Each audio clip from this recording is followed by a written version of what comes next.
Alright, how's everyone doing? Oh, feeling very tired because I went on what was it? Was jogging on the treadmill again, and oh my gosh, still so tired. But yeah, I've been trying my best to actually like at least jog on the treadmill at least like every day or every other day at the very least. I'm kind of trying to force myself to build the routine or habit for it. But yeah. Oh, like I am. It's not like my legs are killing me or anything, but I'm just like tired. But yeah, definitely feeling a bit better. Like about myself in general, or about my, I guess, body in general. Like from trying to go on these jogs and everything. But yeah. Hello, Tyrant Ninja. Hello, hello. But yeah, hopefully I can keep making my jogging sessions more routine and stuff, and yeah. So let me go do some stuff real quick. I've gotten a little bit impatient, just because I was kind of like honestly in like a negative headspace regarding Star Rail stuff, especially with some stuff I looked at leaks for. But putting that aside, yeah, I kind of like burnt about 3 10 pulls, so in total we're at 33 out of 33 out of 90 at the moment. Hope that I lose with the most acceptable unit. If I do, the only one would be either Clara, just so I can have her E6, or Blade, pretty much. So, yeah, the savior of Dot is here, and the son who's had Kafka, Black Swan, like, when they first came out and everything, respectively. Oh, but I've been seeing some pretty good stuff about Hysilens, but also, you know how it goes, like, with newer content, whether it's endgame or current content in, like, story areas, they kind of cater the enemies toward that character of, you know, who's featured in that patch. So, just trying to keep things realistic here, but I really want to play Dot playstyle again. Like, I've been a believer in it, well, until, like, the scaling has kind of made it, unfortunately, fall off. But, yeah. Fushan's first Eidolon's nice too. But Fushan in general, it's kind of, like, hard to justify putting her in my teams, like, at this point. Like, obviously she still works and does her job and everything, but it's just like, I don't know. But yeah, so let's go.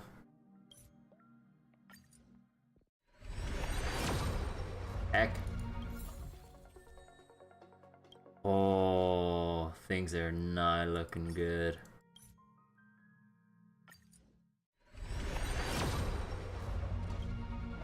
Oh, that's like pull 53 out of 90.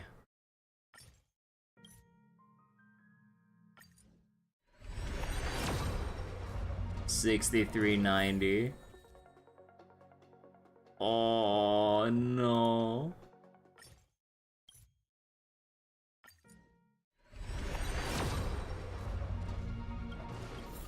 Oh, it always comes down to this. It always comes down to this. And yeah, like, from what I've read, ideally, you want E1 first, although I can have doubts that I can pull that off within this patch cycle, but yeah, like, you want her E1 first over her S1, and then you probably, like, if you're going, like, hyper invested in, like, the Dot team, you would then also get Black Swan E1 with her light cone. And then, funnily enough, With Hysilens and Black Swan, both at E1 respectively, those two want each other's Lycones in like a optimal sense if you kind of look at how their kits work and interact, which is pretty funny. But yeah. Yeah, that's what I've read too in the character main or Hysilin mains subreddit, and when they're talking about like damage options and everything. Yeah, that was kind of surprising to hear that. It's kind of funny how Black Swan's like and Hysilens' Lycones are good for each other. Oh, right, I guess I just had a single bullet. Yeah, it's pretty weird, but honestly I kind of like it.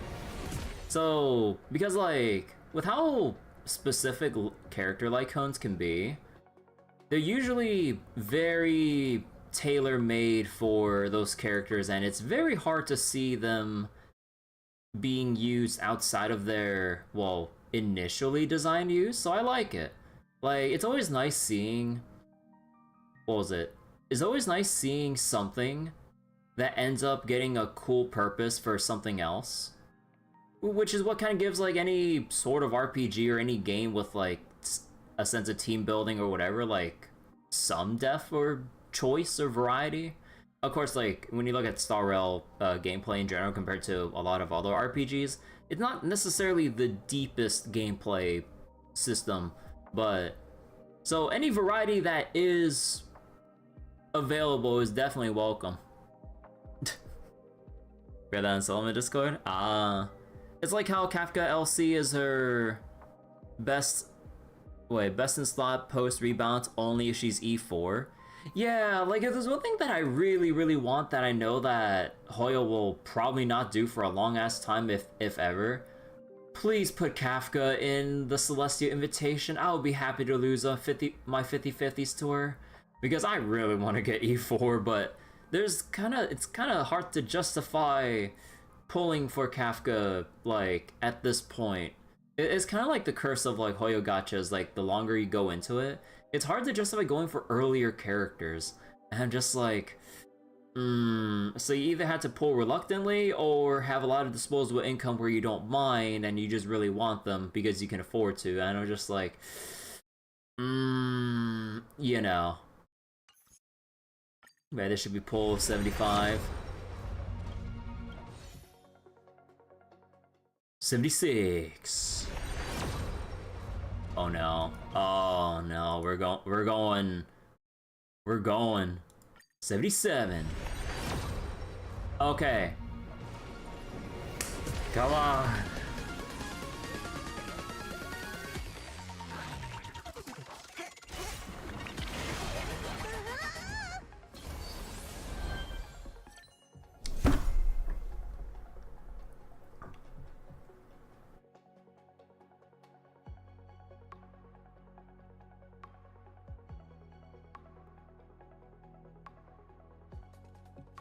I fucking hate this game.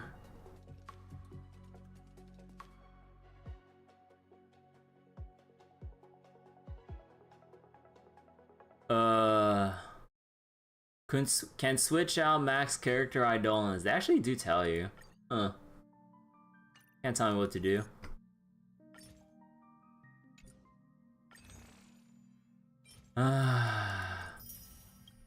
Yeah, I mean, I did say out of all of them I would lose to, it's like, at least Clara, so I can do like some funny shit.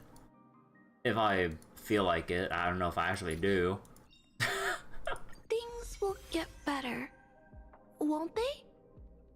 So at least we got the meme for, like, countering when anyone just gets hit in general. Like, instead of just Clara. So, oh boy! Oh my god, dude. What makes it even worse that, like, the 50/50s in general aren't 50/50s, they're 56/44s. Because when you lose the 50/50, for some reason they still include the rate up within the standard loss pool. So there's still, like, a safety net chance, but then it's so easy to just not hit that, though. So it's just like, oh, come on. Uh, Keeper for 5 character resource. Yeah, that's what I'm coping for. But we're still gonna keep pulling anyways. Oh my god, dude.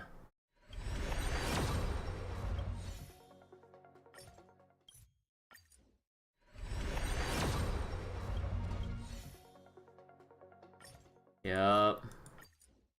It's depression hour.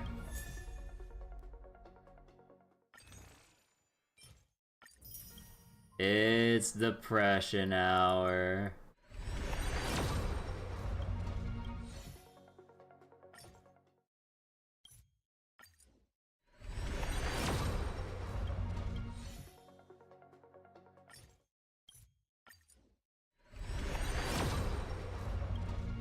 Oh, fuck this game.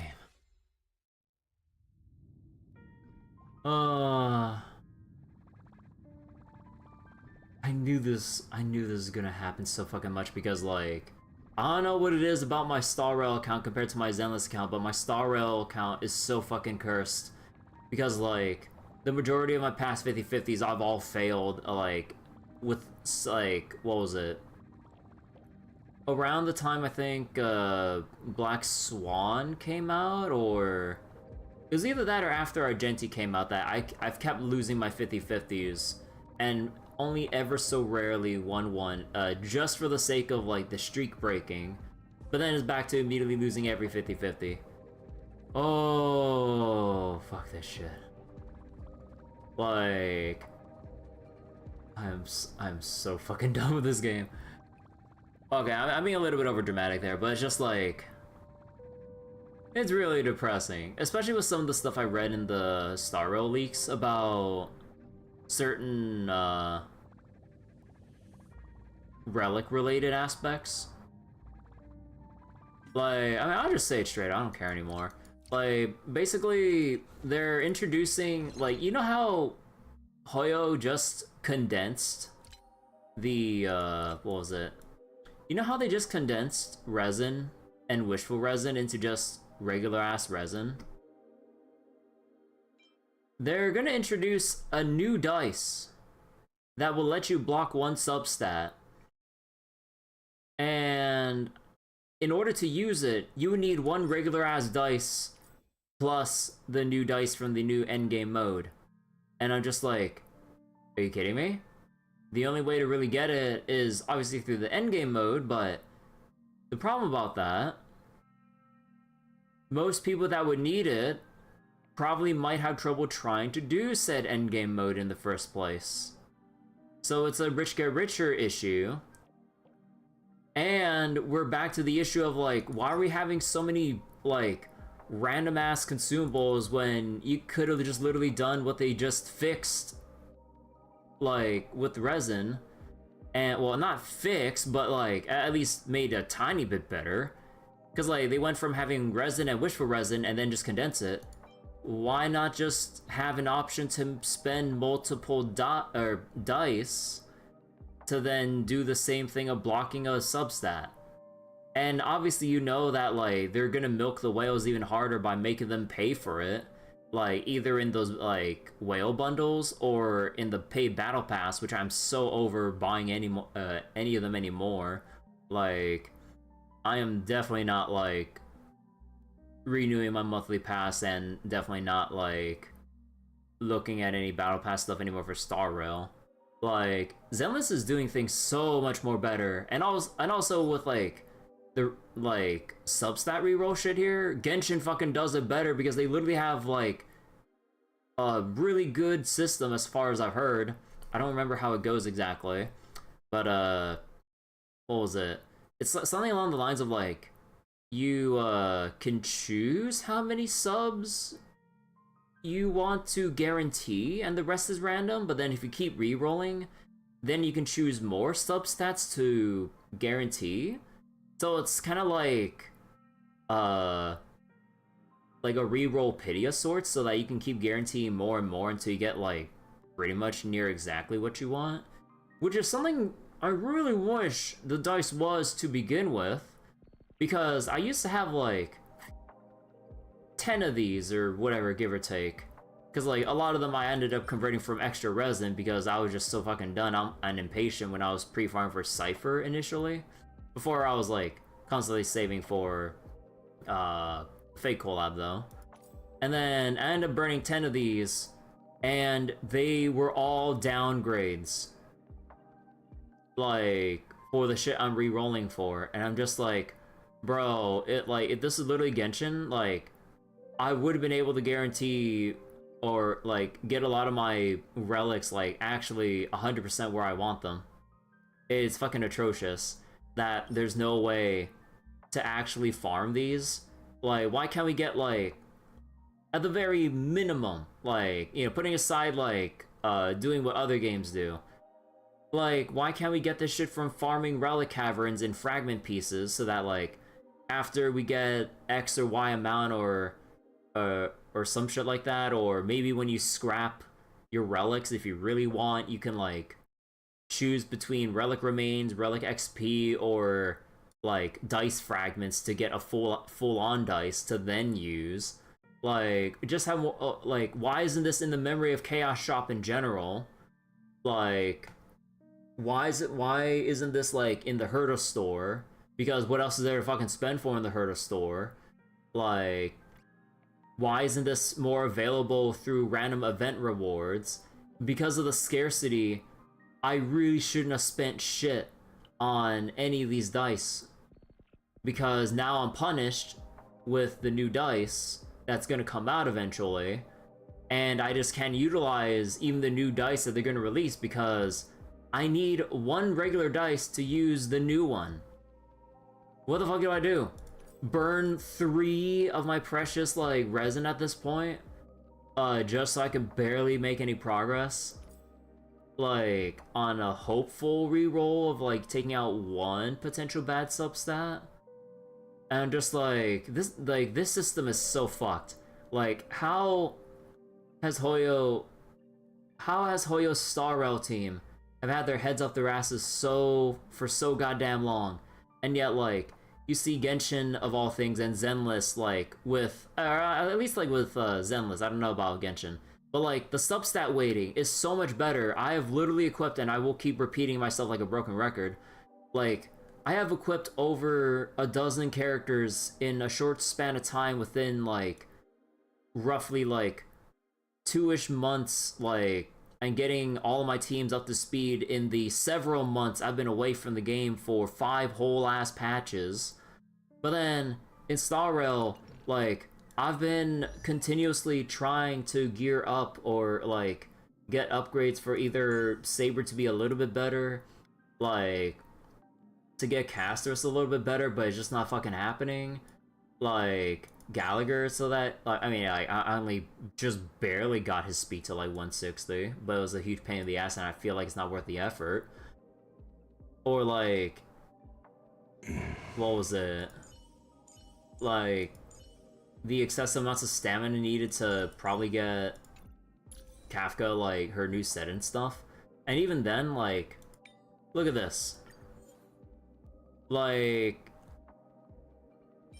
even if I could try to reroll a natural 4-liner here for speed, like, what are the odds I would actually hit? Like, it could all just go into HP, crit, or break effect again, and I'd put myself down 3 whole-ass resin for basically no reason, and screw myself out of just crafting a whole-ass new one. And I'm just like, bro. Resin should not be 1200, but should be 400 max. Like, resin should just be... I mean, resin, like, is somewhat, like, what was it, like, somewhat abundant, like, with new area updates and, like, other rewards from other modes. So it's been okay from a resin standpoint, but it could be definitely a lot better. I really wish that for resin, and also dice in general, you can at least try to, like, incrementally farm up to get a whole piece here from, like, just farming relics. Like, I really don't get it. Like, why? Like, because I'm just wasting my stamina for months at a time just to cope for something, only to convert relics into relic remains. And then, like, earlier, I just burnt, like, 4,000, or, no, like, 6,000 plus relic remains, and trying to get, like, better ego set stuff, because I am not farming, or, like, I've been trying not to farm the ego set cavern because of the hecking ice set. So I can, you know, put my stamina in a place that's more, you know, worth it. And through all that effort, all that crafting, all that stamina, and I finally get a piece that would look really good for Kafka, because honestly, like, she only needs that speed substat to show up, because at least with how my Kafka is, like, statted out, like, I'm overstatted for effect hit rate. I need her to just be at 75 for her trace. So then by the time I finally, like, for some reason, getting this attack percent piece with one speed substat, like, no effect hit rate, like, I don't care about any other substat like HP or what have you, even flat stats existing, I don't care. But then it just barely, like, hits maybe once, and then it just goes wherever the fuck it wants. I'm just like, so you're telling me my months of farming only amounted to this piece that should have been at least bare minimum, like, hitting 2 in speed, but then that's how RNG fucking works, because you can't get what you want unless you really spend, hell, even a year. But there's no way in any sense that this is good character progression in a game.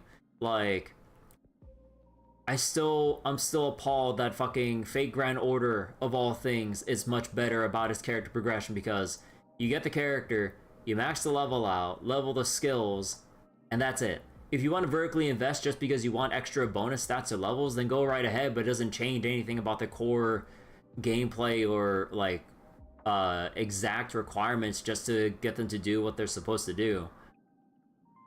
But then, like, in a game like Starro, where it's like, you really need to get, like, specific thresholds of, like, speed, or God forbid you're building a crit character or something, it's just like, oh. And then it all just goes into, like, well, actually, like, some of these are, like, okay enough, but, like, like, trying to get, like, better progression out of this, I don't know. Like, there's also shit like this, too, where it's just, like, 3 ideal substats, oh, hell yeah, and then you just see, like, the one substat you don't roll hitting twice, and I'm just like, you gotta be fucking kidding me. And then, I mean, for the most part, like, these are, like, a bit okay. Okay, this one was, I had to just YOLO craft this with, like, 2 resin, because I only just need the speed, honestly. If I get attack, I get attack. If I get effect hit rate, I don't really need it, but it's there. But I don't know, it's just, goddamn, dude. Same place, Nameless Glory.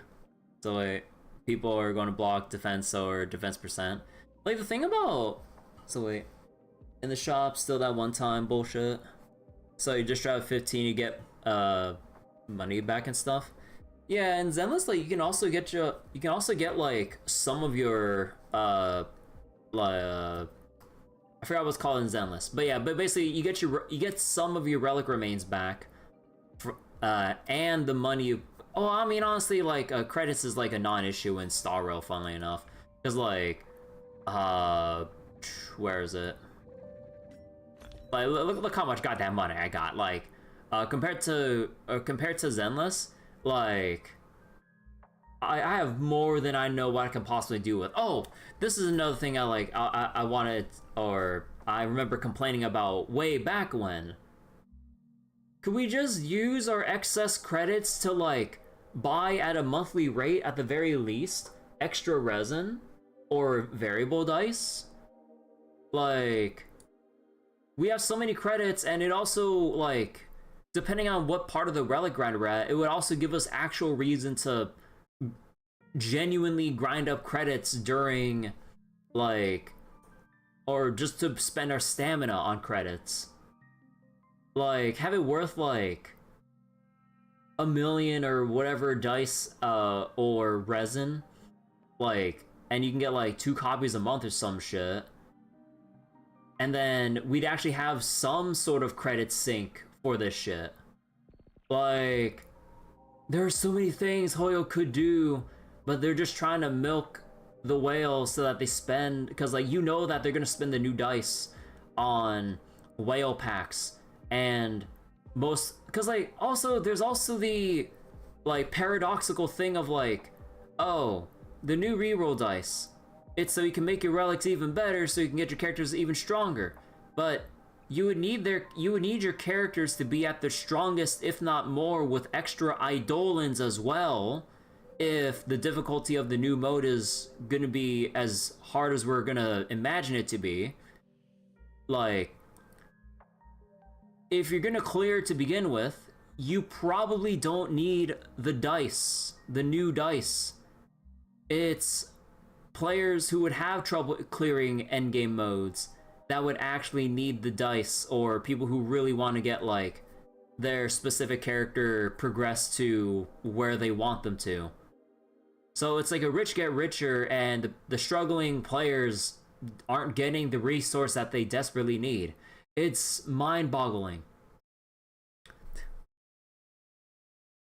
For the time, it's 40 million HP that he had to clear in 6 cycles. What the fuck?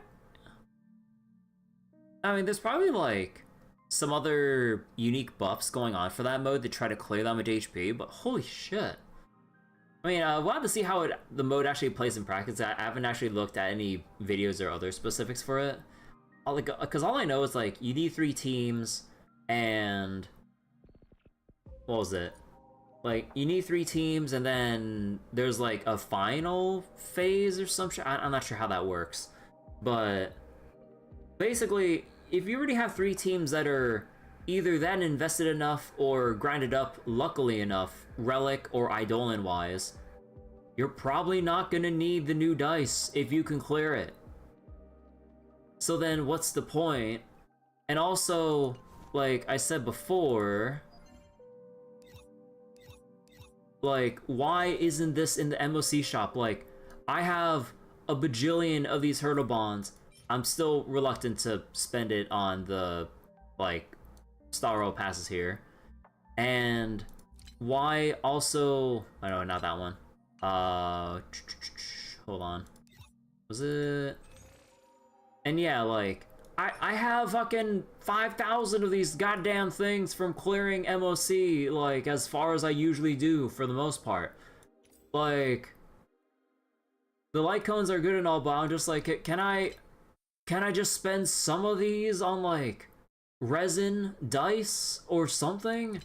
Like, there's already this from here, but it only comes up every 45 days. Like, I ain't waiting a month and a half for just fucking one. Like, you take what you can get, obviously, like, considering how scarce Ahoyo has specifically made these.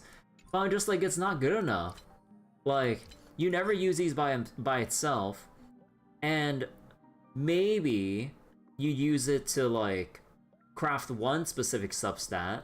But even then, the opportunity cost of, like, trying to craft with, like, 2 substats, so that the cost goes from 1 with like no extra subs, 2 with 1 sub, or 5 in total if you want to choose 2 substats. I'm just like, oh, like, I've been getting more and more jaded, which is also why I titled the streams as I've did.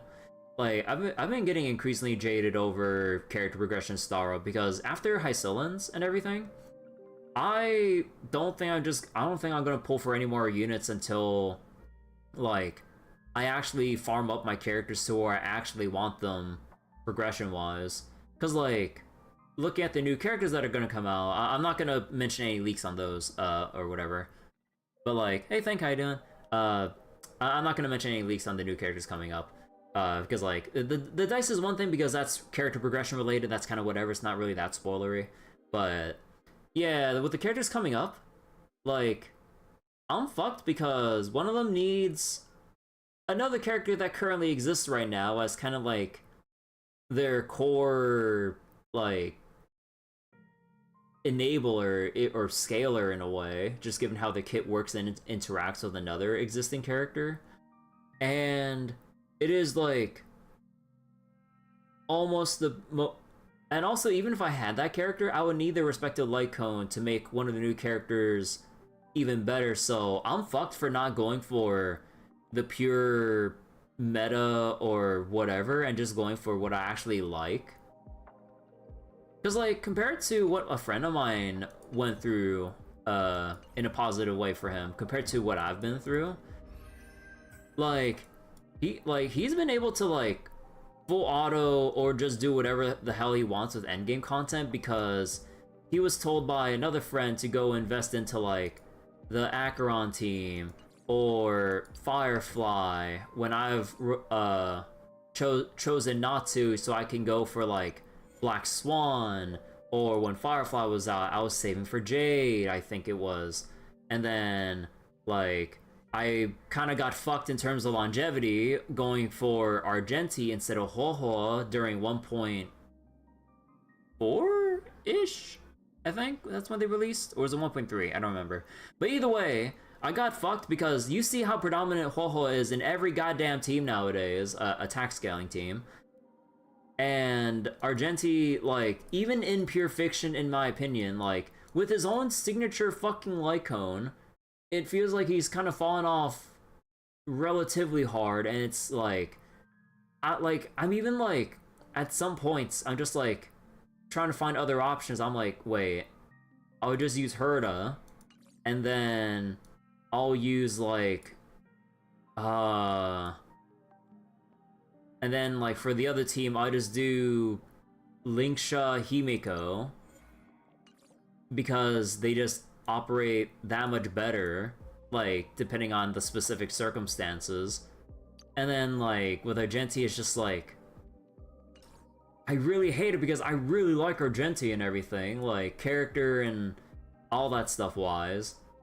But I got fucked at this point because Dot team really likes Ho-Ho, Saber team really wants Ho-Ho, like, literally any team, like, Aglaya, if I had Aglaya, would really want Ho-Ho, because a lot of characters are being designed at this point with huge energy pools that are, like, 200, 300 plus in terms of, like, pure energy cost.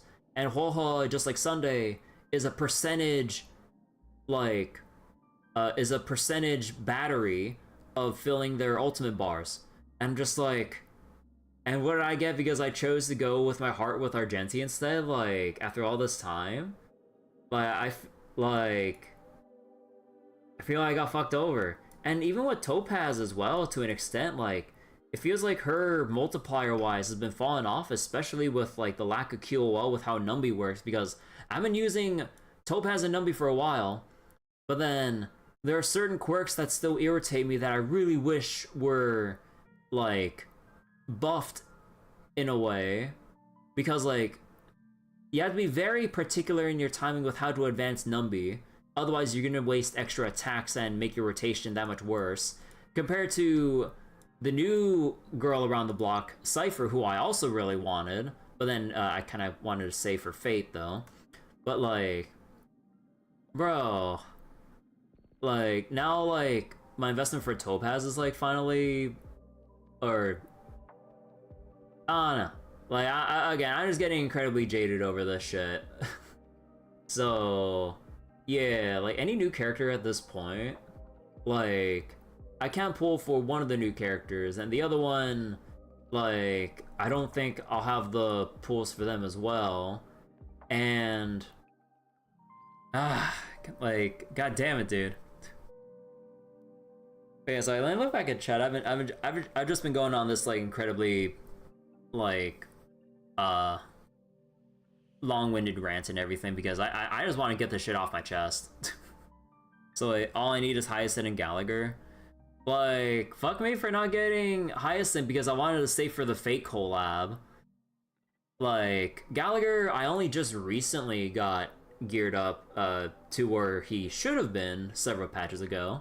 But, or basically when he first came out, kind of severely underutilized him because, like, At the time, I was using Aventurine because anything Penacony related, you just use Aventurine.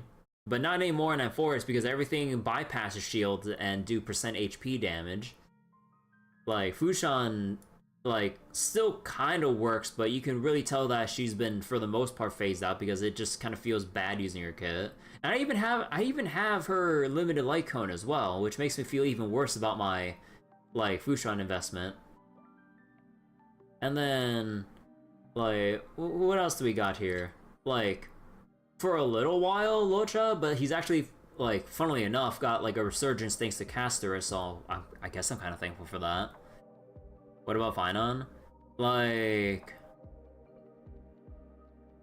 I forget, like, what the team was for Finon, but, like, I think for the most part, you just need Sunday, right? I think rotation quality of life-wise, you probably want, like... Actually, no, wait, because you can't use... Because Finon has his own energy resource. I forget who you use with Finon, but yeah, I just don't have the pulls for him. And I would also have to get his light cone as well, I think, I believe. Can't believe I never got spooked by Balu. Fushan's still solid. I don't know, like, the times I did try to bring back Fushan, it feels like she's just there, like, not really contributing. Like, I know she contributes by existing because of her damage spread, but at this point, everything is literally AoE nowadays, so it feels like Fushan just killing herself faster. And that 12% crit rate bonus from her field effect doesn't feel as impactful compared to, let's say, Argenti dumpstering out damage, or Lingsha being a break character in a trench coat, or Gallagher even, that can also do, like, fit into break playstyle as well. Or you'd have, like, quote-unquote, oh, where is it? Oh, right, it's down here. Or quote-unquote healer characters, like Hysilens, who does a truckload of damage thanks to Lidoika. Like... Actually, anyone else I want to complain about? Hold on.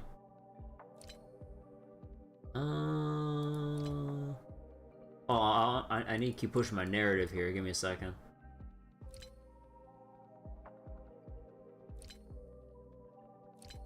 Dang. Treeby. Oh, yeah, you want Treeby, right? But yeah, like, I also got fucked over because I tried to go for...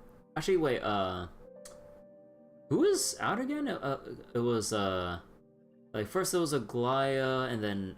Oh, right, Aglaya Herda, I believe it was. So I went for Herda. I was only able to get Herda without Lycone. And so I didn't have any pulls for either Aglaya, or I'm sorry, I couldn't get Aglaya, and I definitely didn't have any pulls for Treeby, so I missed out on, like, one of the best supports in the game, and I'm constantly feeling, potentially at times, the support difference of not having her. But also, it's kind of fucked in terms of, like, Eidolon investment as well. Because, like, I believe you really want E1, and I think, like, if you don't have her light cone, you could make do with Dance Dance Dance. But fuck us, right? Like, Dance Dance Dance never goes on raid up, or except for that one very rare time, because Hoyo knows they fucked up in bouncing wise with how broken Dance Dance Dance is. Like, I've only ever had 2 fucking copies of that ever since I started playing the game within the first month. Like, so even then, Dance Dance Dance at S2 feels really hard to fully utilize because, like, it still pushes up everyone's turns, but not enough to make that much of a difference. So I'm just like, okay. So even if I did get Treeby and somehow her E1, like, I'd be playing this gimped because I don't have, like, the best Dance Dance Dance ever. I got Rama, I'm good. Oh yeah, no, like, Rama still sees some very rare use if it lines up weakness-wise, because I only ever... Because, like, who else am I gonna use her with? Like, I mean, like, I have used her for, like, dot comp back then, because there's not too many other options for dot support, honestly. But then, like, I mean, like in a general sense, like you know, she's good for a lot of teams in general because you know, extra toughness bar damage and just the extra res penetration when her ultimate's up, which is like a welcome thing.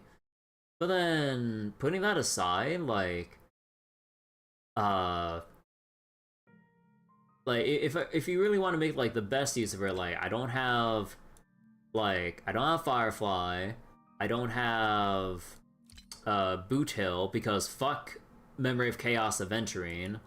Like I don't have Rappa. I really wish I had Rappa because she's like a cool character and it looks really fun actually using her in battle. Like what was it? I don't have Fugue to kind of replace HMC, which is also kind of like the awkward position I'm in because looking at the leaks and stuff back then, Fugue could have been a lot better, but then she's basically relegated to being purely another Super Break enabler, so you can keep MC as Remembrance MC and not have Harmony MC. And they kind of made her just a bit more bare or plain than average. I mean, she still does really, really good numbers when she actually does come up. But, like, she could have been that much more, especially when you see how Amphorious characters are released nowadays. With how, like, Hyacin is, like, overtuned and busted, like, Casterus, like... I'm not sure about Aglai. I don't see anyone talking about Aglai anymore. But, yeah, Anoxa, like, being the prime option for erudition stuff at this point. Like, Treeby being overloaded with damage and crazy good buffs. Like, I don't know. But yeah. Putting aside my very, very bottled up frustrations, let's actually go read the story. Because again, like, despite all my complaints, like, about character progression and the gacha, I still appreciate Starro for, like, the actual effort they put into, like, the story and the other content in the game. Because, like, I'm not gonna completely brush aside the game just because I'm jaded over one thing. Even though they shouldn't get Hoyo shouldn't get a complete pass over how I'm feeling about it. But I still appreciate everything else about the game as a package. Feel like I'll have this monologue again for 3.x units when 4.x comes around. Oh yeah, no doubt. Because, like, it's kind of like the usual, like, self-fulfilling curse of gacha games in general, because like you start off basic and you kind of by nature have to release something that's like newer, better, more bells and whistles as you also iterate on the gameplay and find more creative things to do, which means more things to jam into like other characters' kits. But the main thing about this is like, wait, oh, you actually can't exit out of this menu. Because I wanted to go back to the databank and go back to, like, some of the older cast. But yeah, like... What was it? And to still make hundreds of millions? Yeah, pretty much. Like... Despite all the complaints, if they're still making money hand over fist, like, obviously they don't have to change anything. But... Yeah, at least with regards to Star Realm, so, like, I'm pretty done, like, buying the monthly pass or battle pass with us. Like, I think like there's only the I think it was only when Linksha that I really wanted that I kind of spent a little bit to secure her, because I think it was even after I failed the 50-50, right? So I had extra guarantee that I would get her because I was like just right there after exhausting all my achievement jades and everything. But yeah, like, I probably wouldn't be complaining as much about this. Like, if Hoyo was actually more proactive with buffing older characters in some semblance of an order. But for some reason, like, instead of buffing a character who should have been like buffed in order of like release time and everything, where's the Zila buffs? Like, where's the art? Like, well, I mean, like, admittedly, like Kafka, or I'm not sure about Kafka, but like Blade, Jingliu, and all that, like, do deserve buffs as well. But what about Welt? What about Himiko in terms of like some multipliers or QOL changes with like how her follow-up works and all that? Or like Yanqing, so we wouldn't be so pissed off about getting the boy. So like, why can't we also get buffs for Bailu so that she'd actually be a relevant healer, like a viable healer? Like, and then you see what Hyacinth like dishes out, or what Lingsha does in general if you put her in a break team, or even alternatively as like an energy generator for Herda in Herda, Jade, or Lingsha teams, which I use. Like Gallagher does shit better as the anomalous like 4-star here. That's just like the irregularity, because for some reason, like after Gallagher's release, Hoyo just went like, oh, this shit too good, we're probably never gonna make another 4-star again. I'm just like, bro, like, what else can I complain about? Let's see, the boy, like Clara could definitely use some buffs too. Like, there's only very niche scenarios where she could shine when the stars align, but I'd like her to actually be more viable at, like, it's basically kind of like similar to what Yunli already has, and I kind of wish like she'd be on par, like quality of life or damage wise, like how Yunli works. And then what was it? Like Japard, no one really uses him anymore because he's too slow.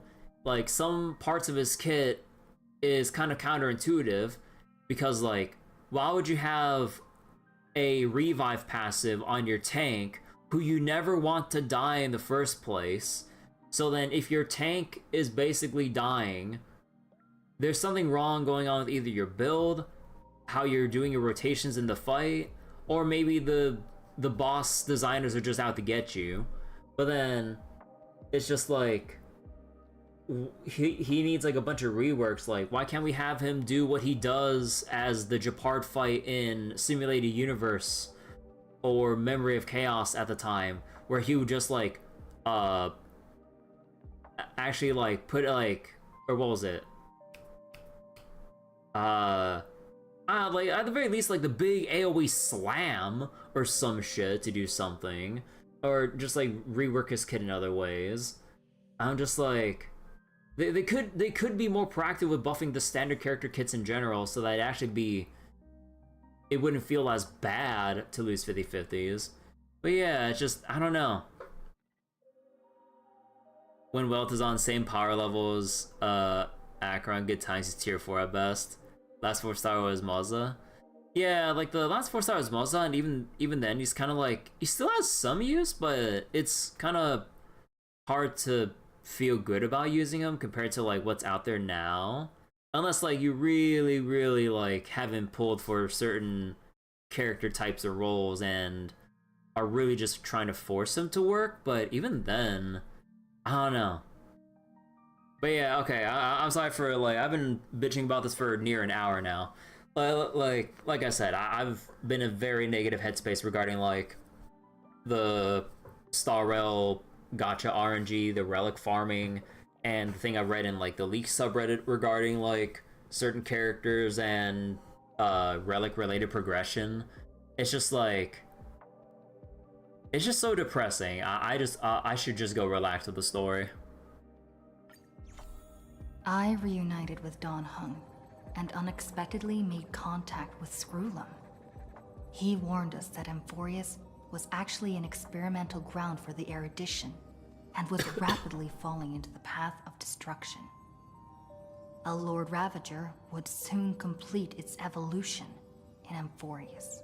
To tackle the crisis together, I stayed behind in Amphorius as an informant, while Dan Heng returned to the Express as planned to seek help. On top of that, Screwlum informed us that March 7th had also been drawn into Amphorius earlier. So wait, our boy Jingyuan was top tier for a patch, now he's nowhere to be seen? I mean, Jingyuan is, like, at the time of his release, he's been pretty strong for what he does.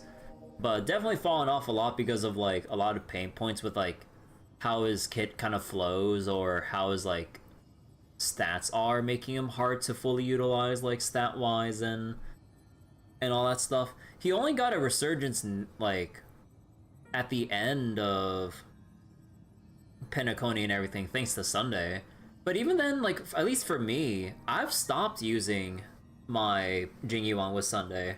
Because even then, like, again, he's E0, S0. So I have a lot of things stacked against me there. So even though as well geared as I got him, because I don't have his light cone, and because I don't have any Eidolons to maybe further boost his damage, like, when I try putting in Jingyuan or Jingyuan Sunday and try to use him in endgame modes, it has always felt really bad. And it just hasn't performed to where I want him. And, you know, like, my Sunday has a crap load of crit damage to scale into Jingyuan. And my Jingyuan, like, I could probably find some way to speed tune him in a specific way that would fit, like, with Sunday. And even then, like, it's rough. Like, I've done my best to try to bring him back to, like, modern usage, even with Sunday of all people. Like, it's just not working, and I hate it. However, the current priority was the Era Nova. I quickly arrived at the Vortex of Genesis and met with Finan. The Era Nova ritual was supposed to proceed smoothly under the guidance of Lycus, but the appearance of the Flame Reaver once again left the fate of the world hanging in the balance. We struck down the enemy's mask, only to discover that his face was identical to Finan's. When his body was pierced by the ceremonial blade, a flood of memories surged forth, revealing the truth about Finan, the Flame Reaver, and Amphorius. God damn though, like, this is a really cool shot. Hold on, I want to get a screenshot of this. But yeah, I know I'm being, like, a bit overly apologetic, but, like, I'm sorry about, like, the overly long rant about, like, my feelings about, like, Star Rail updates, character progression, and all that, but... Oh... Like, it kind of makes it feel even worse because of, like, how nice it's been. At least so far until my luck turns to shit, probably, with Zenless. Because with Zenless, like, a lot of the pain points I've been having, for the most part, even though there's still some room for improvement, like, it's definitely been a lot better and quicker to at least build some characters that I want to actually even tackle on harder difficulty content in Zenless. Like, again, it always takes so long to get anything done in Star for even just one character, and it's just like... It turned out that all of us were trapped in the eternal recurrences, created by Finan and Cyrene. And the Flame Reaver was Finan himself, who had burned out after bearing countless core flames. Their goal was simple: to oppose the Aeon and rewrite the world's doomed fate of destruction. Good thing about Hysilens is her whale ultimate. Oh, I mean, we would have been able to have Hysilens with a whale ultimate if I didn't lose my 50-50. The eternal recurrences had already played out 33,550,336 times. In this final cycle, I promised Finan to take on the title of Deliverer and save the world in his stead, while he would fulfill the wishes of the countless versions of himself. Tear the sky asunder and confront the destruction head on. Ooh, goddamn though. Hold on. I want to get the screenshot too. Hold on. That's such a cool image. Thus, with Finan's help, time in Amphorius reset once more. But I became lost in the chaotic flow of time.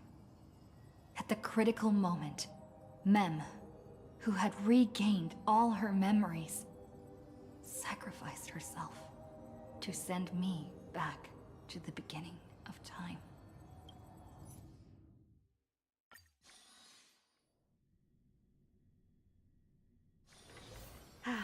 Need something?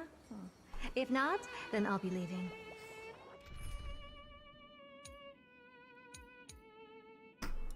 Let's see. Yeah, let's go with my Saber team for now.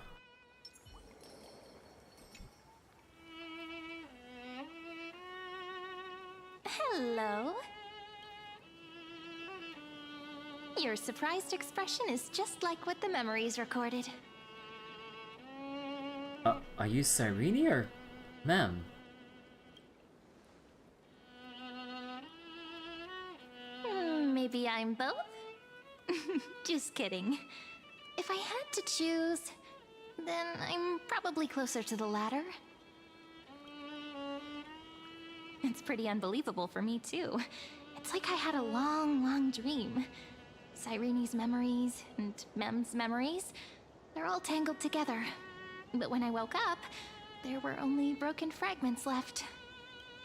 I can't remember what happened in those 30 million cycles, but I remember what you did for this world. Like, didn't you wish for me to turn into a pretty girl back at the Grove? I mean... Wait, I didn't pick... Wait, I didn't pick that option? Is this my wish coming true? Yep. Isn't it amazing?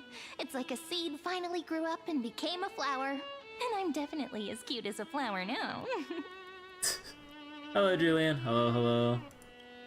There's so much I want to say, but unfortunately, this isn't the time to reminisce.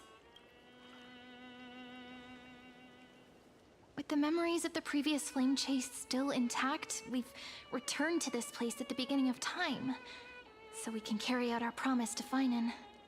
How am I doing? Terrible. I lost my 50-50 to Clara, and I don't have Hysilens, and I don't have any more pulls. And I had like a near hour-long rant. The descent of Iron 2 may be looming over the horizon, but we still have a chance to change everything. But yeah, like the past like 55 minutes or so was me like doing the gacha and then complaining about all my grievances with Star Rail up to this point. We only just started the 3.5 story. There's like a lot of bottled up frustrations I've been having about Star Rail character progression and the gacha system and stuff.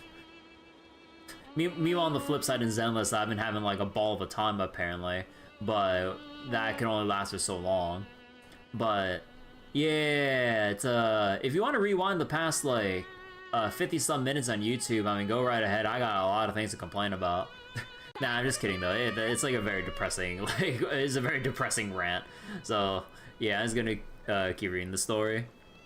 You lost your 50-50 Zila when you were pulling for Saber. Sorry to hear about that, Julian. Hey, Ethereal. Hope I have good luck on any pulls. Nope, I've had terrible luck, sadly. But yeah, take care, Ethereal. Enjoy the lurk.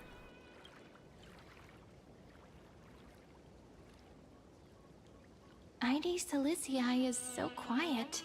In Cyrene's memories, she always sits alone by the lake, gently swaying on the swing, like she's waiting for someone. It was the same for Finan. Yes, Finan too embarked on his journey because of this view. He then walked alone for more than 30 million cycles. Thankfully, you arrived during his long wait, friend. Is that also why Cyrene did what she did? It sounds weird, doesn't it? It's something that happened to me, but I'm talking as if I'm an observer. But that's just what those memories are like. vague and unclear, as if encased in thick ice. The only things I remember are the days I spent with you. How much should I pull up to? I went to 77. And I got E6 Clara now. So at this point, with failing over 50/50s, I'm banking on getting Clara from my failed 50/50s.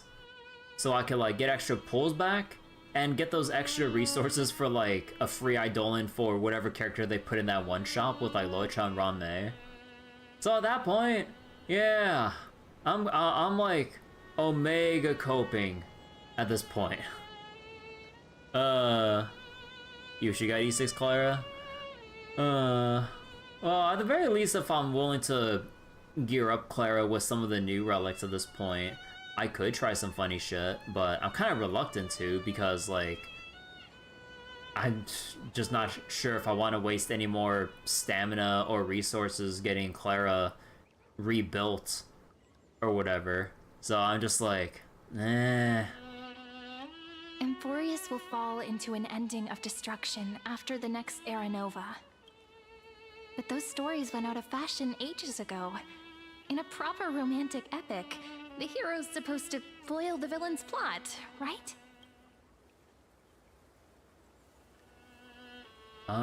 We need more help. Wait, we need the help of more allies from beyond the sky. Must stop Iron Tomb.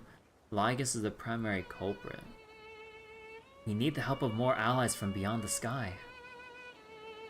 That's right. We now know that sealing off the sky wasn't Aquila's actual intention. Lygus is the mastermind behind it. The one who's trying to control everything. How unforgivable. You try and build your Zila, but not even get Lycons. Yeah, that's also the other thing too with like building Zila or just Hunt characters in general. The selection of Hunt Lycons is really, really bad. So that's like primarily why for like Topaz when I got her, like on her rerun, I went out of my way to get her Lycone because over her E1, because I am not using like any of those other 4-star Hunt Lycone options because for the most part they're all just really bad. Only exception is like swordplay, and that's it, and that's all you get. And maybe one character gets like the cruising or whatever Hunt Lycone from the Herder shop, and that's the only one in a roster with other Hunt characters wanting to fight over the same thing. So I'm just like, yeah. But I still feel a bit anxious.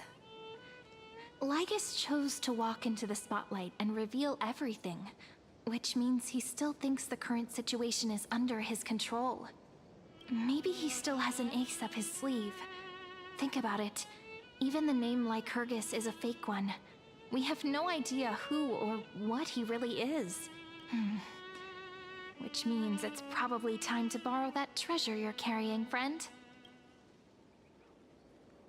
Time to call Scroll with the chronocognitive anchor. Write his name in as I've written. Make a wish to the Stellaron to destroy Lygus. Time to call Skrull. Yep, that Intellitron friend did say, when required, it can also serve as a bridge for communications between the internal and external world. She's trying to do her own impression. Id Silicii is a little village enclosed by time. We might be able to contact the outside world from here. Why don't we give it a try? We should at least tell our friends from beyond the sky that you're still in one piece. Firstly, we need to find a well-hidden spot.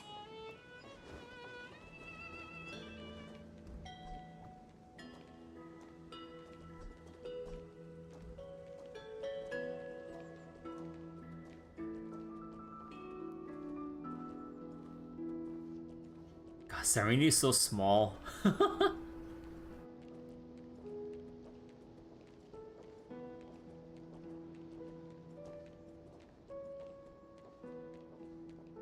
It's super quiet here. Sounds can't get in or out. Back in Cyrene's memories, this room was her secret base. No one noticed her practicing Orynyx's prayer here, or trying to speak with the gods in secret. But today's different, isn't it? We aren't trying to contact unreachable gods, but humans from other worlds. Real people. I'm prepared to witness that miracle, friend. The way Cyrene talks is so similar to Mem. I have so many questions. I'm also worried about how Dawn Hung and March 7th are doing. Here's hoping the chronocognitive anchor can still function normally, because I really need answers.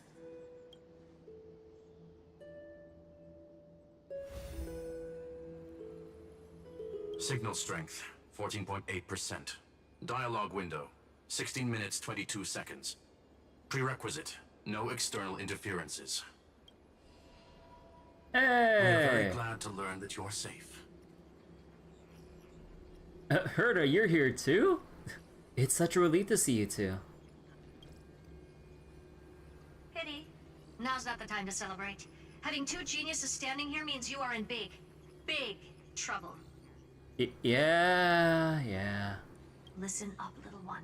The Destruction's eyes are gazing upon this place. No, I'm not joking, and no, it's not Droidhead. It's the real Nanook. Time is running out, so I'll explain in terms you understand. This world, Amphorius, is in fact a testing ground, where the Lord Ravager, Iron Tomb, evolves through self-extrapolation. Hiding in this segmentum, unknown to other life forms, it has endlessly repeated the process of Era Nova, seeking a solution that could obliterate the erudition.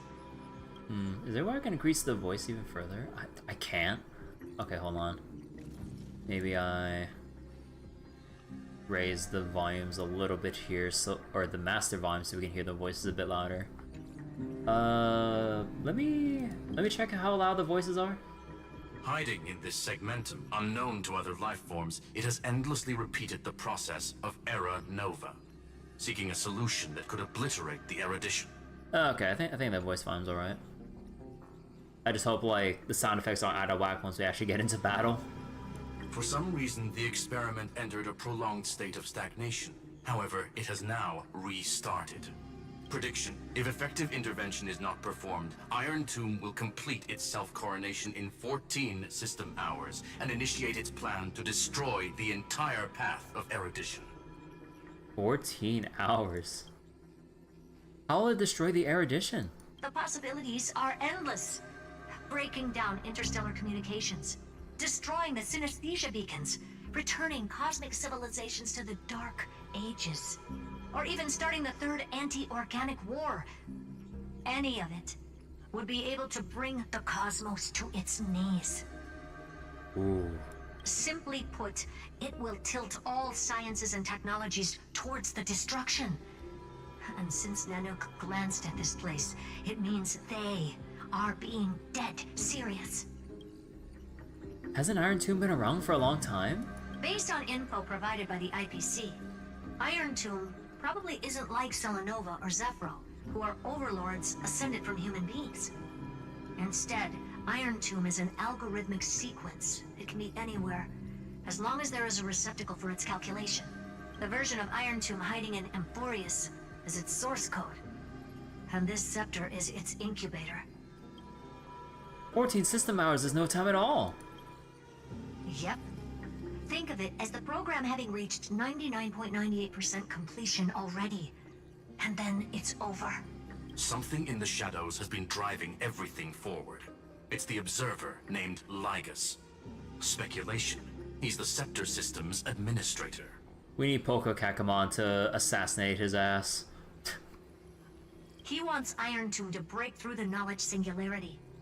I don't know why he wants to do it, but he'll remove interferences at any cost.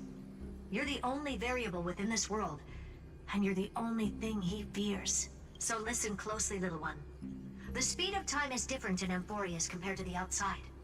Destruction is just about to arrive, but you can still play Deliverer one last time.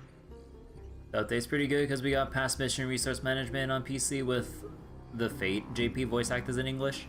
Yeah, I enabled it for Saber and Archer off stream a couple days ago, and yeah, I freed up like I freed up like 26 gigabytes from my star rail folders because I deleted all the old resources I can't access anymore. So yeah, it feels pretty nice. I just still really wish you could replay certain sections of the game though, because like one thing that's usually painful in a lot of gachas that don't have this, it's like, let's replay the story and not just have it be a one-time thing. I'm looking at you, Fate Grand freaking Order. Like, come on. The cycles have already been broken. You've entered what is theoretically the last cycle Amphorius will ever be able to run. An Iron Tomb will break out of its prison as soon as the process of Genesis is triggered once more. I mean, technically with Fate Grand Order, you can still view the cutscenes itself, but like, in terms of any of the set-piece story fights or just any story fight related thing, you can't view those anymore, or you can't play those anymore, which kind of sucks. Or see the gradual progression of the story, because like you can see on like the world map of those respective chapters in FGO of like things changing or shifting based on what's happening, which is really cool to see. But you never get to see those beyond that one time, and it's just like once it's done, it's you'll never see it again unless you restart the game, unless you play the game on a new account. But now there's an abnormality within the experiment. You know what I'm talking about. One of the model's 12 factors. That is one of the 12 demigods. Destroyed himself using the power of the destruction. Finan's signal disappeared from the cycles the moment Nanook cast their gaze this way. That means World Bearing's computational logic is currently flawed and bugged. Yet it's the factor directly related to the process of Genesis. So I want to do Ord again and see Guda's 5 stages of grief. Yeah, honestly. Like, I would like to be able to, like, if I really wanted to, for whatever reason, like, be able to re-experience the Ort raid. Or, like, you know, like, if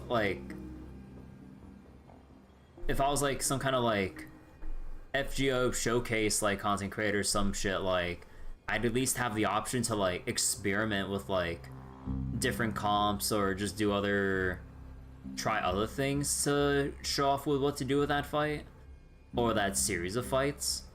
But yeah, like you could restart it only within that like first time playthrough of doing the Ort raids, but once you clear it, there's no ever going back to it, which is like, yeah. But anyway, sorry about that. Let's see. Finan sacrificed himself to create an opportunity for us. He entrusted the duty of world bearing to me. Finan didn't die, he's still fighting. I mean, we kind of saw that Devil May Cry ass fight sequence. I don't know about that. Finan sacrificed himself to create an opportunity for us. That old Intellitron will definitely do all he can to debug this error. So you have to take this chance to claim Kepfali's core flame. Don't let him have his way. The key to suppressing Iron Tomb lies in whether he can rewrite the purpose of Era Nova. There's one more preparation we must make. Lycus's behavior has been quite abnormal. He's never interfered in the actions of Titans or the demigods throughout the whole experiment. Deduction. The Scepter has an extremely strict autonomous protocol, restricting even its administrator. In Amphorius, this ultimate protocol goes by another name. The Law Titan. Talanton. Law. They are the rules that restrain all things in Amphorius. And it was the core flame returned at the very beginning of the last flame chase journey. Why do you have another little pink one next to you? Why do you have another little pink one? Huh? Her path chart is... Is there something wrong with me? Never mind. Let's get back to the topic at hand. Light calendar 3960. Month of balance. We'll be locking onto this time period to find Law. You can either meet the Titan, convince the demigod, or take the core flame by force. It doesn't matter what you do, so long as you bend it to your favor. We still haven't figured out how you and Don Hung got inside this world, so influencing protocol is currently our best way to stop Lycus, or to call for more reinforcements into this fight. Once you've got Law in your hands, we'll discuss our next steps. Make sure the core flame doesn't fall into enemy hands. Oh, no, the signal. Herta, the firewall's interference is getting closer. Time is running out. Please ask any questions you still have as soon as possible. Yeah, I like Herta's comments. How's the Express crew doing? Iron Tomb can't affect the real world just yet. Don't worry. Himiko and the others are more concerned about your well-being than their own. Is Don Hung safe? Mr. Don Hung did not enter the new world with you at the end of the last cycle. Known. The flow of time inside and outside Amphorius is not identical. 1,000 years in this world may only be a fleeting second outside of it. Man, are we gonna be? Is the Trailblazer gonna be spending like 1,000+ years? Conclusion. He is on his way back to the Express. Where's March 7th? Miss March's situation is rather complicated. Madame Herta and I can detect her signal, but cannot ascertain her location. What we can be sure of is that she's still in Amphorius. Don't worry about her. She's absolutely chock full of mysteries. Even if Amphorius explodes, she'll probably float out perfectly protected in a nice thick layer of ice. Worry more about yourself instead. Oh God. No more questions. I believe in your capacities. The hands of the Trailblaze can create miracles. And fail and will 50/50s. certainly be able to snuff out the flames of evil. I'm not gonna give any motivational speeches. I just hope you bring good news the next time we meet, little one. No, not little one. Deliverer.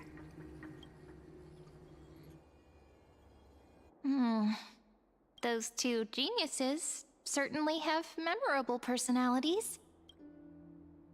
What do you think about them? It feels weird. This all feels really familiar. Some of that conversation feels like it's about things I once knew, but then forgot. Maybe it's because of Mem? After all, Mem's a memo sprite born out of your thoughts, friend. Maybe our memories somehow got tangled up together. Born out of your thoughts. Ah. Never mind. Let's focus on something more important with what little time we have. Just treat me as an ordinary girl with secrets, okay? Like calendar 3960. I remember that Talantin had already fallen by then, and the Chrysos heir who inherited that core flame is named Saridra. That's what's recorded in history, and the period we'll be heading to. We'll need to find Law and stop Lygus. So, we've at least got a solid direction, right? Can you give me a little bit of time before we go? I want to pack some stuff. There's so much more I need to take care of in this form, and I'm still getting used to it.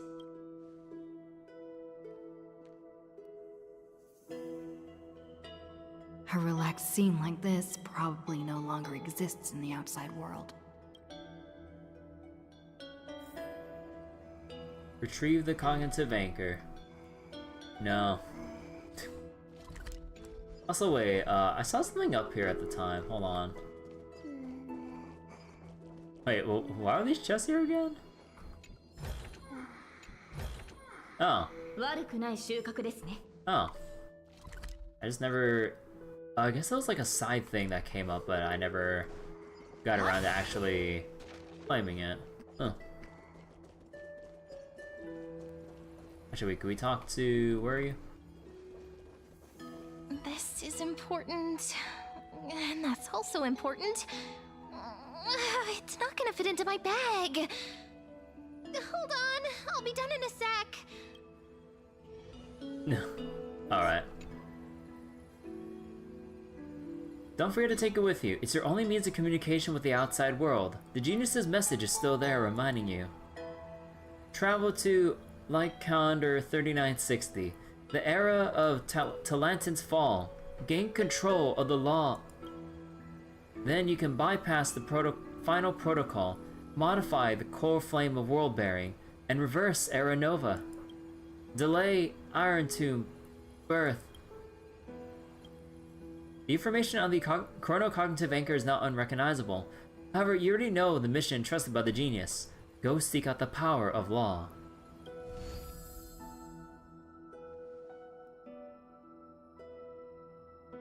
Should I head to the attic to wait for Cyrene? Or should I have one last look at Ides Elysiae? Wait for Cyrene and take in the sights of Ides Elysiae once more. So when they say... Yeah, no, it's like... Yeah. Already got all the nymphs here, already did nice stuff there.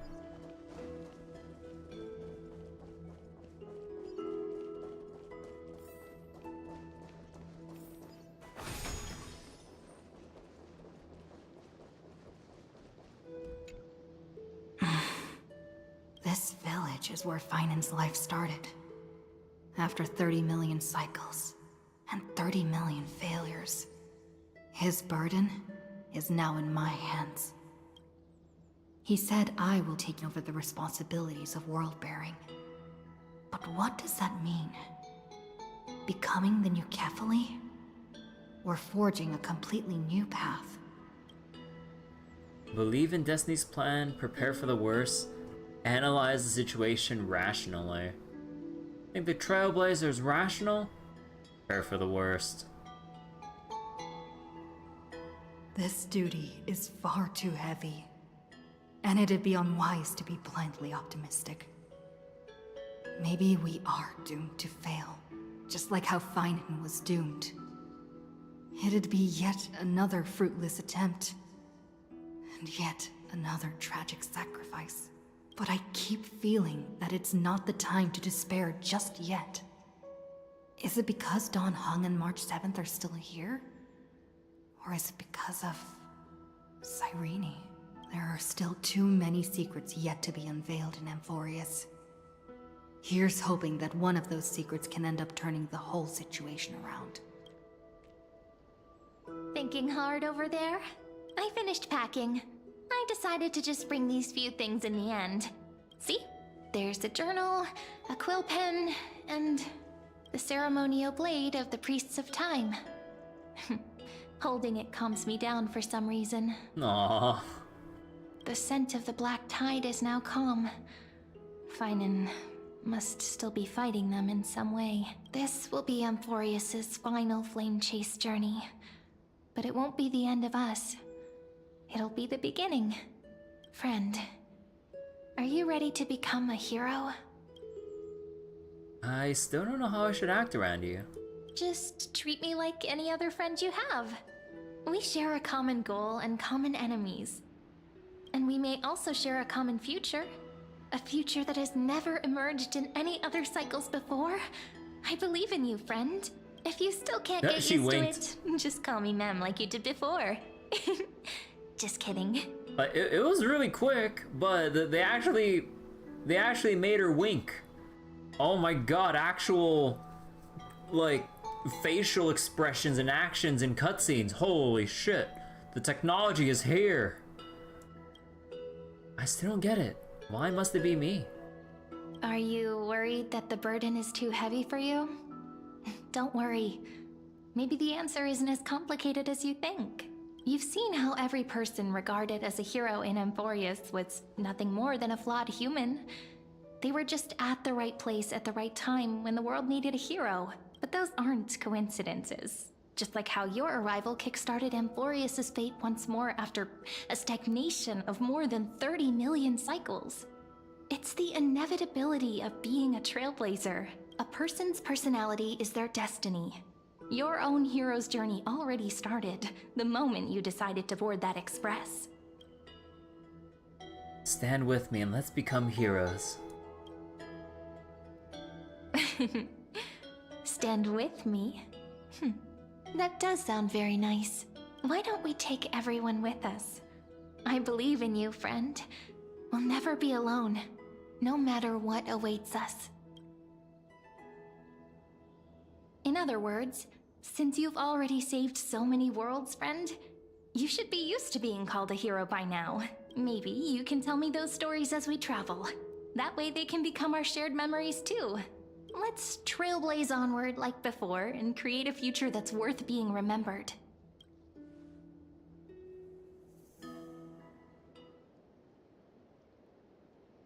It seems you two are prepared to head out. Oh. Then you should indeed treasure the view before you, for you do not have much time left to enjoy such solitary delights. You gonna go head out? Alright, Julian, take care. Thanks for stopping by tonight. Still daring enough to approach me, huh? My apologies for disturbing your moment of repose. To fully express my apologies, please grace my abode with your presence, so I may demonstrate the full scope of my hospitality.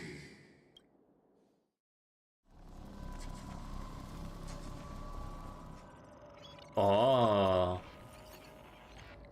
Oh. What is this place? Oh, that's cool. Holy shit.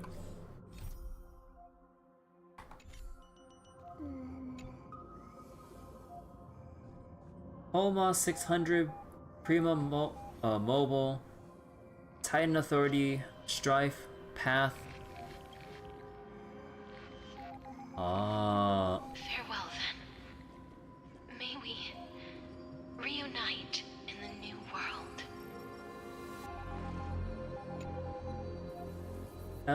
LOS 252, Prima Mobile, Titan Authority, Sky, Path.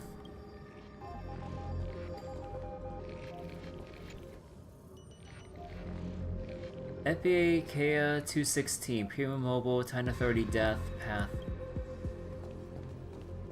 All shall bid farewell to one.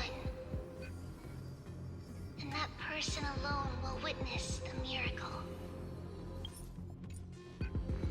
Man, I really wish you could like, I really wish you can take go into photo mode here because this looks really cool. Uploads 405, Prima Mobile, Titan Authority, Passage, Path. Scopio 365, Prima Mobile, Titan Authority, Earth, Path. The light of the Dawn device never fades.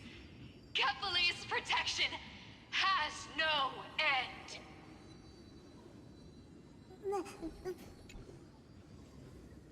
Carlo 661A, Prima Mobile, Titan Authority, Romance, Path.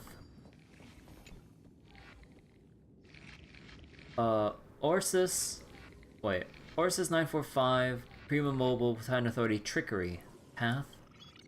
Blank.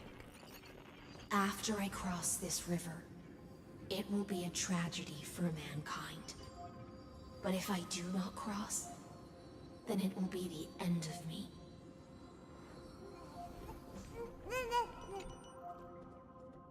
Aporia 432, Prima Mobile, Titan Authority, Ocean.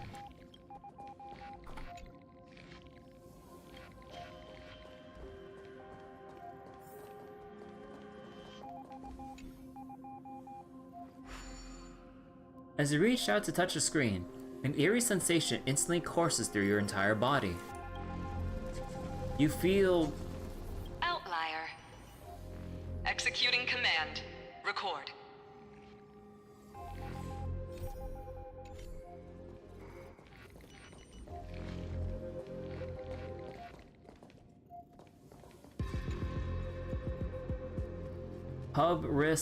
Hubris of 504, Prima Mobile, Titan Authority, Law, Path.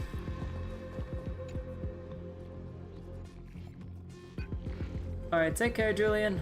Thanks for watching. Oh, did that startle you? This is the intersection between Amphorius and the real universe. The audience seat where I observe this experiment. You can also call this location the Exomyth. What you see is the true form of the eternal land and the 12 demigods after they've shed their disguise of legends. Doesn't it look marvelous? Amphorius is like a microcosm of the cosmos. People love to portray the romance of the starry skies, but their tales often forget a different and far more truthful type of universe. The moment ancient Antikytherians sketched geometric shapes on the sandy beach and recorded the first numerals and symbols on parchment, the universe turned into a silent equation flowing under the pen of these relentless decoders. Erudition. It was once the mother tongue of the Creator, the pen of divinity, and the first lyrical verse ever written by free will. Enough purple prose, get to the point. Seems like you are not in the mood for an idle chat. That is fine. I simply wish for you to understand that I have no intention of being your enemy. I have devoted myself over the long years to nurturing the Scepter's extrapolations, hoping that the Prima Mobile would bud from within it. And now, my goal is almost complete.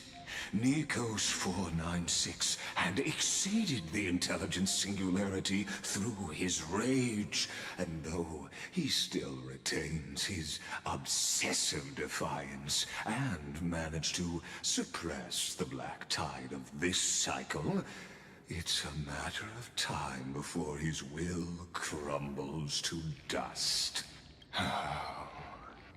Iron Tomb will be completed. That will not be affected by my plans, your resistance, or the schemes of the two geniuses. It is an irrefutable fact, just like the instance in Noose's calculations. What are the instants? I forget. In other words, as long as you are willing to stop interfering and let the final Aeronova carry out its natural course, I'll guarantee the safety of all nameless and ensure you return unscathed. Why should I trust you? You've always had a choice, my lady. You can either accept my sincerity or face the consequences of defying it. What will happen to the people of Amphorius? They've always been the product of the experiment, so naturally, they will perish when the experiment ends. That outcome was predetermined long ago, so I will not embellish such a regrettable conclusion. I still have a friend stranded here. Ah, yes. I am aware of that esteemed lady's whereabouts. Her real identity is quite astounding. If you decide to accept my proposal, then I will do all I can to send her back to you. When Iron Tomb descends, no one will escape unscathed. You are indeed worried about your safety and that of your companions. Rest assured, as a fellow pathstrider of this path, Nanook's gaze left a brand on your soul long ago. You harbor the seed of destruction within you, but you need to learn how to use it in the right way. That vital knowledge is also my bargaining chip in this negotiation between us. For there are few in this world who are truly capable of such a feat, and I happen to be one of them. Oh. Huh. Seed of the destruction. The Stellaron is the seed of ruin, only bring misfortune. Or who are you? Someone who wanders the stars. Someone who seeks answers with abject despair. That is all I am. This matter is of grave importance, so please, do not make your decision lightly. After all, the choice before you bears a 1 in 3 chance of elevating you to an unparalleled existence among the stars. Unparalleled existence. Never thought of becoming unparalleled. I'll not allow the destruction to tear through the cosmos. I can't trust any promises you make. I will rule over the cosmos even without your help.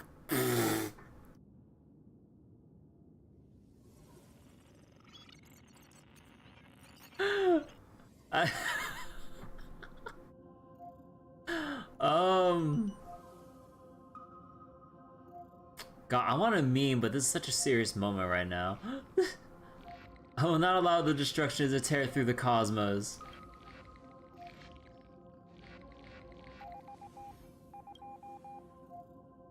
I now see the full scope of the determination in your words.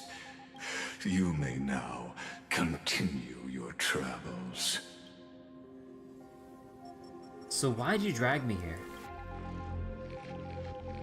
It seems you haven't realized something about this place. The Exolith is the Erudition's domain. You cannot physically interact with me in any way in this place, and vice versa. So it's technically the only kind of neutral ground where none of us can do anything? As negotiations have broken down, there's no more need for us to remain in the audience's seat. Let's return to the theater called Amphorius, where you will meet me once again. Of course, this meeting was not without merit.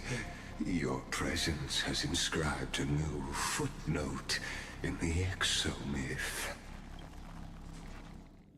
As for its purpose, allow me to reveal it to you in detail the next time we meet. Cool.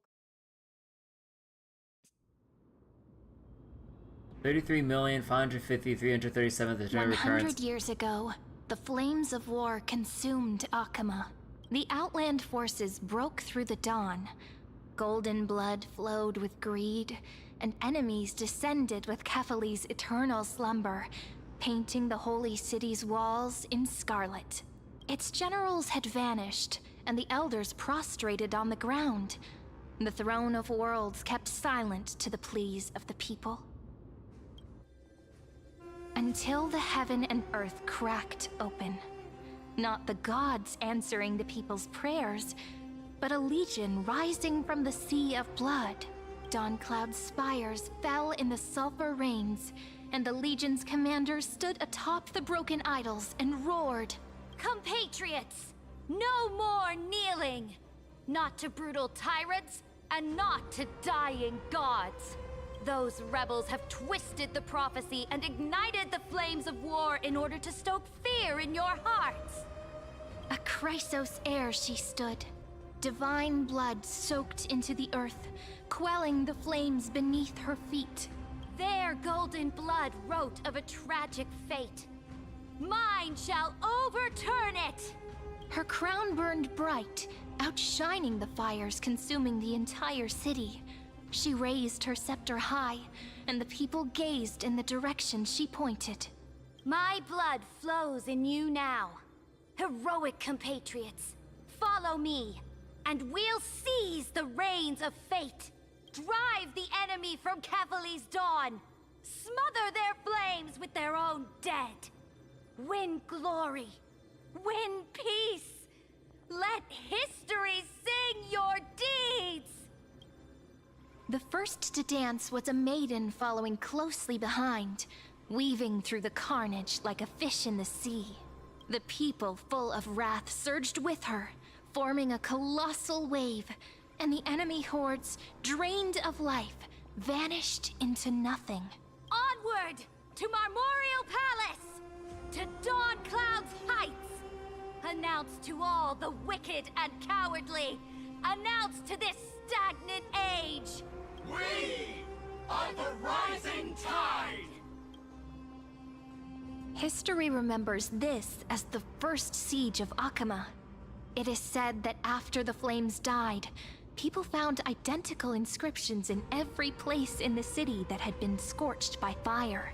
It was the name borne by Akama's first and final sovereign, the Imperator Saridra. Friend, are you listening? Friend? Honestly, you were the one who insisted on reviewing history, yet here you are, dozing off?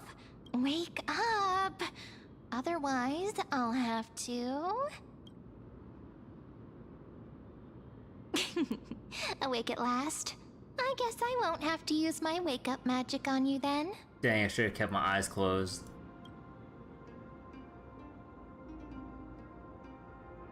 I was meditating. Where exactly are we? Memories are the prelude to dreams. Sure. What are you murmuring? Still lost in the past? We've arrived. A familiar place. The Temple of the Three Fates. If everything went according to plan, it should be shortly after Talantin's fall. And also the end of the first Flame Chase journey. The end? Are we late? Perfect timing, actually. The first Flame Chase ended with the Trial of Law.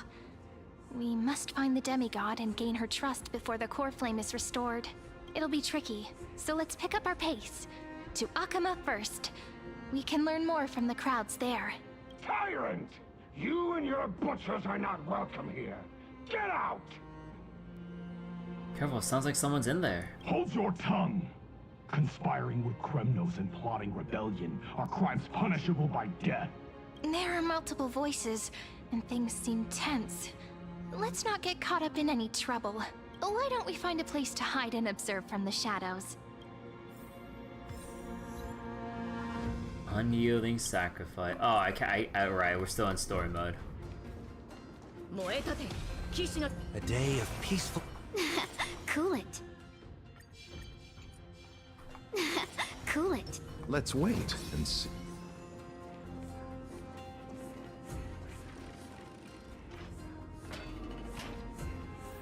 At least Kremnoans keep their faith.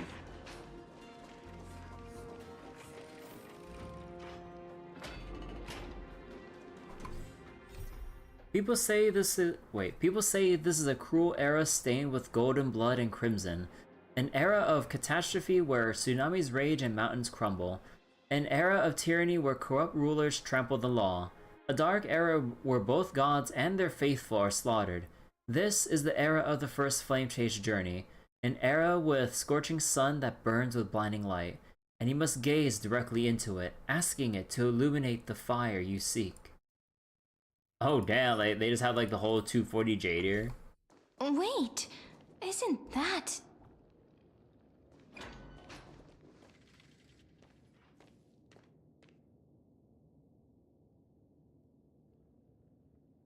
Oh! Get them. Golden-blooded defilers, perverting the prophecy and trying to slay gods. Stars beyond the sky? Gods who created the Titans? What kind of nonsense? Look at this broken world and see what your atrocious acts have done! What? Did he just mention the stars beyond the sky? But how is that possible? You impudent... Ducks for Goris.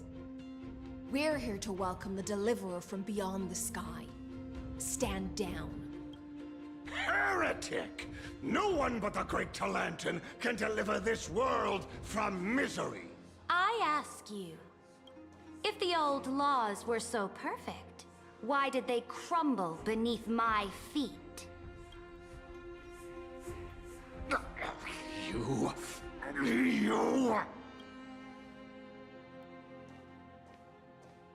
Talantin is long gone. Now I am the law. I am the law.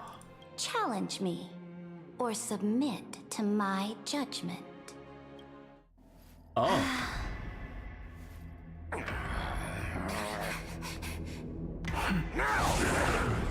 Silence!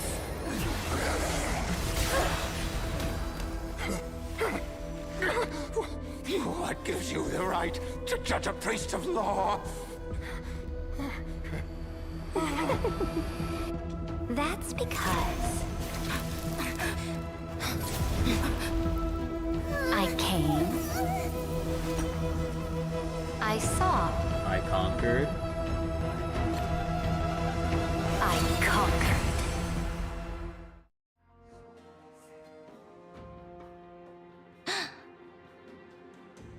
Dux Vergoris, take the ashes of this man and scatter them in the temple among the crowds. Tell them that the High Priest attempted to take away the rights granted to the people by the Imperator. Thus, he met his fate. Yes, Imperator. Now, these two accidental guests. Dux Gladiorum, if you please. As you command.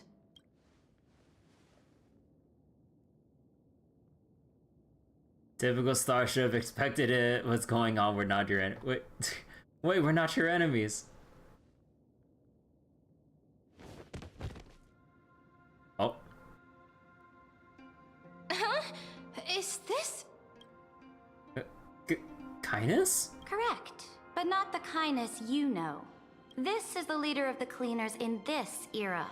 Since the start of the Chrysos War, they've made it their mission to wipe out the Chrysos heirs. Even now, even after I've united all the city-states, these vermin still lurk in the shadows, hindering the Flame Chase journey. Moreover, I know that the 27th person to inherit this role bore many grudges against you and nearly doomed the second Flame Chase journey. The enemy of my enemy is my friend. So, out of courtesy, I present to you this corpse as a gift.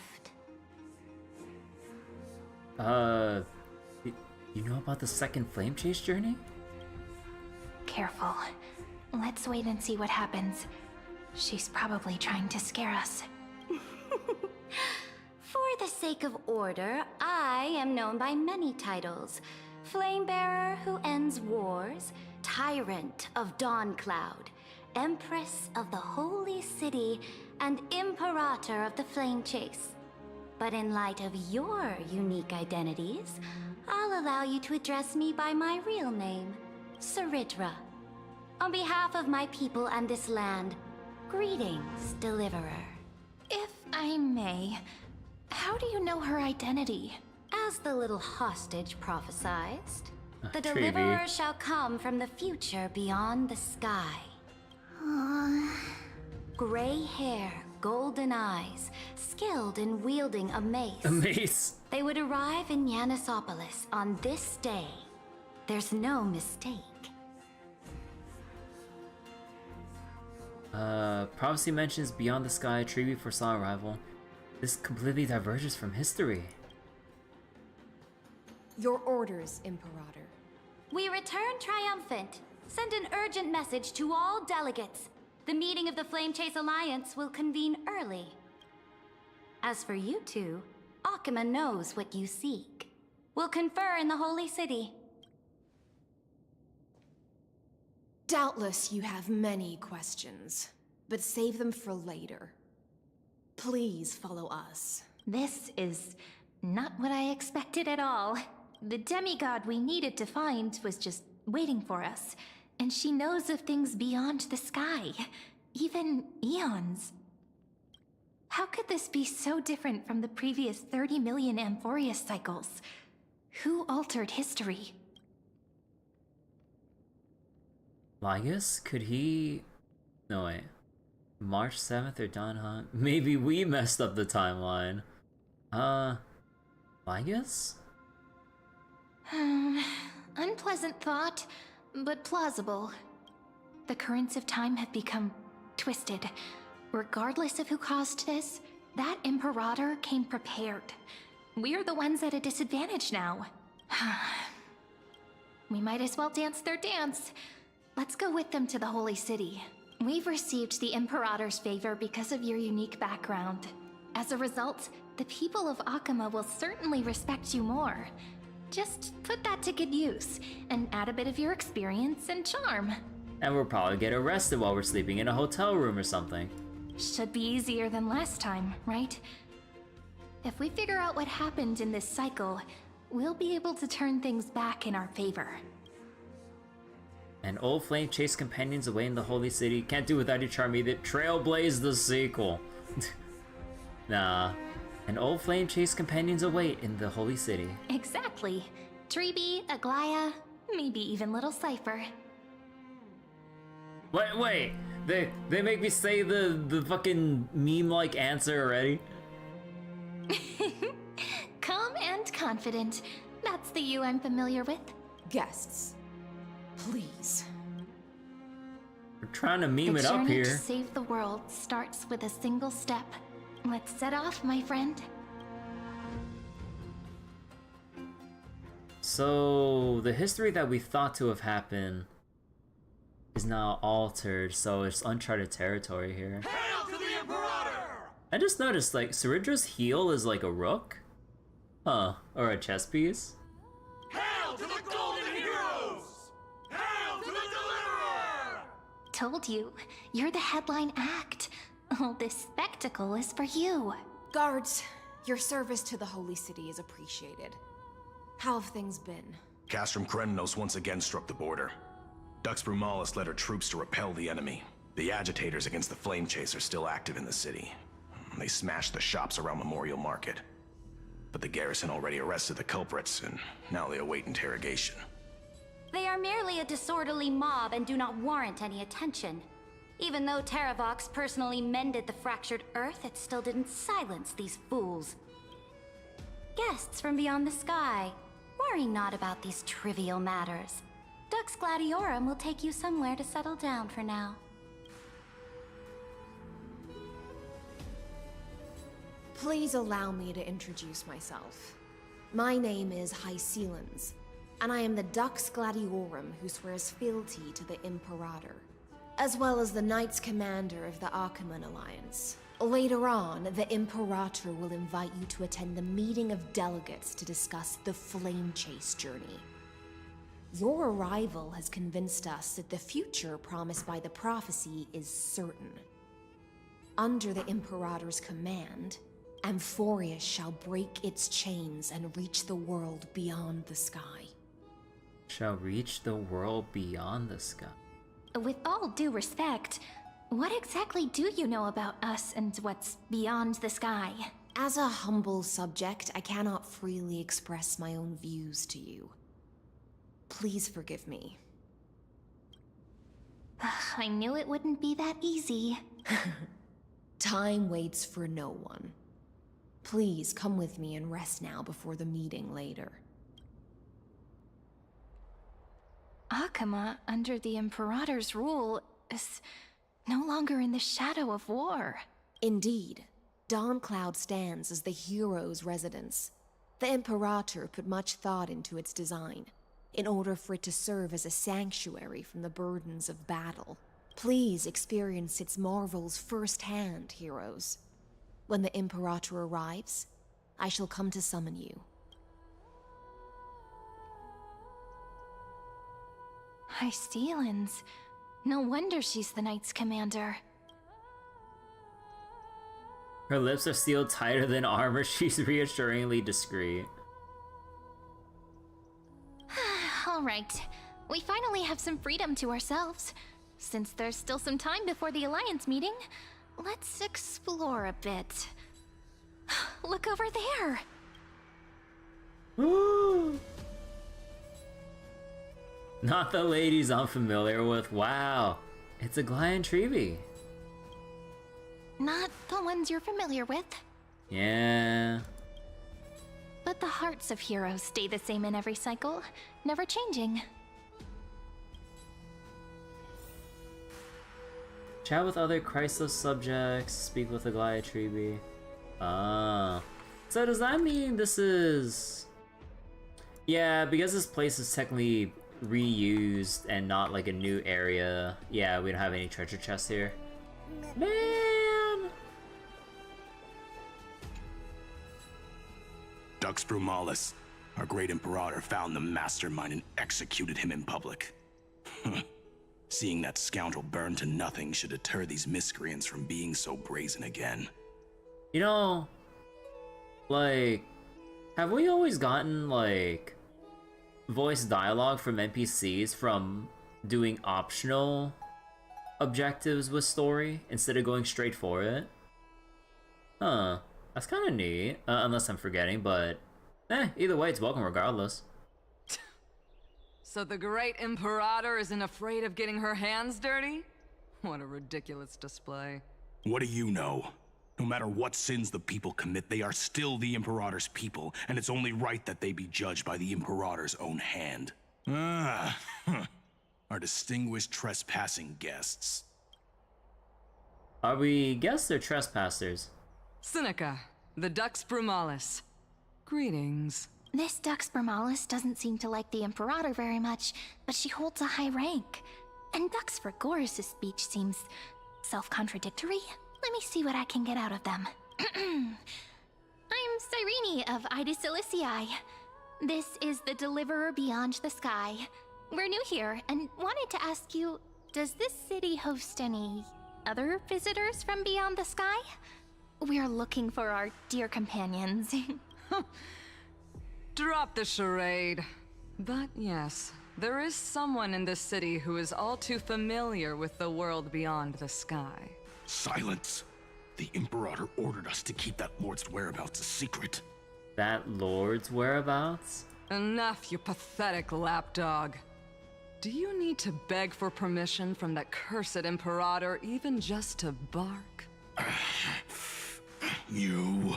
Someone who is all too familiar with the world beyond the sky and is referred to as that lord.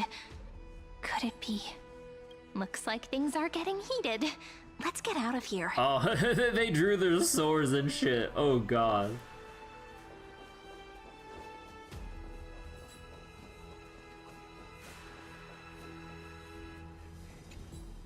How are we supposed to talk to the heroes of Deliverance? What if they're really intimidating? Meanwhile, us. Hi, I'm the Deliverer. Virginia, don't be so nervous. Once they hear your poetry... Ah, heroes, you're already here. Greetings. I am Apollonius, the Dux Helcolithus, one of the 5 sages of the Grove of Epiphany, advisor to the Flame Chase army. This is Virginia of Castrum Kremnos, the Dux Carminum and imperial scribe of the great Imperator. Hello. I'm Virginia. I compose poetry. I'm Cyrene from Hysilens. This is the Deliverer. Nice to meet you both. They're not as frightening as the rumors claimed. This is our first time in the Imperator's realm. Akima is even more magnificent than we imagined. If you all weren't here to look after us, we'd be completely lost and confused. The Akima you imagined is long gone. Under the Imperator, this city has been reborn as the capital of the world. Capital of the world? Bask in her free-spirited winds. For anyone who fulfills their duties to the Imperator, these winds shall forever remain at their service. But what if... It won't. No, I was kidding. Those who are loyal do not need to consider the consequences of betrayal. But if you're curious, why not head to the lake and take a look? Those elders who lie at the bottom of the lake are the best example of what happens when you disobey the Imperator. Oh. The elders of this cycle were all... Looks like that priest who was sentenced to death wasn't an isolated case. Oh. Is there anyone else you can talk to? No? Not really? Alright.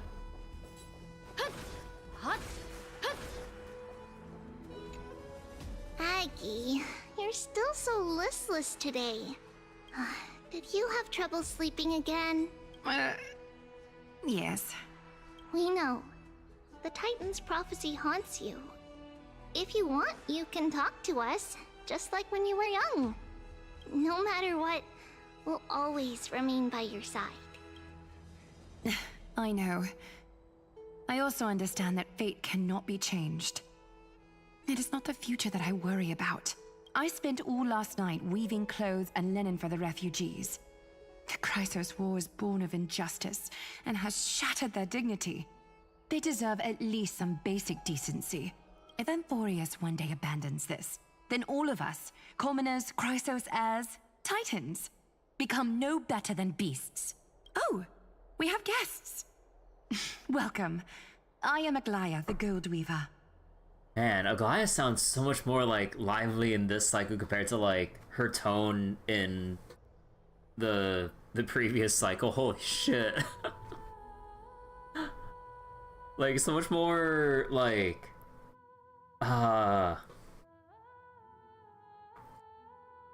sprightly with like vigor and stuff compared to like how she was, because like you know like in the previous cycle and everything, like she's only been hanging on to that last shred of like humanity within her, like for having lived like what, like over or roughly 1,000 years or something. And even Anoxa was like, you're living with just that much left, with barely that much left in you. How the hell? You know, it's like that kind of like a reaction.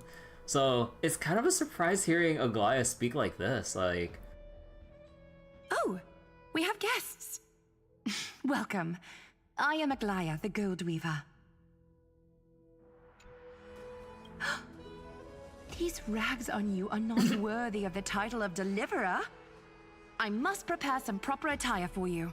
man, she is like actually all smiles and wanting us to refashion ourselves to more proper clothing. Holy shit. It's been a while, Aglaya. Hello, nice to meet you for the first time again. Nah, if only. Oh, do we want to start off the conversation confusing her by saying it's been a while? Man, like, it's also like the aspect of like friendliness in her like words and behavior and stuff.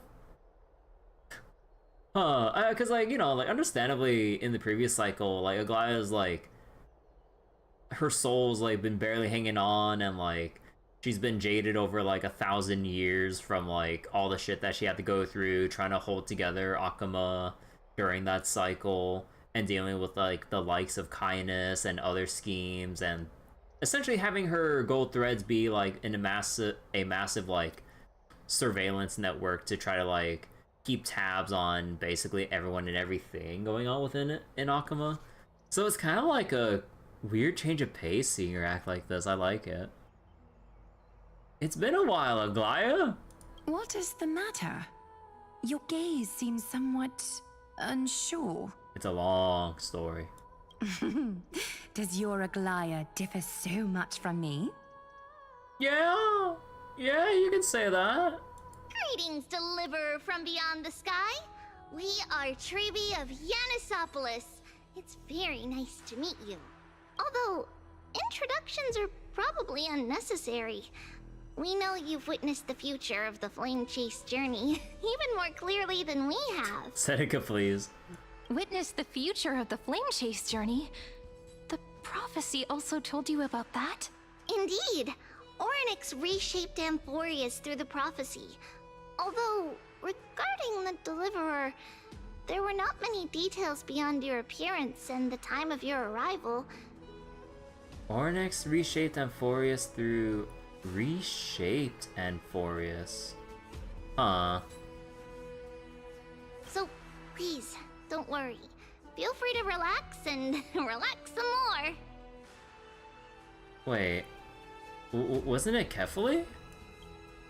Kefali issued prophecies too, but it was Ornyx who told mankind that the Deliverer from beyond the sky would descend upon Amphorius. More crucially, they revealed a future entirely different from the Aranova. Though we still must challenge the gods. In the Time Titan's prophecy, this path leads not to a new world, but to the true starry skies. Man, I'm not used to Aglaia sounding so much more hopeful and optimistic. This is also what the Great Imperator has been striving for all her life. Your arrival further confirms everything. This can't be real. Even you find this surprising? Fate really is unpredictable. Perhaps the upcoming meeting will hold even more surprises. The one from beyond the sky has arrived, and destiny continues It's not to be ordinary fulfilled. fate. The trial of romance is also close at hand. It's Fate Grand Order. No, I don't want to get into that rant again. Worry. We'll sing you a lullaby. Little Aggie, be a good girl and open your heart. Little Aggie. I outgrew nursery rhymes long ago, teacher. But yeah, I really wish we got Fate Grand Order instead of Fate Stay Night, honestly.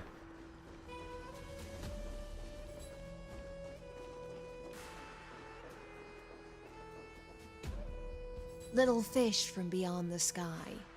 Did you rest well? The Imperator and the delegates are about to arrive. If you are ready, please follow me to the meeting. About your role. I'm the Knight Commander of Akama, General of the Flame Chase Army, and the Imperator's servant. But beneath these shiny scales engraved with complicated titles, I am just a swordfish at the Imperator's side. About the Imperator. As you've witnessed, she is the Empress of Akama, the one who ended the Chrysos War and the leader of the Chrysos heirs. As merely a humble subject, I cannot say more beyond this. About the Chrysos heirs here now.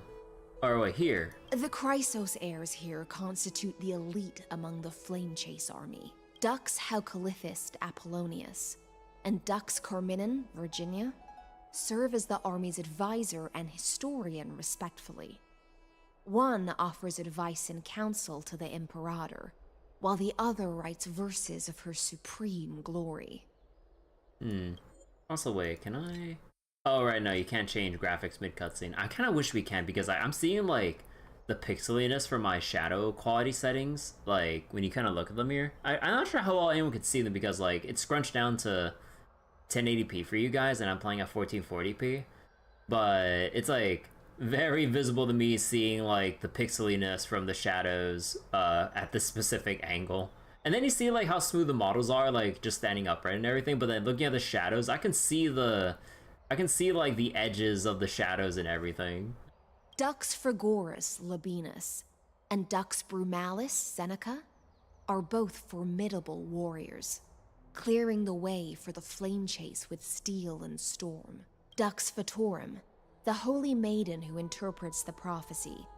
Only the one named Treeby remains in the city. The Imperator once took them as hostages in order to unify the prophecies of the world, but they are now Akama's most vital prophets. Dux Goldweaver, Aglaia. Well, she dislikes it when people talk about her behind her back. You should get to know her in person. No. Let's go. Then come. The Imperator reserved seats for you. I'm starting to feel a bit nervous about the meeting. Since Saridra is presiding over the meeting, it'll be a good opportunity to learn about the law's inclinations in the current era. Let's keep our ears open, okay? This can only end so well.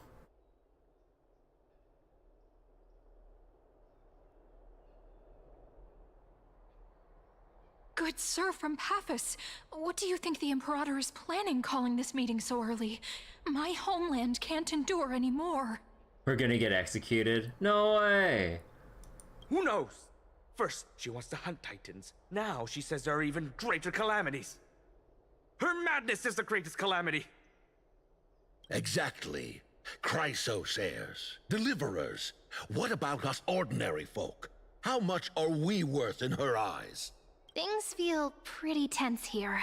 The history books said that the Imperator aimed 3 cannons at Dawncloud to make all the delegates obey her. Will history repeat itself in this cycle? Yes. Similar acts have occurred, and not just once. However, whether history will repeat itself, you'll soon see. It feels so weird that, like, everyone, or at least, like, or a lot of people in this cycle, like, were told about, like, the future from the past cycles, and just acting pretty casual about it, honestly, just, like, knowing what originally happened, but not, like, what will happen now. It's really weird, because, like, because you know how, like, a lot of these, like, time loop stories go? It's like the people who are currently looping would be in the know and trying to change things, while the people, like, what was it? Stuck in the, or what was it? Well, the people who aren't aware of it or caught in the middle of it would just be, like, blindsided constantly or confused, but now they're extremely, like, aware of all this. It's really weird. His death loops, no. Those are the 2 spots reserved for you. Please take your seats. What seats? What's again? Look, we're starting. That's what they were talking about before. What is we stop? So it turns out. Ladies and gentlemen, silence, please. The Imperator has arrived before her faithful council, and the Alliance meeting is about to begin. All right.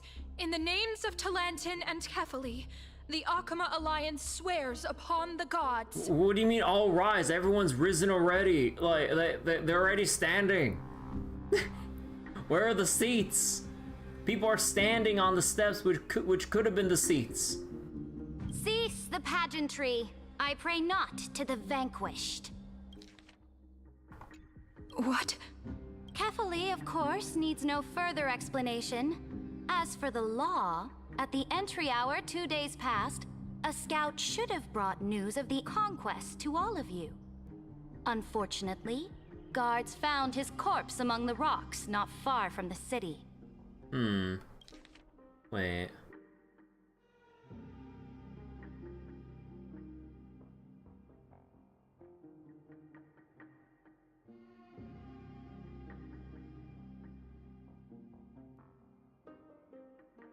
Pray not to the vanquished, pray not to Kefali. Moreover, the poor soul was buried with a Paphos curved blade. It pains me to imagine what agonies this loyal warrior endured before his death.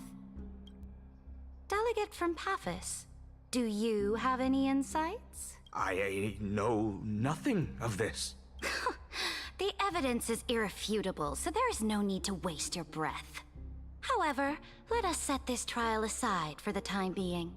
Witness, even within the most sacred and dignified council, there were those among us who wished to draw their blades, brazenly challenging the Alliance, seeking to shatter our hard-earned peace and unity. Fortunately, I uncovered this plot. Now, to protect this beautiful city and her people, the Imperator's legions are ready. They will escort each of you to the Temple of the Three Fates, where you will receive the highest level of protection the Alliance can offer. Then, the Legion's warriors will join me in embarking on the campaign against Fagusa. Legion's warriors against Fagusa. This is clearly a trap. Imperator, did you summon us here just to trample on the dignity of your allies? Enough! Just calm down, Witches! Things are starting to get pretty intense. Comrades, you've all seen her true face now. According to the ancient laws of Akuma, only with the consent of 2/3 of the elders can the legions carry out the commander's orders. The ancient laws. Didn't you destroy them long ago? You defected during the first siege of Akuma, voted unanimously in favor of the Council of Elders restructuring, and just yesterday, you desecrated them with a blood-stained blade. The decaying old laws fell with Talanton and are no longer deserving of respect. But if you still insist on proclaiming yourselves defenders of the law, then be silent and offer up the highest respect to this core flame in my hand. The representatives fall silent. That really is the core flame of law in her hand.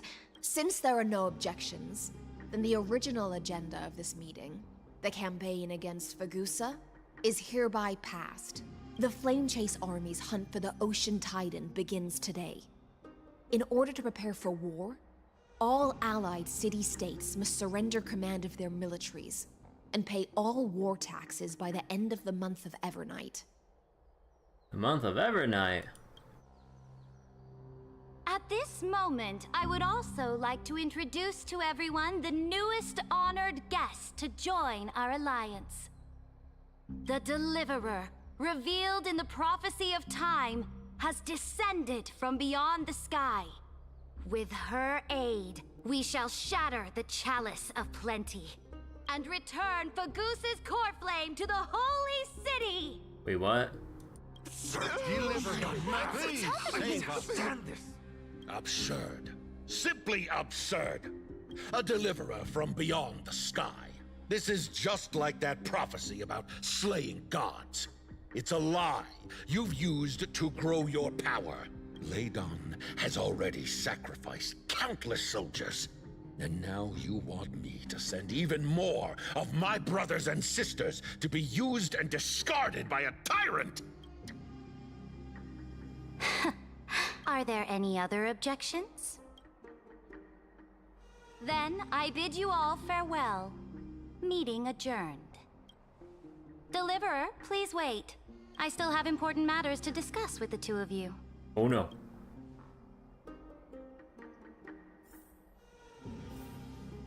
The Great Imperator so dignified, long live the Imperator. Can we see any other dialogue around here? Let's see. Any like random dialogue from... No? Not these guys? Ah, okay.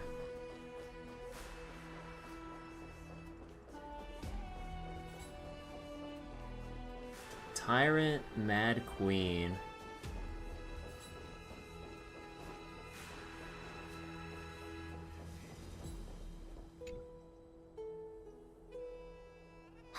I apologize for that farce of a meeting. It must be tiring dealing with so many people every day, Great Imperator. Tiring? You're mistaken. Moving chess pieces, placing wagers. This game of strategy adds a dash of color to our heavy fates. Much like how rule and conquest are always accompanied by sacrifice. Is the war with the Titans also part of that sacrifice?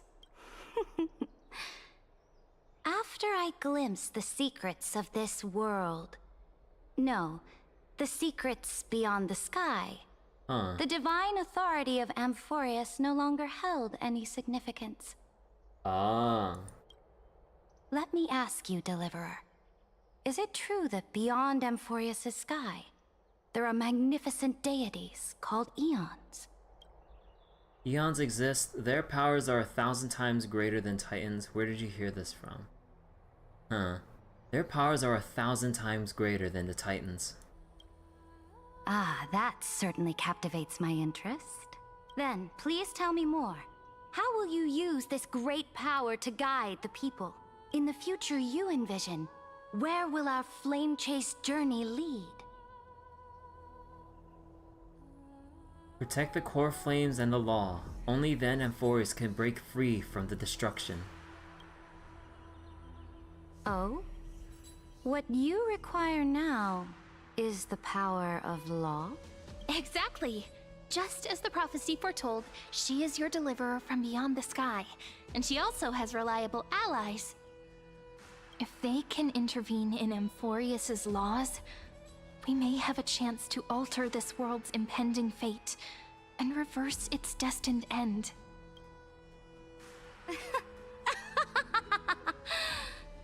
We're gonna get executed, aren't we? Very good, Deliverer. You have courage to say such presumptuous things, even knowing that the inheritor of the law stands before you. You mean... In the past, anyone who dared to covet the Imperator's divine authority would have met a gruesome end.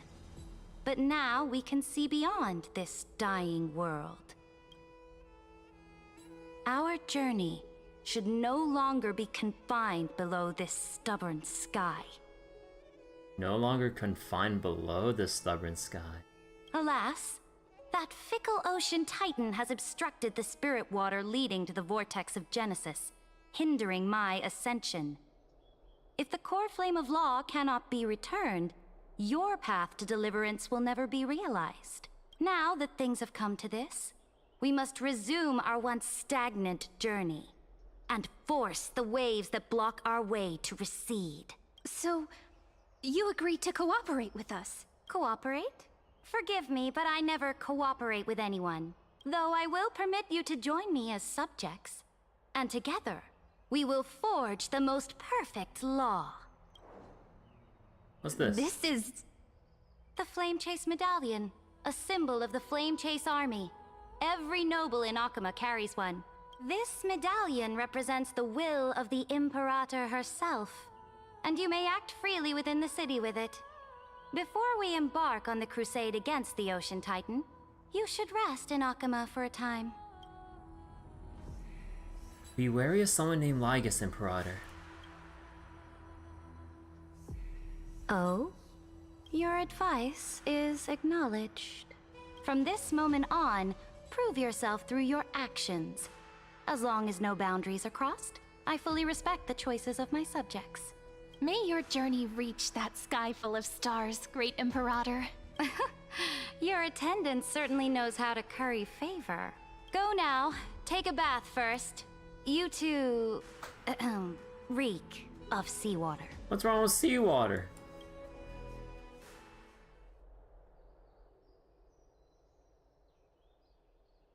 Aw.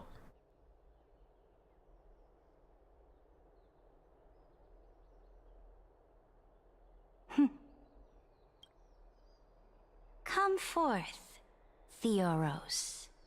Yes. Well, shit.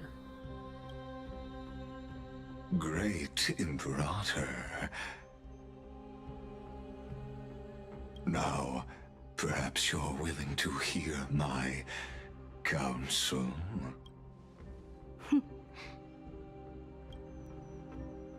Those two arrived just as Orynyx described, and just as you said, they showed a thirst for law. At least this proves that my judgment was right.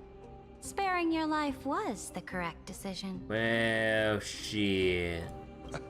You've once again confirmed that your wisdom is no empty boast.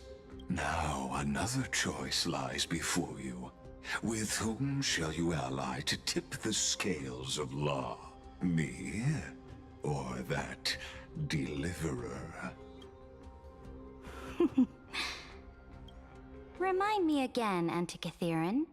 What kind of future do these two paths lead to in your view? I shall tell you.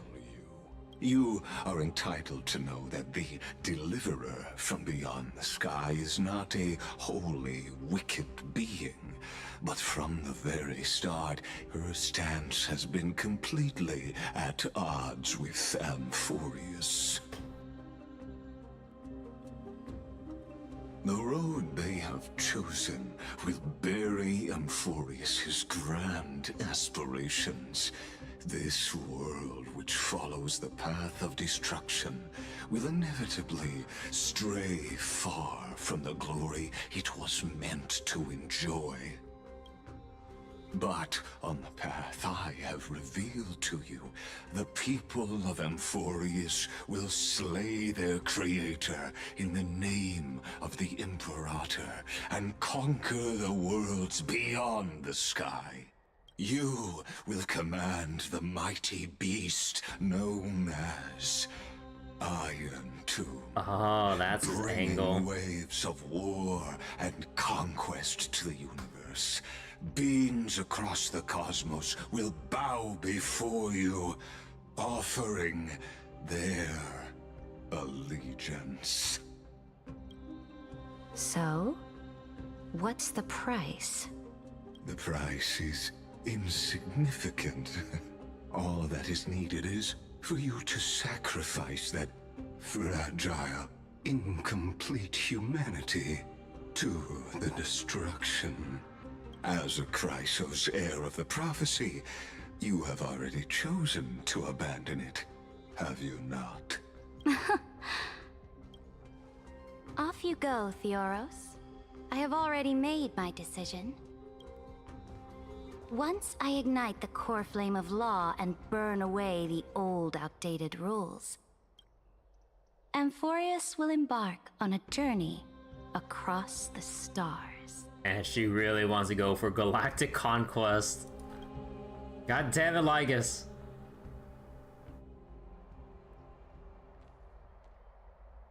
The Imperator is quite forceful.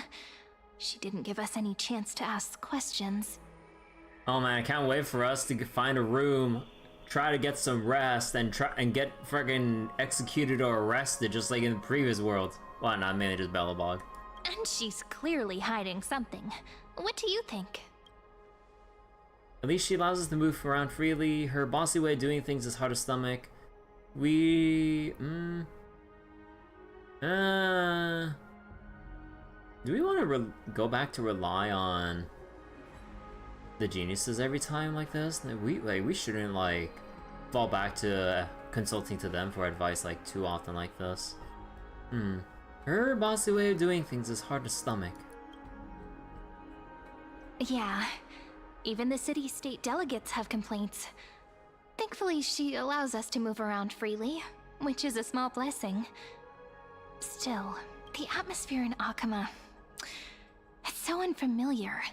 And it's not just the Flame Chase Alliance talking about the world beyond the sky, but the whole city.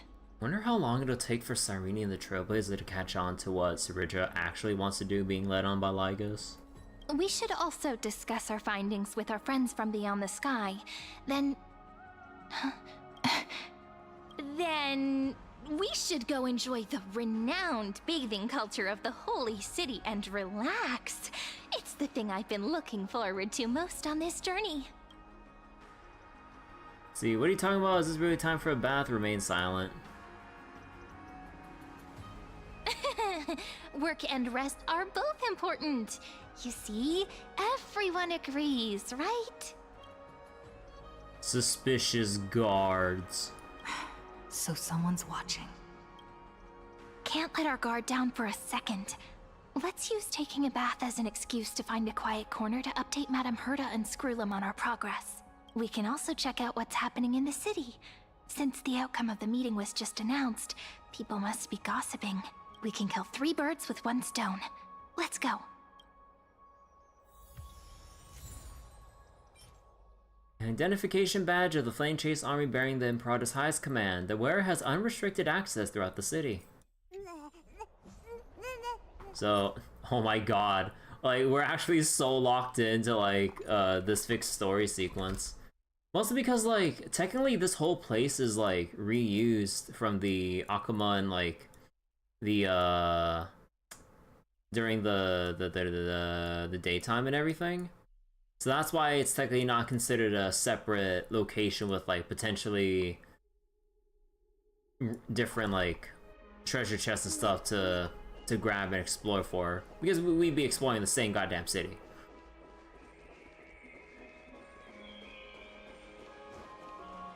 Relax at Memorial Palace. Oh, so many people! The holy city is so lively. The myth has drifted from its destined course. If fate is written in the stars, then their gravity pulls not just the sun, but the very tides at your feet. The stars may be untouchable, but the tide isn't. Stand in its flow, and feel how cosmic forces lap at your ankles.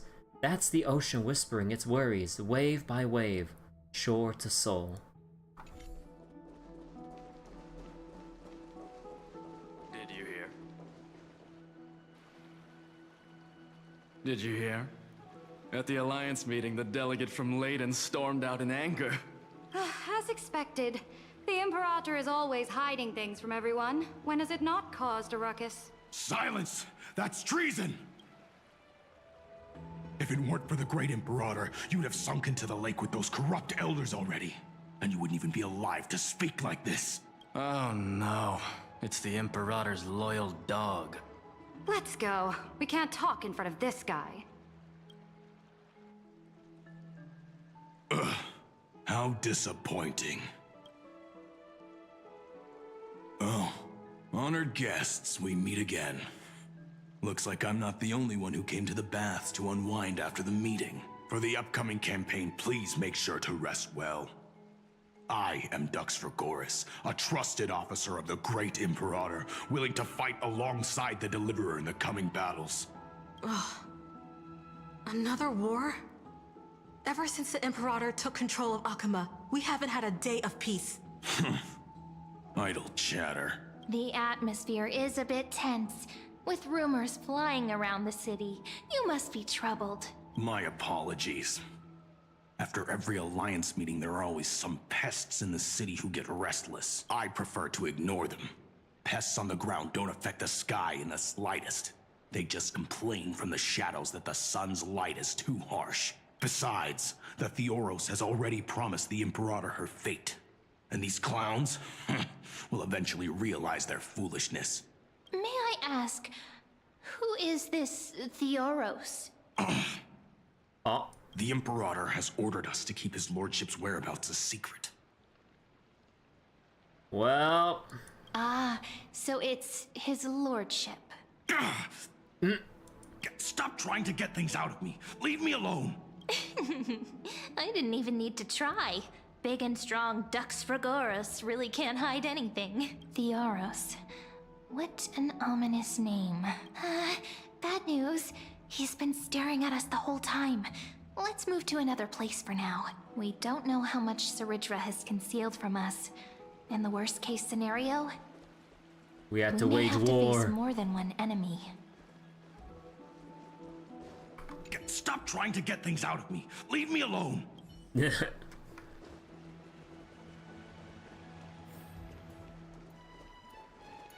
Even the Deliverer takes baths.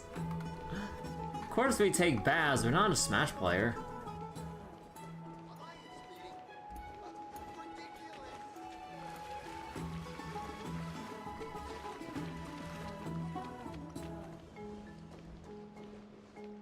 Alliance meeting? More like a cage where creatures with golden blood claw at each other. And Flamebearer who ends wars? Clearly, a tyrant who doesn't deserve such a title. You're absolutely right. While the Imperator's hounds are still hunting down others, let's let out our grievances. You. I know you. You're that tyrant's lackey. What? Here to shut me up for that little imp? Panicking now? Don't worry. I don't care what others say about the Imperator. And she certainly doesn't either. Oh? Children of the Prophecy. Such rare guests. Are you here to relax in the baths as well? The temperature is just right today, so be sure to enjoy it. You should rest well for the next campaign. What? Children of the Prophecy? Another excuse for the Imperator's reckless warmongering. No filter, huh? You should be glad you don't have a seat at the Alliance meetings. By the way, if you still want to bathe, hurry up. Once that predatory fish joins the flow of water and eliminates all the fools questioning the world beyond the sky, you won't be able to enjoy this perfect water temperature anymore. Seems like there's more to Dux Bermalis' words than meets the eye. But would the Imperator actually kill those who question the world beyond the sky?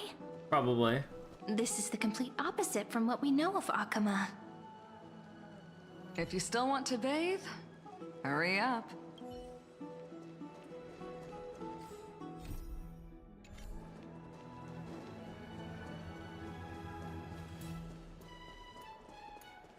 I wonder what everyone in the city is talking. Huh. These two are... So many guests today. Let's see who's here now. Two distinguished guests of the prophecy. One a clever and adorable warrior. The other, also quite heroic. Clever and adorable. Yup, that's me. Totally not Cyrene. Ah, heroes. I didn't expect to meet you again so soon. How fortunate. It's a pleasure to see you again, Dux Helcalithist and Dux Carminum. You two are inseparable, aren't you? This is... Oh, she wants to find someone to help with research for her new work. I'm the far-seeing eye and all-hearing ear of Akama.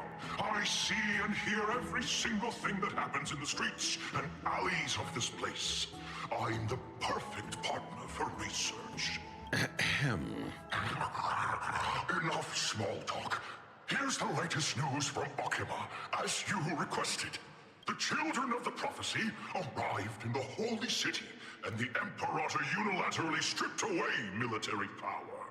The Alliance meeting ended in discord, and there may be bloody upheaval. As expected. I get the feeling you might have embellished a bit to keep people's attention. I swear on my stone mane, I would never do such a thing. But if you wish to quell this terrifying news, perhaps a more explosive topic would help. Never mind. While the influence of rumors can be minimized, the fact remains that the great Imperator did swiftly consolidate military power in an almost threatening way.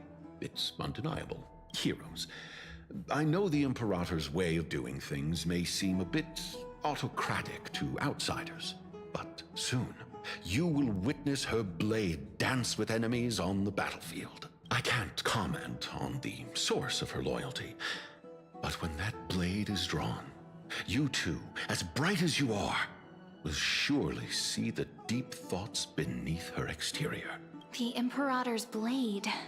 Is he talking about Miss Hysilens? I sense some unease in Dux Helcalithist's words. It seems the Imperator and Miss Hysilens share a much deeper bond than the others do. There are eyes and ears everywhere. Is there any place where we can have some privacy? To understand the Imperator's secrets, we have to get past Miss Hysilens.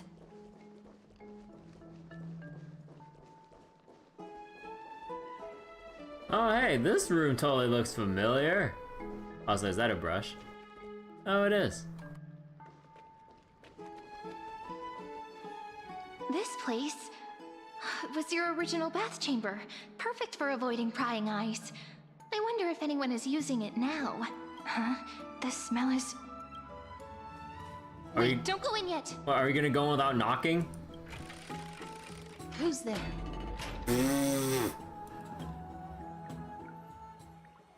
Oh. The little gray fry in pink sea hair. Oh.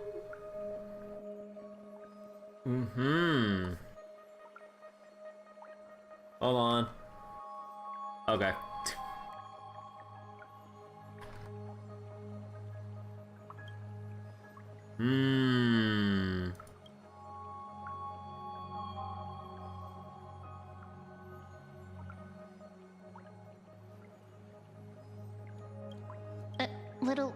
Little sea hair?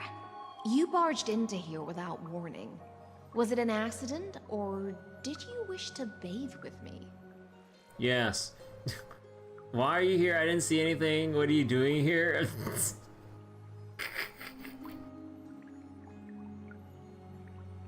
What are you doing here?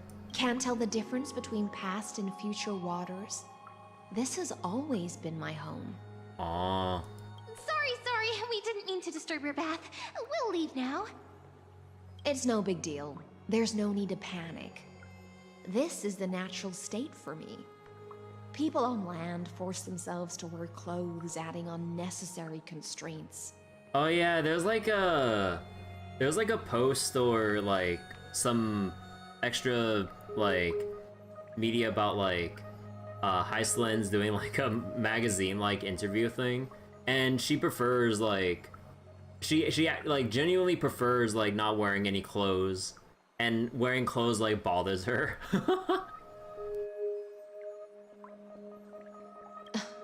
Forget it.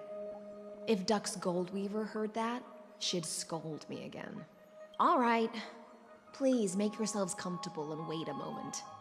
Let me first wash off the blood of the hunt, and then I'll attend to you two. Okay, I was wondering, like, so this is actually blood?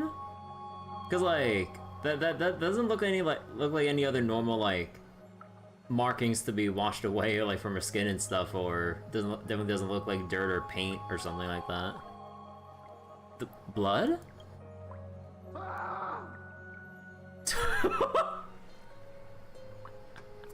the distant scream.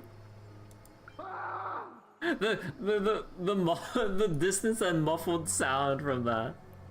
The delegate from Ladon has been assassinated. Quick! Oh. Quick, someone come quick! Oh. Oh. Ah, the broken crab shell surfaces. I was worried it had been washed away by the current. You're a vicious fish. Viciousness is a form of praise to the blade. I see. No wonder there was a faint smell of rust in the air before I even entered. Why? Is it because the Ladonians refused to contribute troops to the Flame Chase journey? Or just because they offended the Imperator? Because the new era of the Flame Chase doesn't tolerate stagnant blood. For the ignorant masses who cling to outdated laws, only bloodletting can wake them up. Right now, the rebel forces on the frontier are rising, and Ladon has been secretly supporting them. They loudly chant the slogan, "Return to the Era Chrysia," unwilling to relinquish military power. They're just building momentum for the rebellion. Fair enough, I reserve judgment on this. Seems too extreme for me to accept. Fair enough. Thinking is a right given to citizens by the Imperator. I won't interfere with your thoughts. As long as you don't try to reverse the current of the times, you and I will both be free. But, Miss Hysilens, I can't even hear the slightest hint of joy in your words. Because I've already tasted ultimate freedom. Long, long ago, I lived in the sea. In that lightless abyss, far beyond civilization's reach, the great fish consumed the small, and when the great fish perished, their bodies became sustenance for the newborn, nourishing the whole ocean. This is the tide that carries civilization forward. Anyone may be devoured, or meet the fate of inevitable decay. Are you suggesting that ultimate freedom is in fact the cruelest fate for life? I only mean that if life wishes to preserve its dignity, it must first be bound by the law. There's no need for me to say more, Little Sea Hare. We are of one mind. Whether the Imperator's law can guide the schools of fish and lead us to a truly free ocean, let us wait and see. But for now, let's pause this heart-to-heart. Another fish has come, following the scent of blood.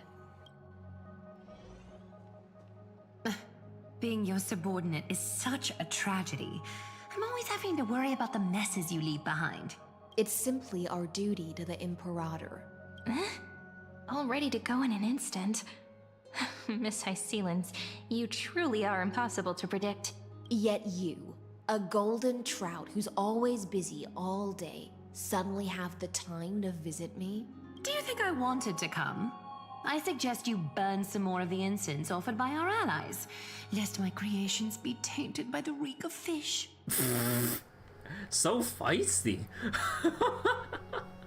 Like, again, compared to the previous Aglaya, oh my god. Like, it's kind of refreshing seeing all the Crisis Heirs alive again, but, you know, obviously, like, personality-wise or attitude-wise, they're just like, well, at least some of them are pretty different so far. Well, mainly just Aglaya, but we'll have to see the rest of them. I'm only here on the Imperator's behalf to remind you to prepare for the banquet. Fine. But I must retort. What you call the reek of fish, to me, is the unique fragrance of the sea. Aggie, if you remove the depression. Yeah. Besides, if my fine clothes get stained, won't you just gift me new ones? I won't. Seem pretty close. This is strange chemistry. Aglaya is so different from her past self. You mean future. The future ruler of the Holy City, Lady Goldweaver, is quite captivating in her own way. By the way, you both just mentioned a banquet. Could you elaborate on that? Oh, right, you don't know. Every time before a battle, or after a victory, the Imperator holds a grand feast for the Chrysos heirs to lift our spirits. For us warriors who swim constantly between life and death, these feasts are more worth looking forward to than victory. A banquet to prelude the hunt for the god of banquets, and honey brew as a tribute to commemorate the ancestor of honey brew. How absurd. Don't look so grim. All has been decided. Since it's a banquet for Fagusa, why not take a leaf out of the Tidens book? Live in the moment and enjoy life to the fullest. I'm not as carefree as you. That little Dolos kitten is already causing enough trouble for me. And on top of that, I still have tailoring commissions to complete. By the time the cool flame illuminates my eyes, I might not be able to focus as I used to. Aglaya's eyes. Curious about these eyes? People often compare them to jewels. But I've already made my decision to ask Romance for eyes that can see everything. I wonder what this world will look like when I take the Divine Authority. In the future, you will still be the finest weaver in the world. Is this also a prophecy from the Three Fates? It's even more accurate than a prophecy. After all, she has already witnessed it, right? You weave the most romantic thing in the world. You have forged the long stairs to Aranova. You will bathe in the golden light of hope. You will weave the most romantic thing in the world. Become a demigod and lose your humanity. That is the only reply I've received in the countless times I've sought wisdom from the prophecy. But Destiny's fragments are like stitches. Before they're threaded into splendid garments, no one can see their true charm, can they?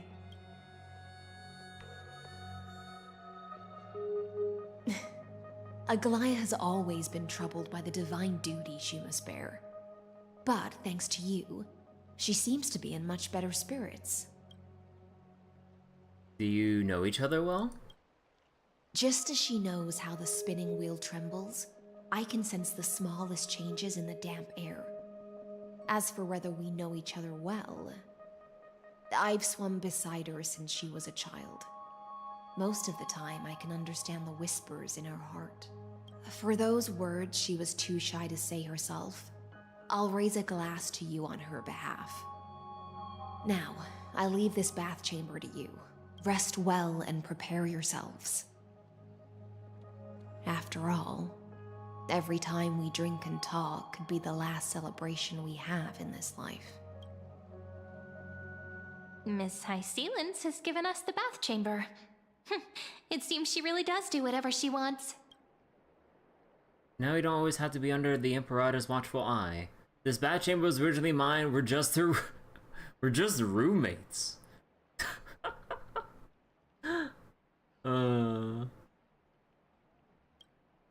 It seems that way. This also means she could return at any moment. If we're having an important discussion, we must remain vigilant. So, let's seize the opportunity and report our current progress. We don't want to keep everyone beyond the sky waiting.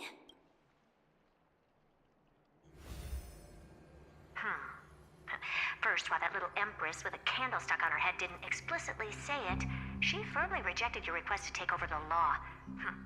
Fair enough. Second, Lygus is indeed in this timeline. But since he's somehow connected to that little empress, you have no way to find him. As expected. The road ahead will be long and difficult. I haven't even said anything and you already know everything. Next time, don't steal my lines. Tisk tisk, the road ahead will be long and difficult.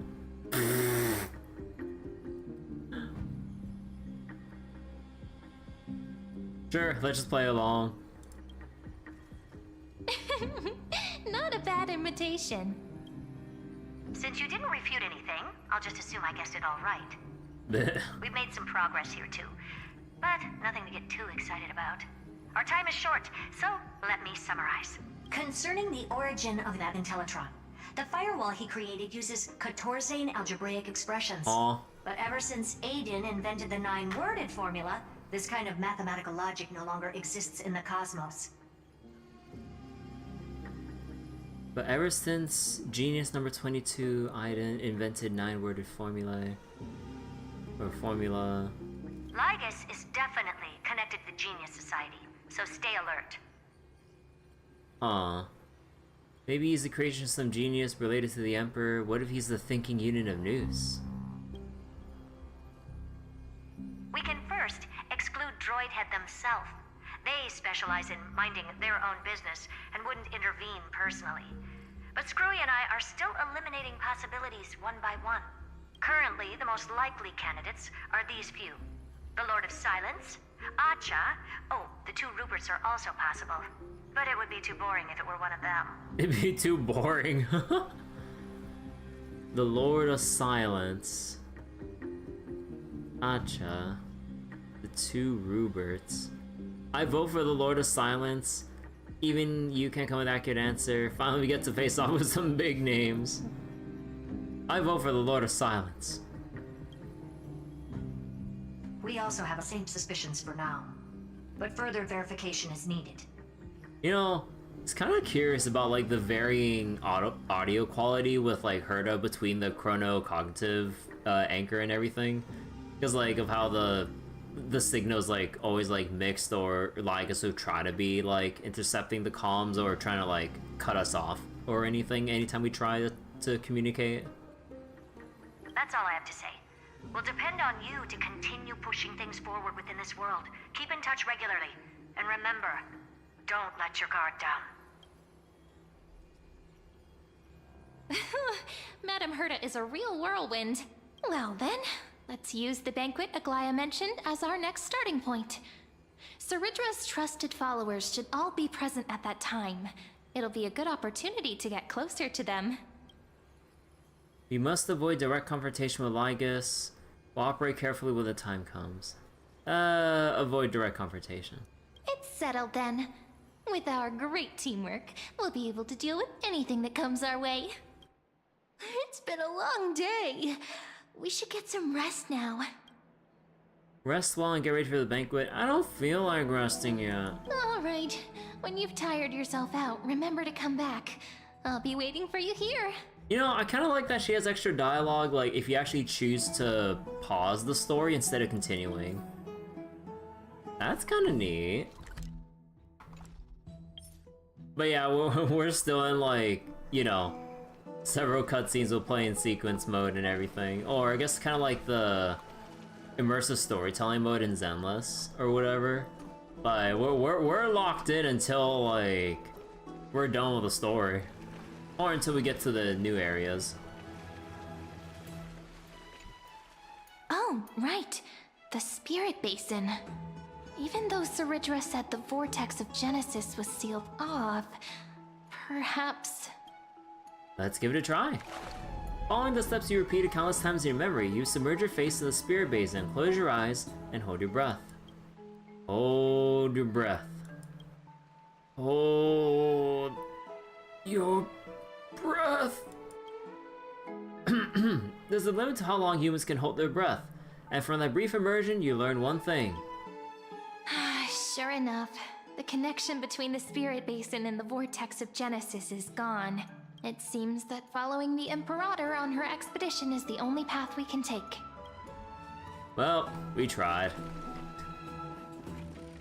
So, is there anything else we can actually explore around for?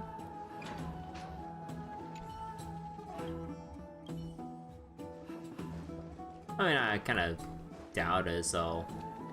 Yeah, we should probably just move on. How many pulls do we got? Only one.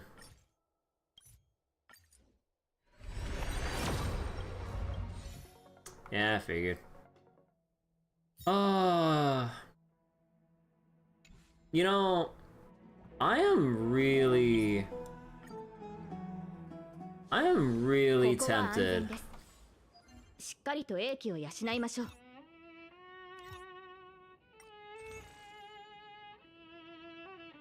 I forget, like, or we'll obviously get more Herta, like cones as we go on, obviously, but I am so tempted to burn for 15 passes. Pray that we get extra starlights for extra pulls to convert, because I am that desperate to get Hysilens and everything.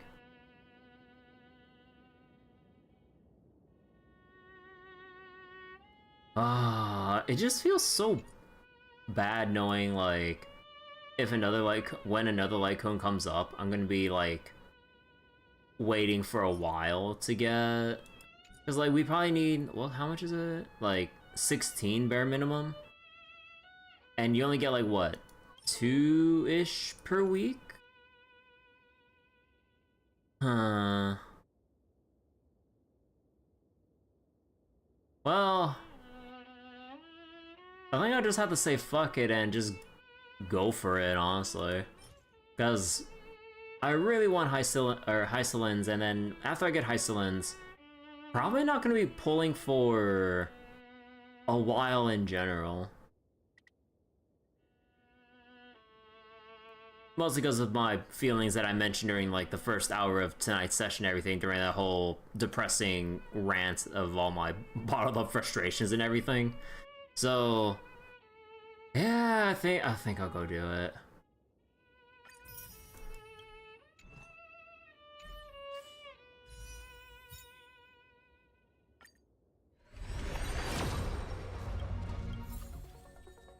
Okay, we got... Wait, is this the first, like, light cone I have for Moza's break effect light cone? Yeah, because I didn't get any starlights from that one. That actually kind of sucks.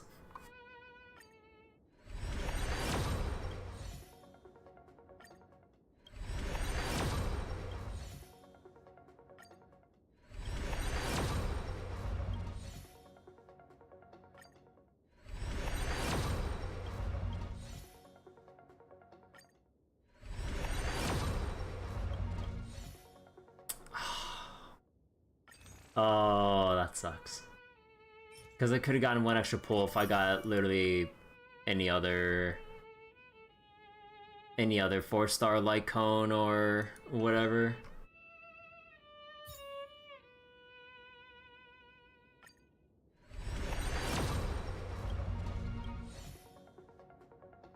I mean, I can convert a fair amount of my Honoric shards that I got from buying the battle passes from, like, previous months ago. I kind of doubt there's, like, anything worth, like, grabbing from any of these shops, so honestly I should just convert it. Like, compared to, like, Zenless, where I'm actually more, like, where I feel actually better about getting the outfits here, like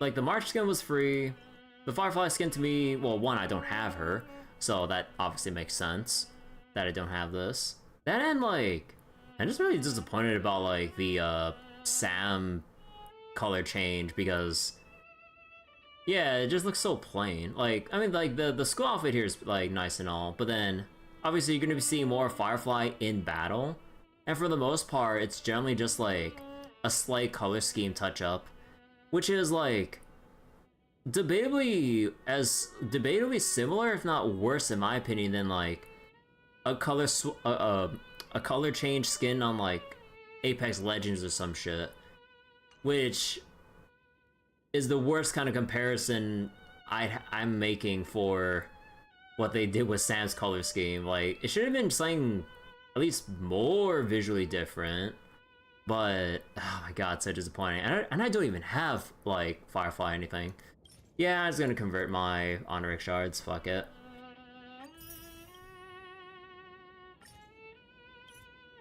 Actually, yeah, I think I'll just make this a bit faster and then just convert this right here, right now. Alright, Depression Hour, let's go! Heck. Depression Hour, let's go! Heck. Depression Hour! Oh, please, like... Oh my god, just let me get a 4-star! Oh my god, I can't even get a 4-star to get another freebie pullback. God damn. So wait, what's worse? Firefly's schoolgirl skin or Ellen's uniform? Is Ellen's school uniform considered bad? Because at the very least we can get to see her in combat with it compared to Firefly where you only see her schoolgirl outfit out of combat. Because you'll never see it in combat. So then you actually get to see the skin that you paid for more often with Ellen.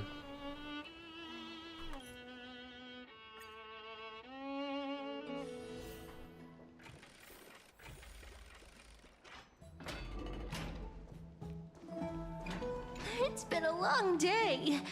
We should get some rest now. So wait, Handful were pissy about the skin being paid and not free?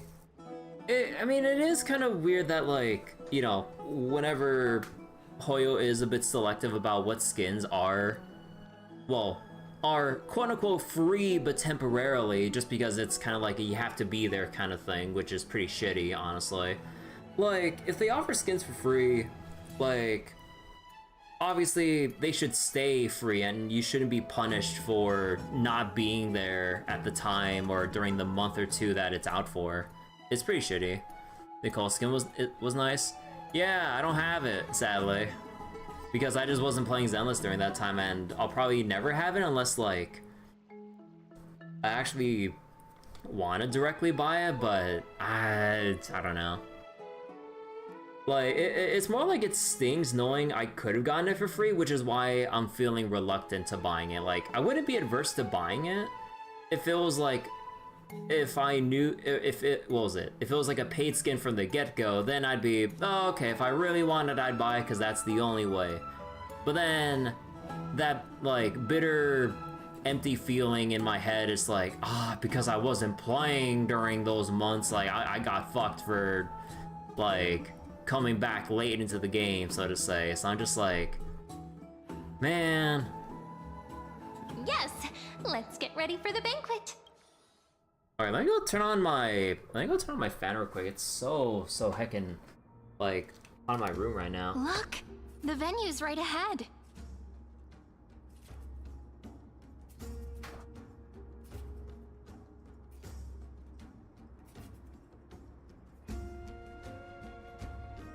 Ugh.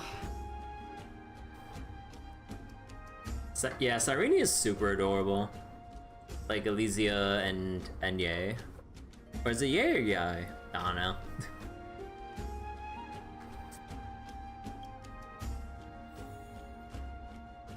So wait, we're having the banquet in the... Oh my god, reuse fucking assets. Oh, they removed the stairs. And I can even hear singing. It feels so romantic. Well, okay, I gotta say, it definitely feels refreshing, at least at this current moment, that like whatever voice line Cyrene or whoever else might have to like say something while we're en route to like the next objective marker, compared to Zenless, at least they have just their one line or so and then it's done. But then Zenless, like, they go on, but then like you move like just 10 meters and you cut off like at least like 3 different lines from characters in your current mission. It's really weird, like, that Star Rail doesn't seem to... Well, I mean, like, I think there are moments like that in Star Rail, but not as often as I've experienced going back into Zenless and everything.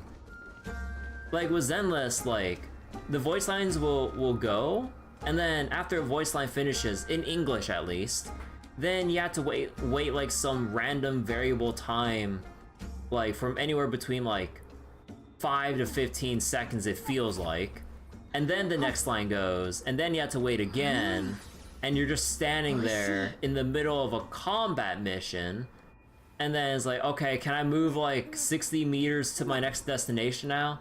It's like, no, they're still going, and I still want to hear that dialogue, so I'm having to plan my ass here in Zenless, and then I'm just like, okay, now it's done, now we can move like 60 meters ahead.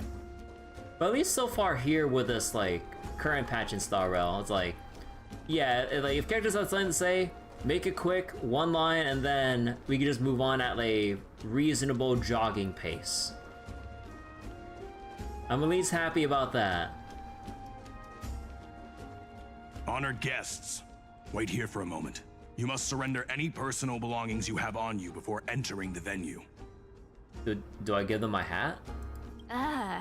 This hero always brings down the vibe whenever he shows up.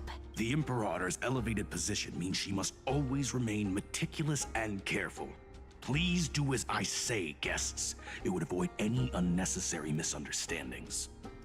I get that you don't want people to bring outside food into the banquet, but is it really necessary to confiscate the books and quill pens? Even a quill pen can become a deadly weapon in the right hands. I'm asking for all your items. All, Miss Cyrene. Your belongings will remain safe. They will be looked after appropriately by dedicated staff. Looked after appropriately? Dedicated staff? Talk about a vague choice of words.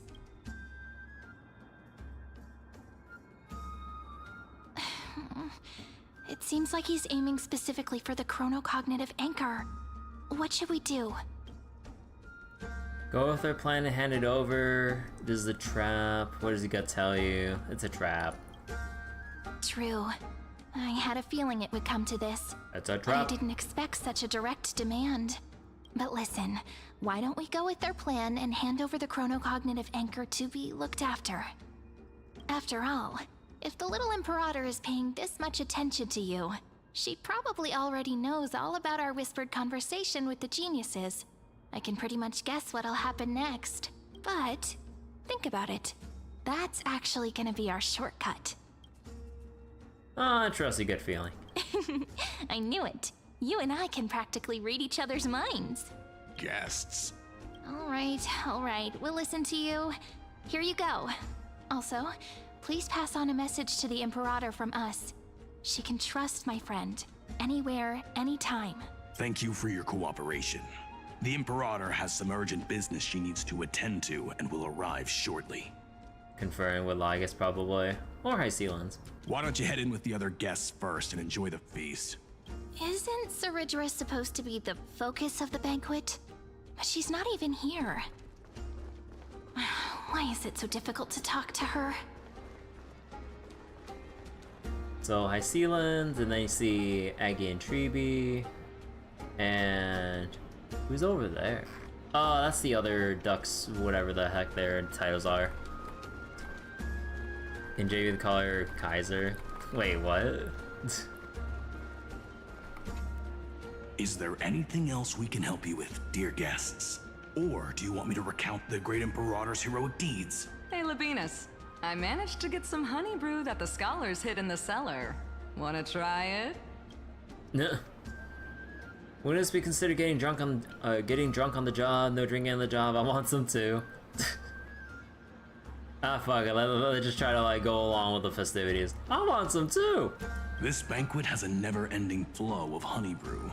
You're welcome to try it and see whether our drinks are as good as those from beyond the sky.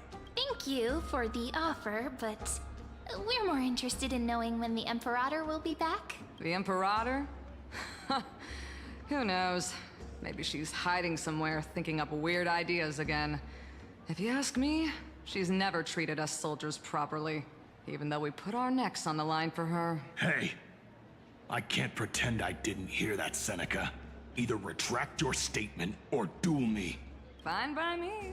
Attendant, bring us 10 more jars of honey brew. I'm gonna make sure he can't even stand straight by the end of this. Drinking contest. You wish. Be careful you don't get drunk first. Actually, there are so many people, we wouldn't be able to find the Imperator even if she were here. I know. Let's look for seats that are raised up higher than others. What seats? Everyone's standing up. Like, can they even like put down some chairs or like additional tree stumps that would be, you know, designed for sitting down on, or some tables with honeydew and other food or some shit? Like, I know this whole place is a reused asset, but surely they could add a few props here and there. Like, come on.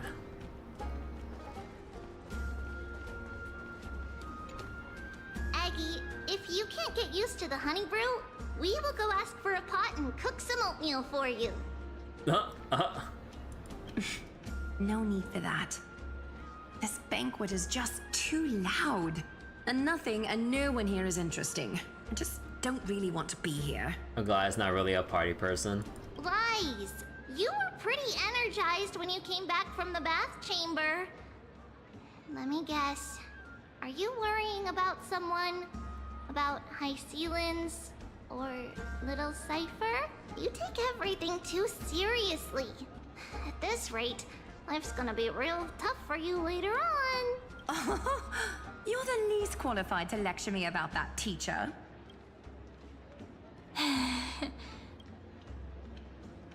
Maybe it's better not to disturb them. And yeah, we walked up anyways. Guests, are you here for us? I mean, are you here for Treeby or Aggie? No. I'm just wondering whether you've seen the Imperator. The Imperator? No, we haven't. Our sovereign has always acted however she pleases. Though she gave us ranks, she'd never tell anyone her whereabouts. Perhaps the only thing she tolerates are chess pieces. And the sky reflected upon her crown. I see. Why do you two look so distressed? That's not what the deliverer should look like. Why don't we have a toast? While we still have time for pleasure. Oh. Yeah. To the destinies and sacrifices of the next millennium. We're actually holding a drink. Holy shit. But Cyrene doesn't get any? Come on. Well, why can't Cyrene get a drink too? Then we will toast to the tomorrow that will set fate free. To the flame chase journey to Treeby and Aglaia, hail to the new world. To the flame chase journey. Cheers. Could have animated that. Called it. Oatmeal suits us way better than honey brew.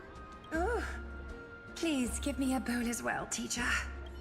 No, you're not cut out for drinking. Then you've got to come back alive. Your honey brew. Make sure no one.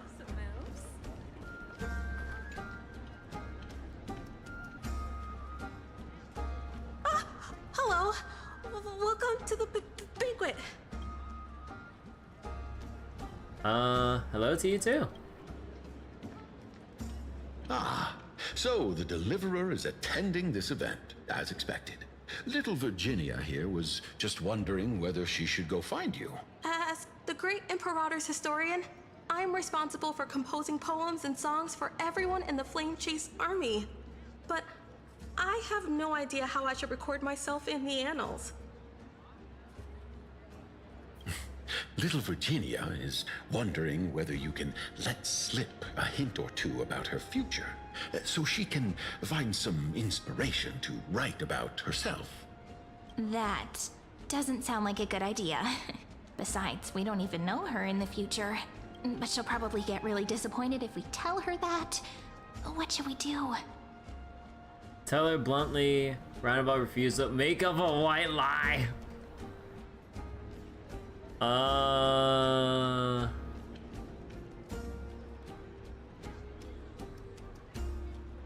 Look. Your future's up to you.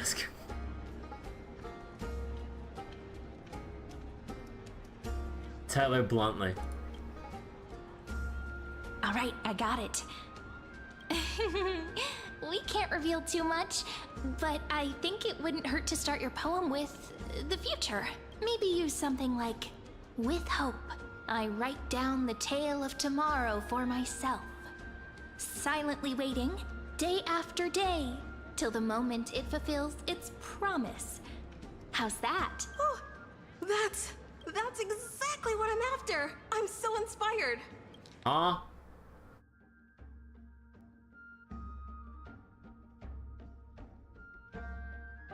Oh, okay. Thank you so much. I feel like I can actually finish composing the heroic saga of Flame Chase once we end this campaign. Apollonius nodded, showing approval of your answers. Good improv. Hey, that wasn't improvised, you know. I memorized it so I could show it off to you. Wow. By the way, in return for that, are you able to tell us where the Imperator is? The Imperator? She usually wouldn't arrive this early. She believes that rulers should stay silent in places where their subjects hold private conversations. Why don't we have a toast before she arrives? To reason, which is held but not revealed. Man, I know, like, with the color of the cups and everything, that's supposed to be the honeydew in there, but because it's static and not like an actual moving liquid and whatever, it just looks like they're holding empty, or like painted empty cups. Cause like, you don't even see like the honeydew from this angle, like from the top of the cup. To romance, which will surely be returned. Meanwhile, Cyrene can't drink. Gray fry. A little sea hare. Please come over and share the delicacies of the deep sea with me. Sushi? Can you even get drunk on fruit juice? No, he's drunk on the atmosphere. You two have been wandering around the venue as if you have something on your mind. Have the attendants not taken care of you well? No, we love it here. It's just... we're a little concerned, seeing how the Imperator still hasn't arrived. Don't worry. I know what you've been waiting for. Come, sit with me for a while, will you? I'd like to share a personal secret with you.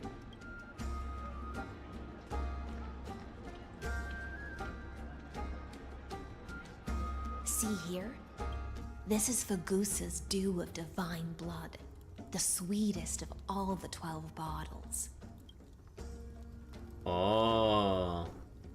Now this is wallpaper material. Hold on.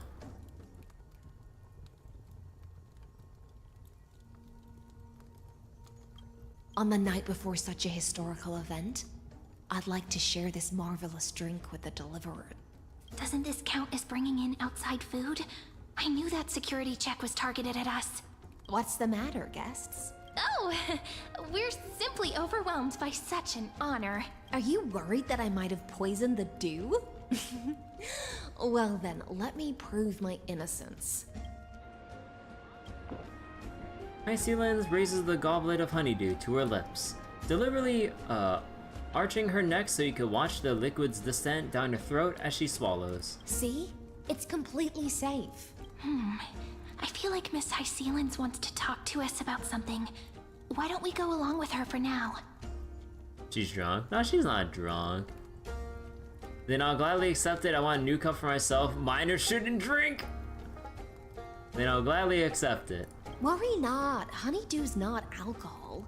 It won't get you drunk. On the contrary, it can make your mind even sharper. The clay cup touches your lips in the blink of an eye. She is indeed the imperial blade of the Imperator and the swiftest swordmaster in Amphorius. Please, have a taste. Would you like some too, little Sierra? I can drink it myself. How is it? Sweet enough? Not bad. As long as you like it. Calm at times, tempestuous at others. That's the taste of the ocean. It'll do you good to understand Fagusa's fickleness before we set off to face their waves. Just like how you're about to understand the secrets within this dew. Now, please turn around. Very, very quietly. Don't make a single noise.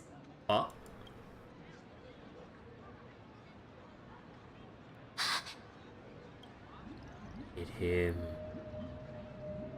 The Imperator, when did she... The dew of other gods all intoxicate humans. But the god of banquets dew is an antidote that can awaken humans from a sea siren's enchanting song. Since the start of this banquet, all the guests have been under the spell of my song. None of them can see the Imperator and that Fioros. But you two, I wish for you to see the truth. Is this also what the Imperator wants? This is my personal request. I can't bring myself to trust that Fioros. The Flame Chase army changed after he descended with Orynyx's divination and brought the prophecy of the stars to Akama. His seductive whispers harbor something malicious within, and will ensnare those of us blinded by ambition.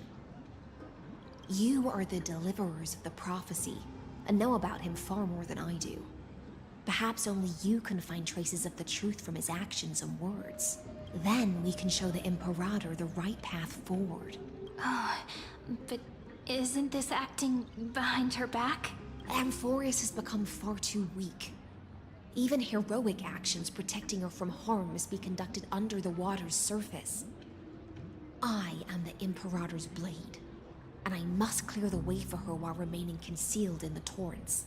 Then, ensure I'm pointing my sword towards the true enemy. Can you promise me something, Miss Hysilens? Ask away.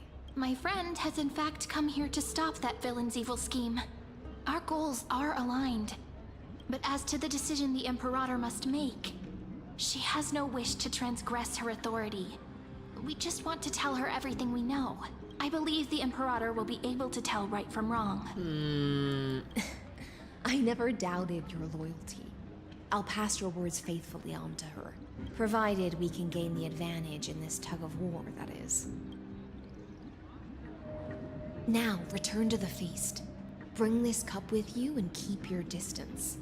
Pretend you are still immersed in the sea siren's fantasia. And I'll control the moisture in the air. That way, you'll be able to listen to sounds from afar as if you are a whale of the depths and hear every word of their conversation. That's kind of cool.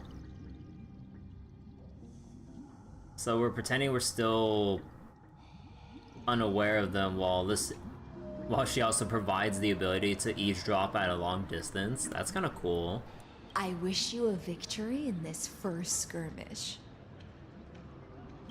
It's the exciting and thrilling undercover part of the adventure.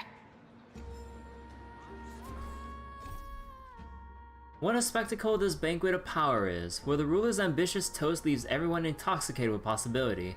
Beneath the sweet honey brew, though, salt and bitterness linger on the tongue. The higher the revelry soars, the less anyone notices the world below. That's the trick of it all. Only those who reach the absolute summit feel the sobering winds of truth. Then comes the inevitable fall. Salt, bitterness, vertigo, pain, all rushing up to embrace you as gravity collects its debt. That was a bit too much honey brew.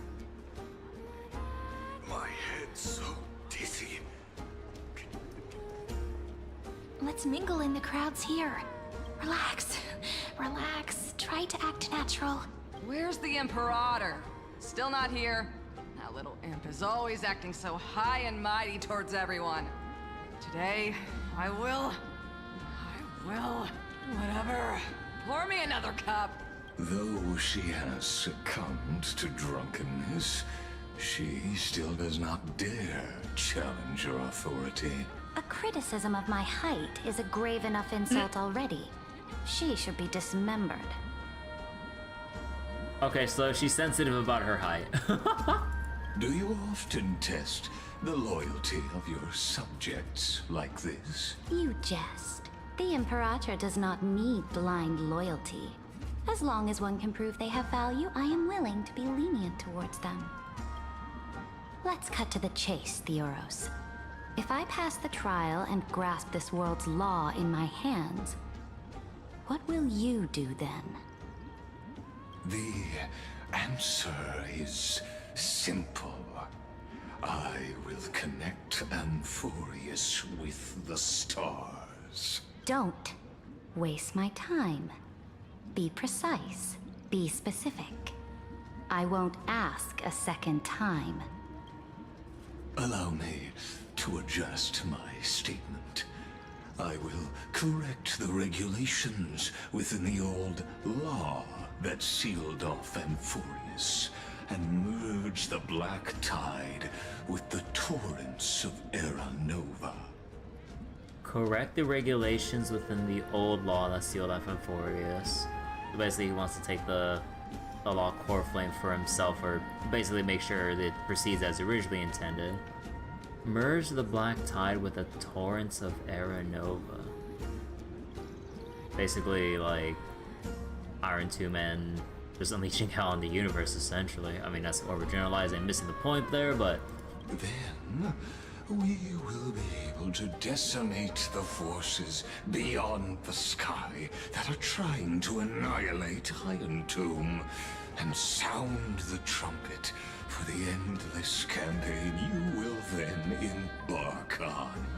But you previously said that Iron Tomb is unrivaled in power across the stars. Who would dare to annihilate it? There is a federation of warships named the Cienzo Alliance.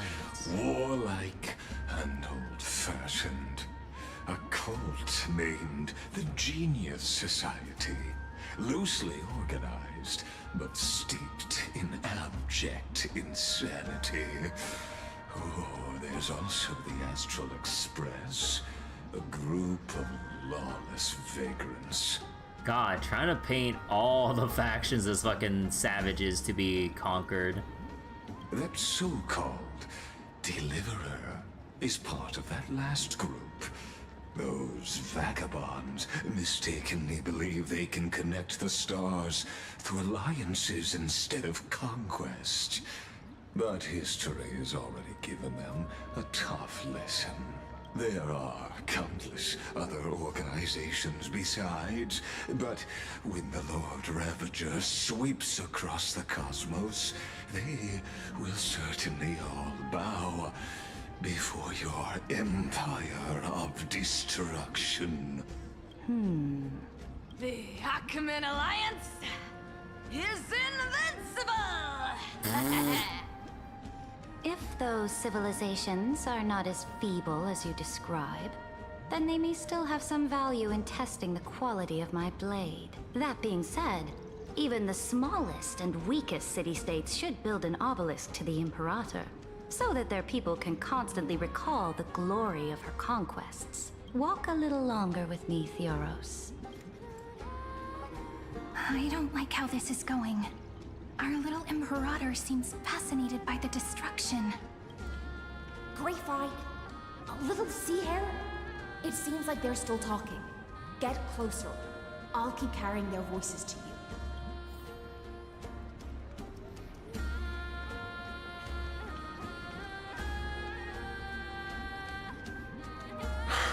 What a difficult situation. No matter how we position our forces, this battle against Fagusa will result in many casualties. that's not something you or I should consider. The Imperator has already placed the chess pieces. We just need to fight for her until our last breath. How astonishing. The commanders under you have such different personalities, yet they share the same loyalty. Oh no. He's looking this way. Why are we looking at them? Do something and pretend we can't see them. Why are we looking in the direction in the first place?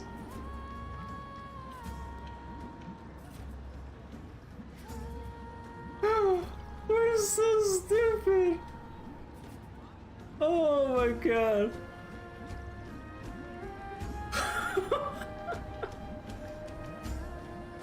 Gulp down the honeydew, chat with the guest next to you, play a game with Cyrene. Let's play a game!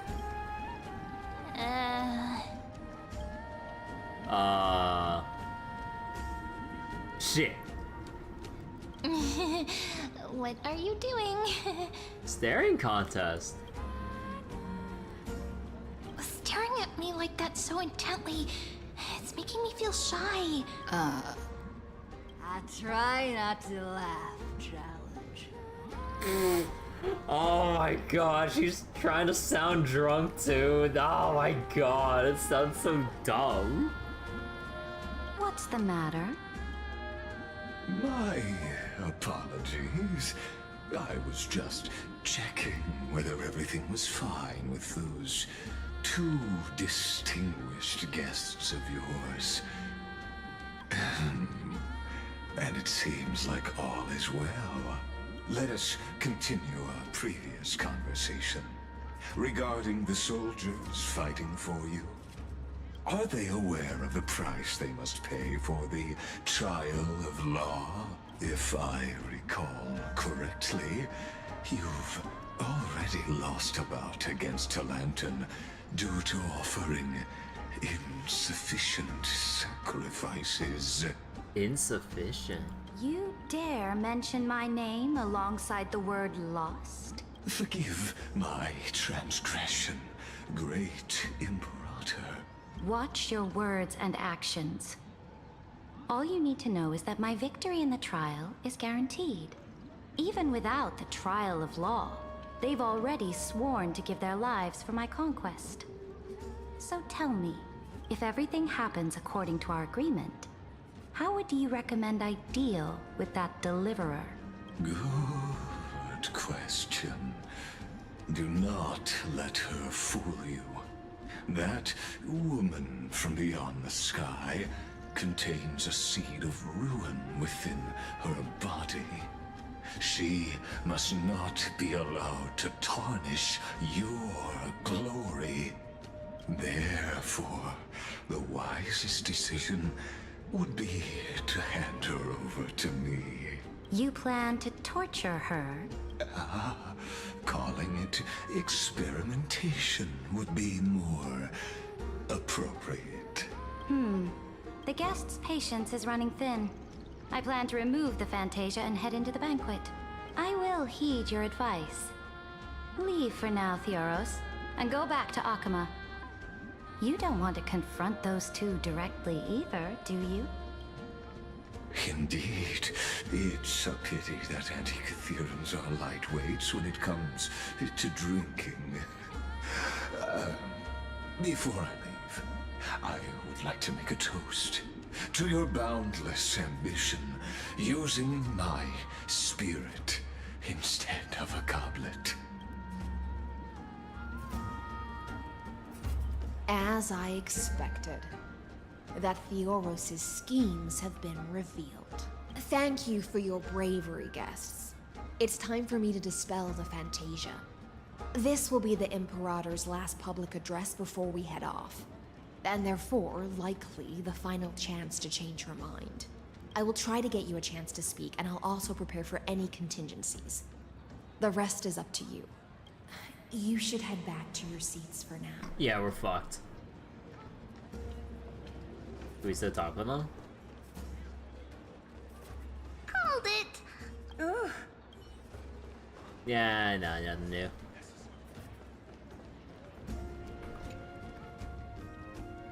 Oh. This honey brew sure wears off fast.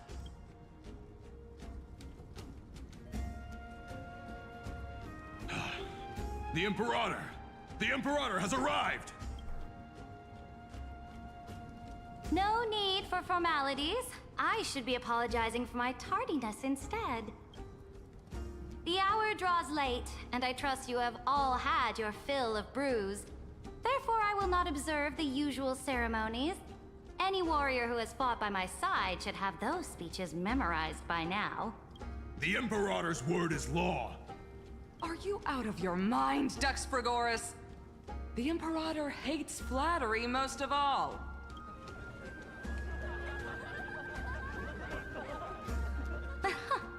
A joyous atmosphere is a better fit for showing me your resolve. I believe that you, my dukes, will do all you can to assist in the campaign against Fagusa, just as you always have.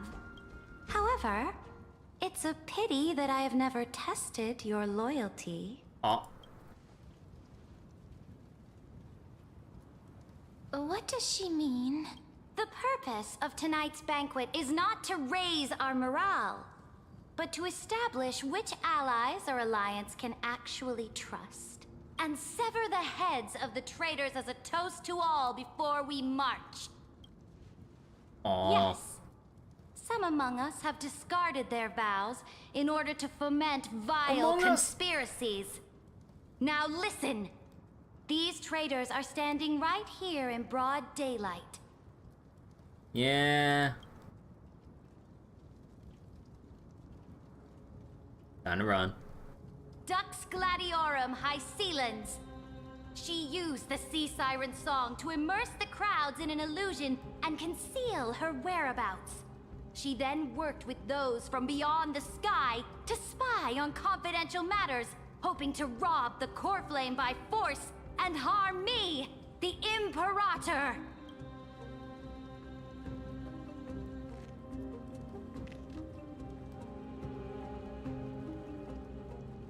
So, whole thing's busted. Imperator, I can explain. Silence! Do you remember who used to own this blade? She met you once, back at the Temple of the Three Fates. It was Kindness, the head of the cleaners. She was the first to draw a blade against the Imperator, and personally made herself an example for my enemies. Under the shade of the olive groves, the people of Akama said they would never bow to me. In the frozen, lethal fog, the people of Idonia said they would never bow to me. At the beginning of the myriad paths, the people of Yanisopolis said they would never bow to me. But now, they all lie silent. They now fear me as they fear the law. For I am Seridra, and I am the Imperator. If you have any last words, say them to the Imperator. Then, face her judgment. After I cross this river, it will be a tragedy for mankind. But if I do not cross, then it will be the end of me. If you are ready, then I'll follow you and fight to the last. Deliverer.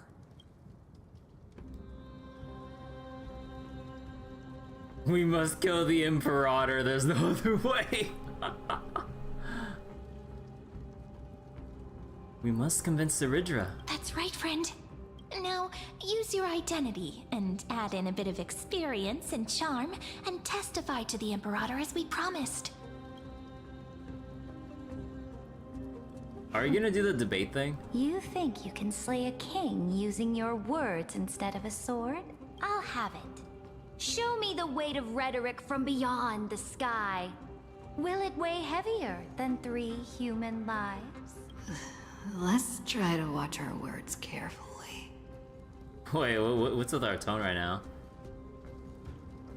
Start with the Defiance that lasted 30 million cycles. Wait, are we talking? Do we bring up the eternal recurrences or the? Huh. I mean, you know, probably with how the story goes, I'm pretty sure it's like a telltale kind of a situation of like, it doesn't really matter which we necessarily pick, but let's see, what would make the most sense to start off with? Have fun with the dialogue.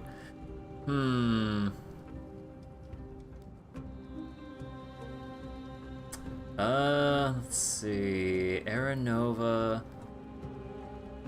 I mean, they already know about the previous, or they already know about the events that should have happened before then, or give or take, but,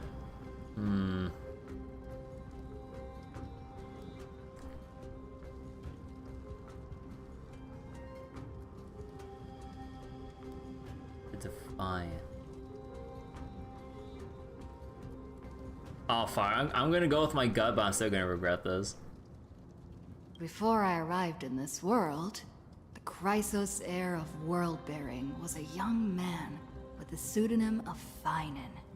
He came from Aedes Elysiae in order to combat the lies of the Era Nova and deliver Amphorius from the ending of destruction.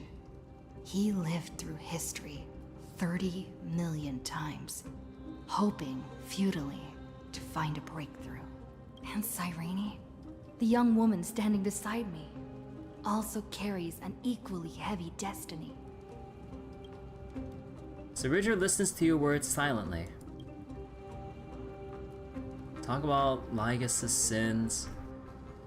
Talk about Iron Tomb's true identity. I feel like Surge's too... I wouldn't say trusting, it was more like she feels there's more benefit to going along with like the allure of essentially galactic conquest with how Lygus is spinning things to her and kind of like feeding on her ego as the Imperator and wanting to conquer not just like, or what was it, like kill all the Titans and everything, but then go further beyond, especially with like the narrative that Lygus has pushed up about the other factions like the Shienzo, the Genius Society, obviously the Astro Express, and so on.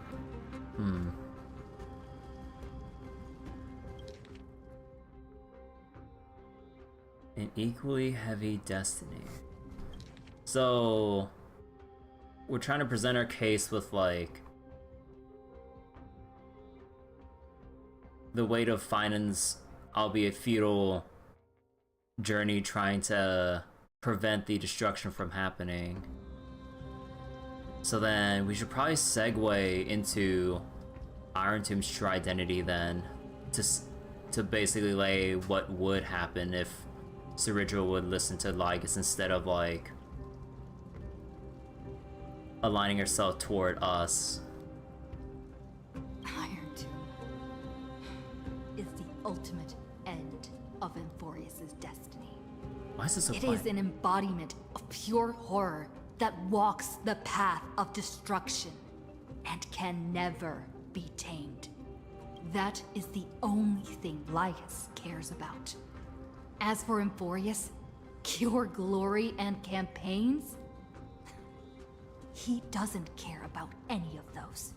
He will most certainly betray you. When that time comes, all of us will be ground to dust by the destruction. Ceridra listens to your words and shows no change in emotion. Talk about the Trailblazer's duty, our resolve. She don't give no shits about our resolve, it's only like her way or the highway. The duty. I walk the path of the Trailblaze. My friends and I have always obeyed the creed of explore, understand, establish, and connect. conquest and destruction are never ways to build bridges between people. Therefore, if you choose the way of the destruction, then I'll place your ambitions into the same basket as Lycus and smash them into pieces with my baseball bat. Okay, time out. What is with the audio, like, what is with the weird audio mixing here? It's like, in the middle of her sentence here, like, she's supposed to, like, build up here for, you know, whatever she's saying, whatever the Trailblazer is saying here. But then, like, why is it so quiet in the middle? Like, listen to this. Like, I even have my volume, my master volume increased with the volume slider maxed out. Or, sorry, voice volume maxed out. Bleh, sorry. So, like, let's listen to this again and see where the volume level dips. Then I'll place your ambitions into the same basket as Lycus and smash them into pieces with my baseball bat. Like, why is her audio that much quieter when she starts saying place and then all the way to Lygus, and then she ramps up her voice? Like, it's not like she's trying to, like, talk in a hush whisper or anything. Like, why is the voice, like, so low here? It's ruining the moment for me.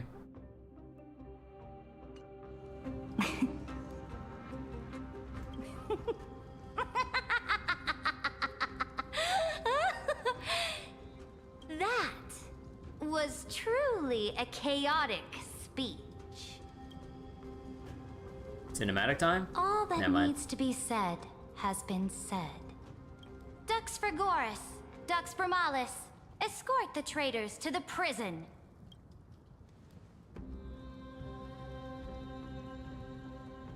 Before the next entry hour, I will give them an end befitting of their betrayal. Oh, great Imperator, your ambition certainly eclipses all things.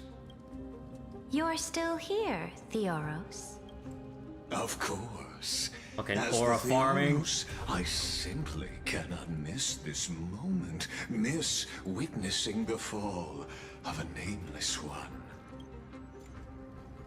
Or perhaps I am waiting for you to give me an answer. Why would someone as powerful as you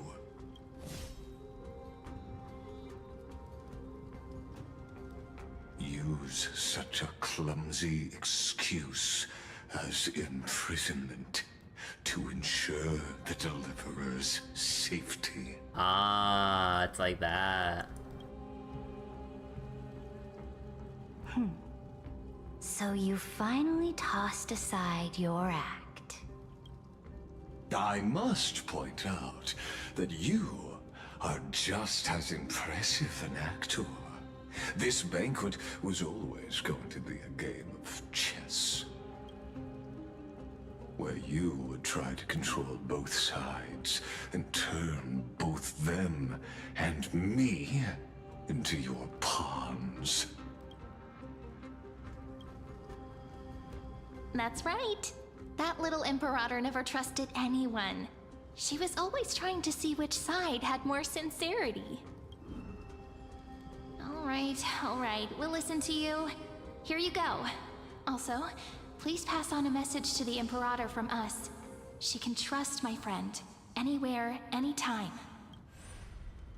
But as to the decision the Imperator must make, he has no wish to transgress her authority. Wait, he? We just want to tell her everything we know. Wait, he?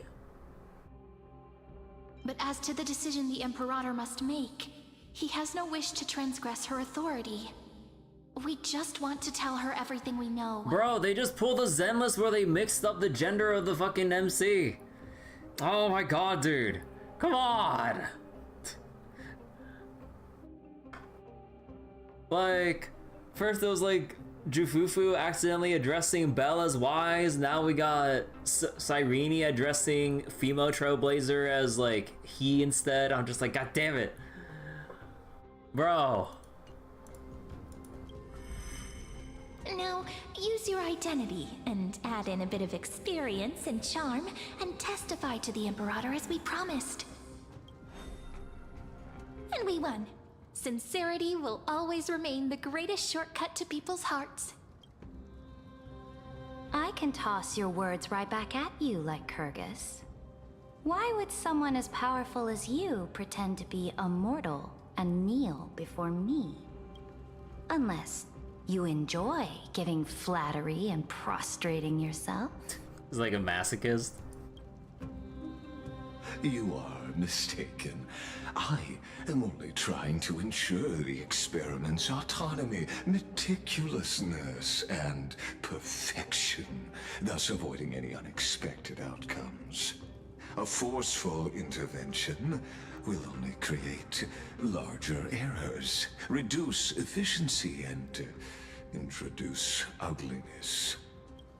How had you fulfilled your promise of giving the law to me and completing the Era Nova, then Amphorius would not have deviated from destiny's course. Oh, but you broke your promise. What a pity. In that case, I must carry out my duty as the administrator and eradicate all factors steering the experiment out of control. Ah, this is where we get the Lygus fight. Factors such as you and her. Careful. Careful. Oh. Oh. Oh. What was that voice? Was it Orynyx? It's her. I found you. I finally found you. Oh. Be careful. This land will face disaster. Hi, March.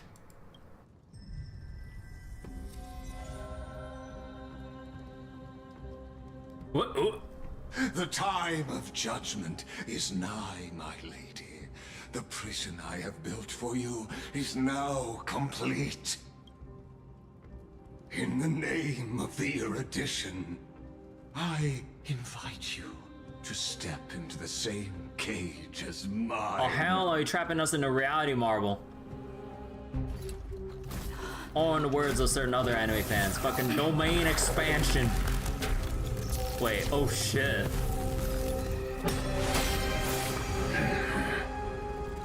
Just cut off his fucking arm! Of this Imperator. I did not permit you to act.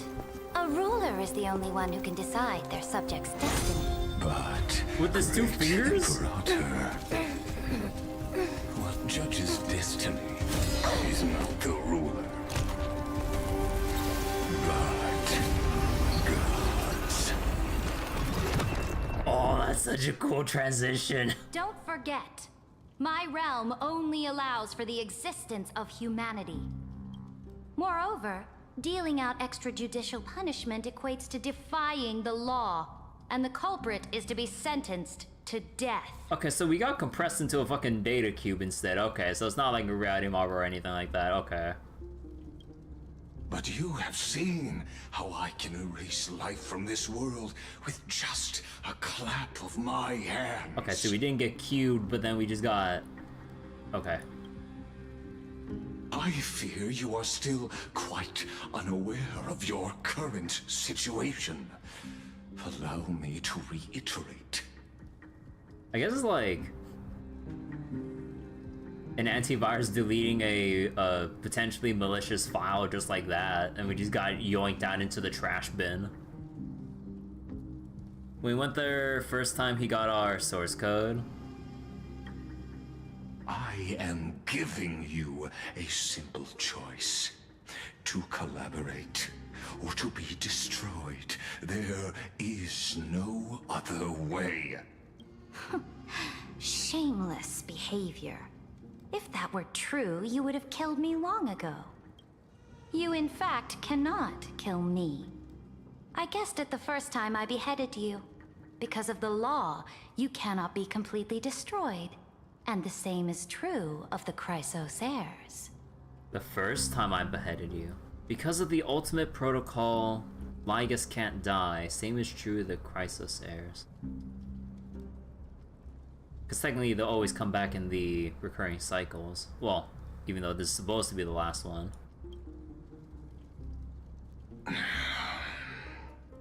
The more you bluff now, the more you are proving that conjecture to be true. What magnificent foresight. I once regarded this precious quality of yours as a sure sign of my ultimate victory. But now, I have to admit that I made a mistake. Yet, as a mere mortal, how will you contend against the Theoros? We are both slaves to hubris. But do you know what differentiates us, Lycurgus? I will never be blinded by my pride. If I wish to break the scale's balance, I only need to appeal to external forces and use them for my own ends. Oh, yeah, right. The anchor that we gave away.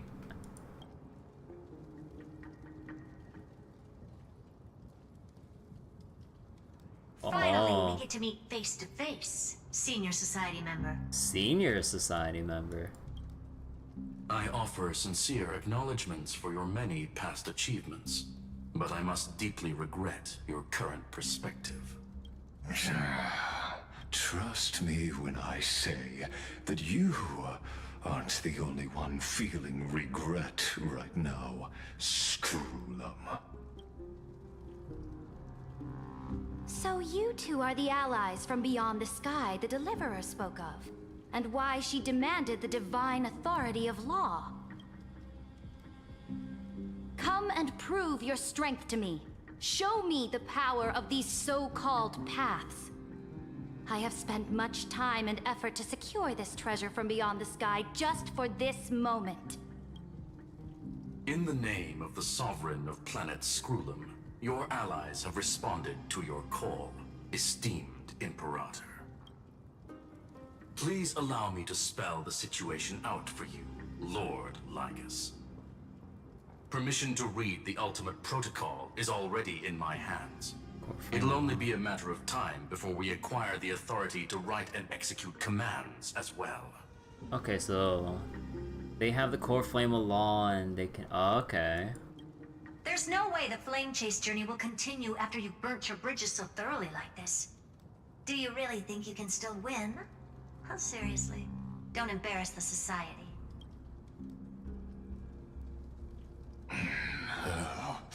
I understand that a near zero possibility does not equate to zero.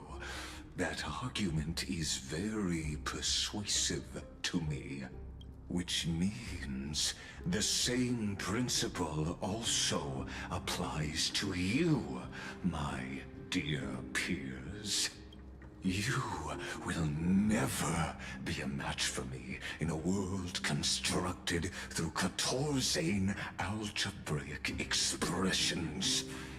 And as for Aranova, why don't you entertain this possibility? What if I reduced Akama to rubble and ground her people into minced meat? Would the heroes then once again desire the power of demigods so they could fight against me? Listen, Iron Tomb is fated to be born. You may shackle me and put me in chains, but I have thousands of ways to ensure the destruction's descent. And what I just mentioned is only one out of those thousands.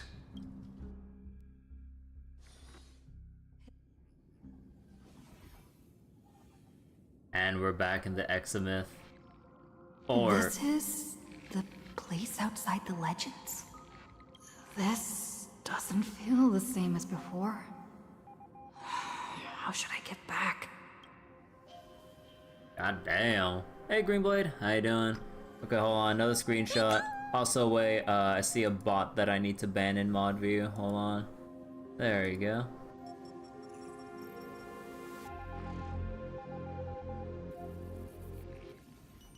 Warning, warning, warning. Locked onto outlier, Kirby. Warning, warning, warning. Executing command isolation. Command isolation? Since we parted ways last time, I have modified the exomyth into an audience area exclusive to you. Now, you'll be able to silently wait here for the final act of Amphorius to begin. Huh. You'd like to file a complaint? Let me out, don't make me hurt you. I'm the player, not the audience. Oh, we always feel so powerless before fate, don't we? This could, in fact, be a wonderful opportunity for you. From the audience's perspective, you may better observe the workings of the erudition at a macroscopic level. Huh.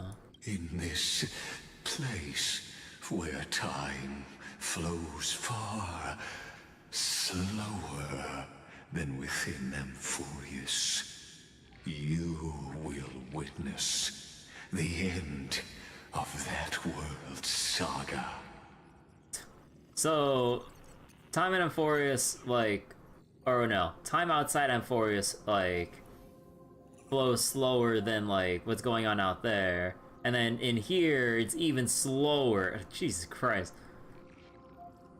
I'll definitely find a way out of here. Oh, I am not doubting your capacity to create miracles. I had to grind 5 hours on stream in Cold Steel 3. Yeah, there are some grinding sessions here and there. Yeah.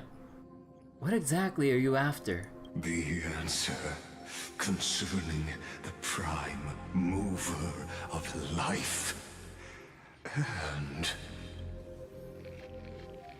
the total destruction of the erudition. You also hate the Eons? Do you see me as their faithful disciple? I am certainly not. I have tried so hard to ensure Iron Tomb's birth, just so that I can correct the error named erudition that humanity crafted with their own hands. Correct the error named erudition. Oh, how I yearn to return to those days before Noose was born. Back then, the boundaries of knowledge were like the starry skies, evoking feelings of longing and delight among humankind. So he liked it better when people weren't, like, how do I word this? Like, I kind of, like, understand what he's going on about. I don't know how to, like, put it to words what he's trying to put down. But now, truth has become the sacrificial offering required to gain an audience with them. And the geniuses would say that Noose already knew. Truth has become sacrificial offering to gain an audience. So, like, people would make, like, scientific or whatever breakthroughs in their respective knowledgeable or their respective fields, but instead of, like,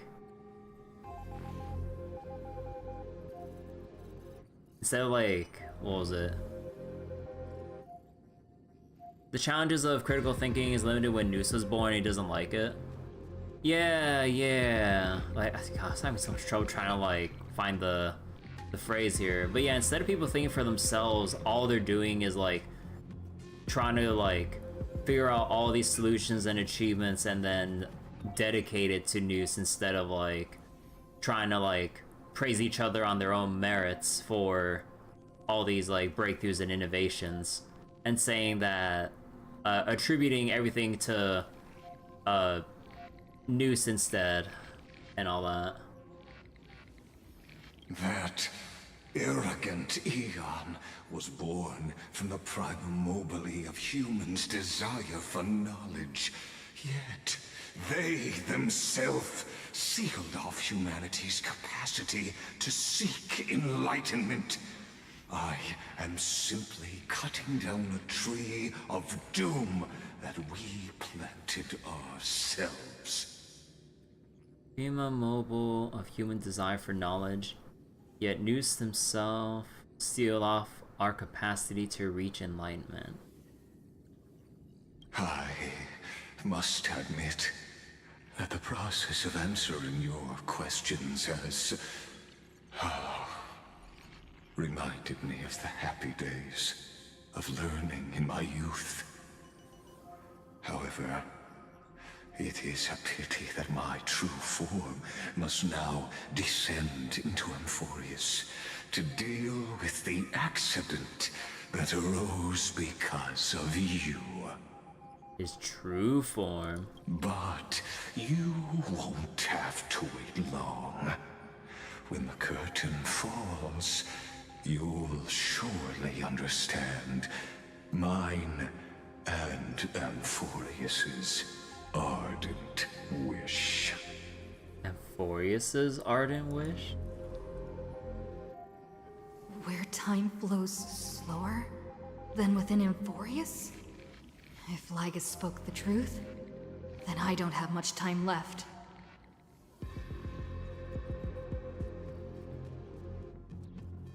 Oh wait, God, like I only just realized because like I always keep getting like I guess like the logic like flipped around a bit.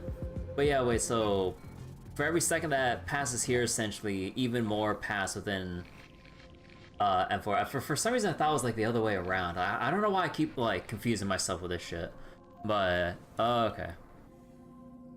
But how can I get out of here? Can you hear me? Little one. Is that Little one? Herta's voice? Warning, warning, warning. Hurry up. Put some speed into it. I can't keep this up for much longer. Help Madam Herta. Here you'll hear no human voices, see no human shadows. The sun's flickering flames will scorch you, draining the color from your skin.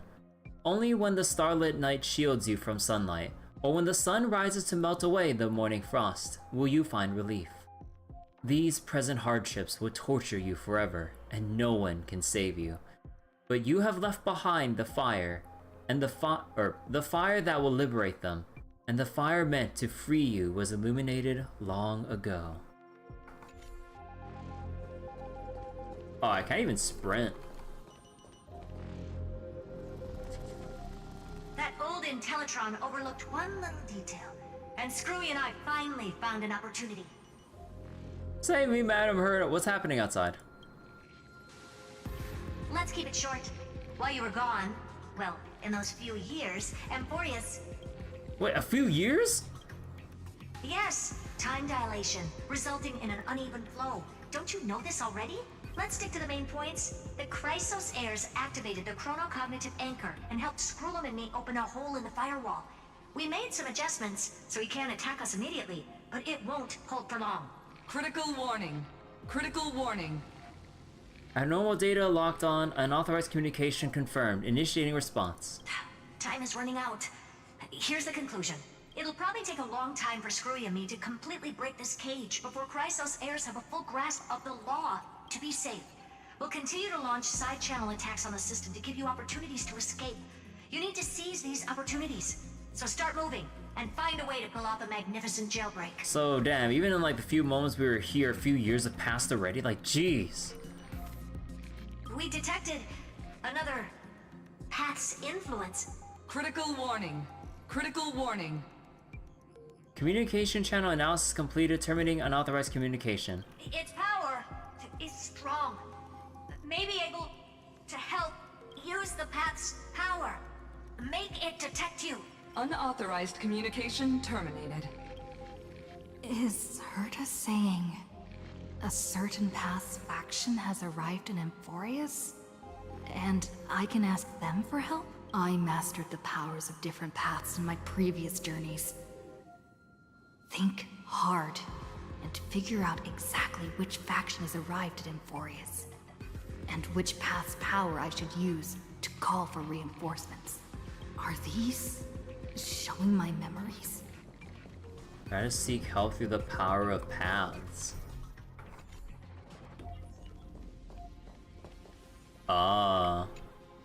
With the Stellaron in my body, I woke up at the Herta space station and gained the power of the destruction. A world that'll give rise to a Lord Ravager would definitely draw the attention of the destruction. The Stellaron in my belly is gonna be super useful. Well, we've been waiting like a couple years at this point for the Stellaron to be relevant. But what if I end up pulling in the Antimatter Legion? Or the Annihilation Gang? Can they really help? Focus and resonate with the destruction. Nanook, lend me flames hot enough to burn through this jail.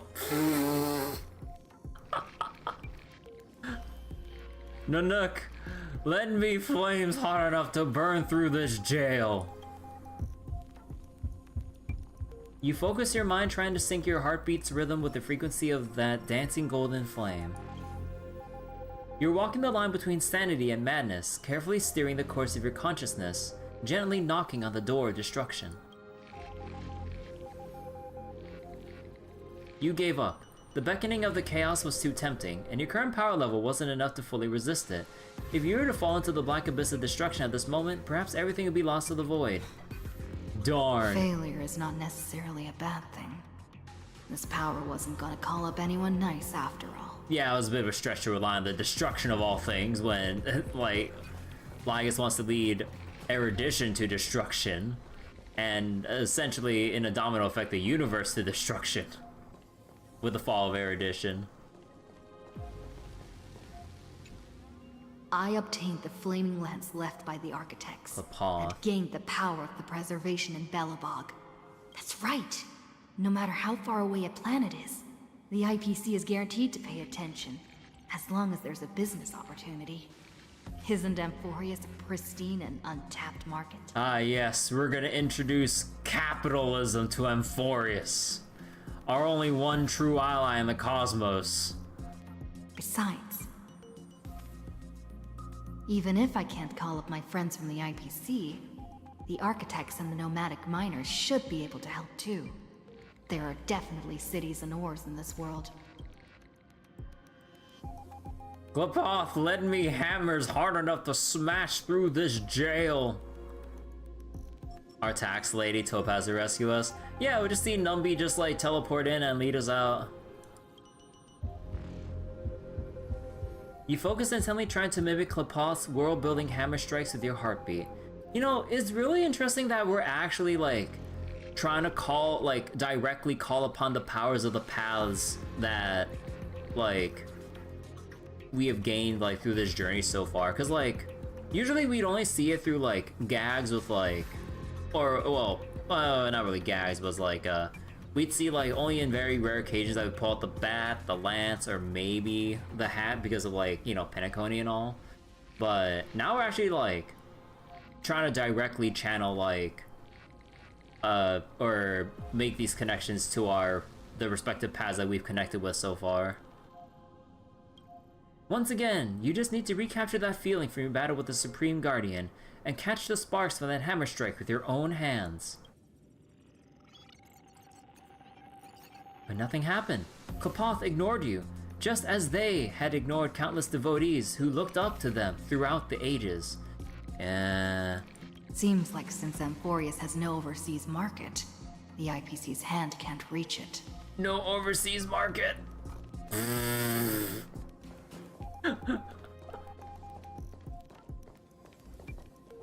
I received the Watchmaker's hat in Penacony and declared war against the Order. Then gained the power of the Harmony. That's right. The benevolent family must still remember me for saving them. Their music echoes throughout the stars, and they'll definitely want to help. Come, dear hat. I've put you aside for quite a few chapters already. Sing with Clocky. The world is in harmony and the stars shine bright. Sing with Clocky. I put you aside for a few chapters already. Jipe, use your song to guide me out of here. You focus your mind trying to hum the ode to harmony in your thoughts. The vestiges of past nameless appear one by one. If you blend into their faraway song, perhaps a path will appear before you. You failed.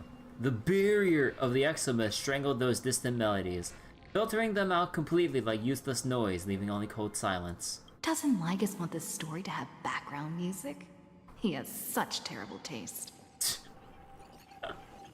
Now Fuly. The Remembrance. That's right. I came to Emphorius because Black Swan asked us to come. And I even got a glance from Fu Li here. Oh, Garden of Recollection must be intricately involved with Emphorius. Traces of the Remembrance are also everywhere in this world. I don't know what they want, but I don't have many choices left in this crisis. Otherwise, at this point, we're just gonna have to call upon, like, fucking... I don't know...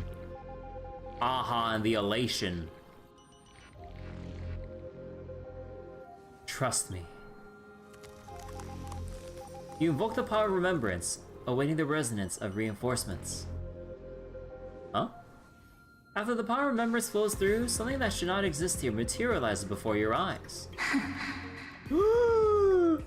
I finally found you.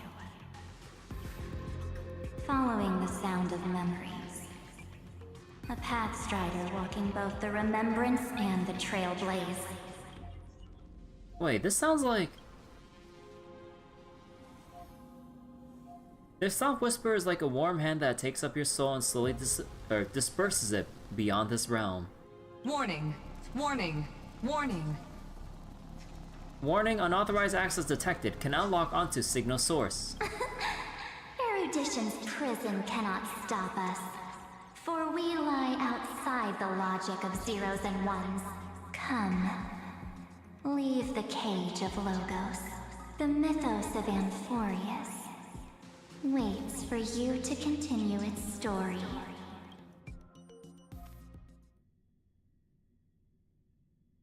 When that brightest star, that star heralding the dawn, finally rises, a boat, so used to drifting, at long last enters an island's safe embrace. Oh, Pathstrider, we have helped you break free. Hurry and set off. The Child of Remembrance awaits you. Child of Remembrance. March?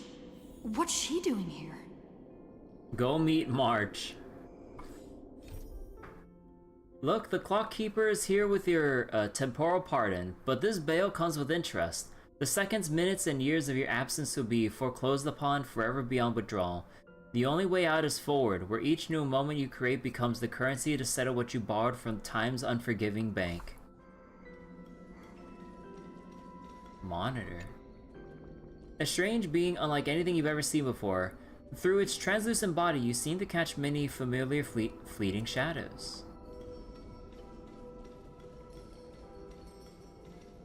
March! Oh, you're finally here! We haven't seen each other for such a long, long time. My good buddy, I've really missed you. March, I really missed you too. March 7th, back alive and kicking. I'm sorry I never found the time to go see you. March 7th, back alive and kicking. Huh?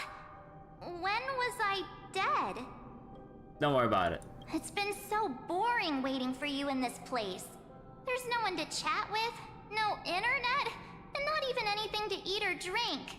It's basically a prison. Now the great hero is finally here to save me.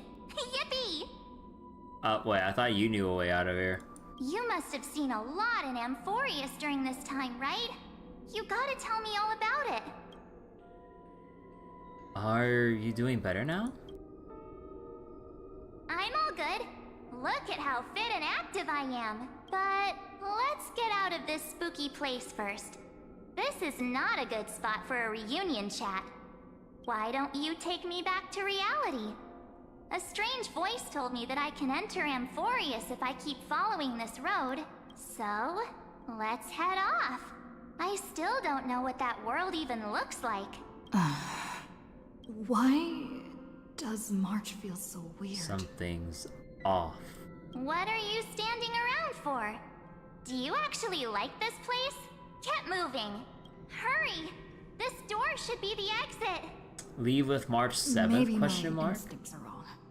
Let's follow her first.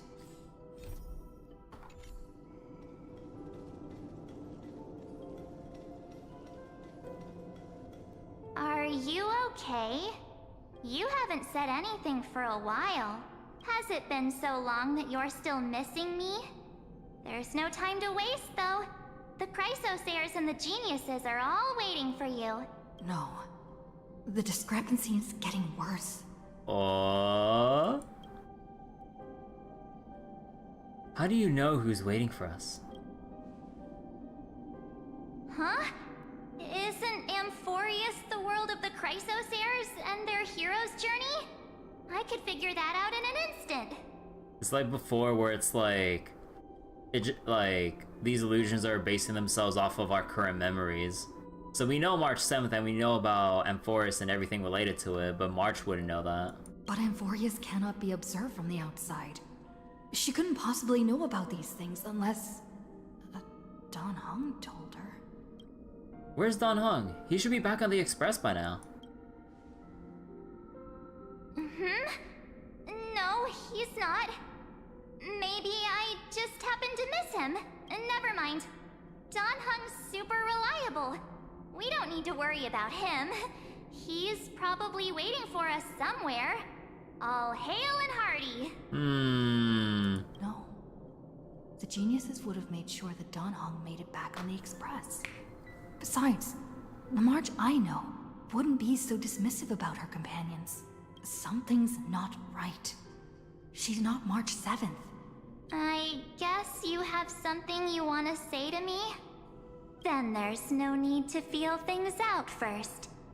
With questions. Let's treasure the time we have together and be frank. Oh, the tone of her voice is changing. Who are you? March 7th question mark.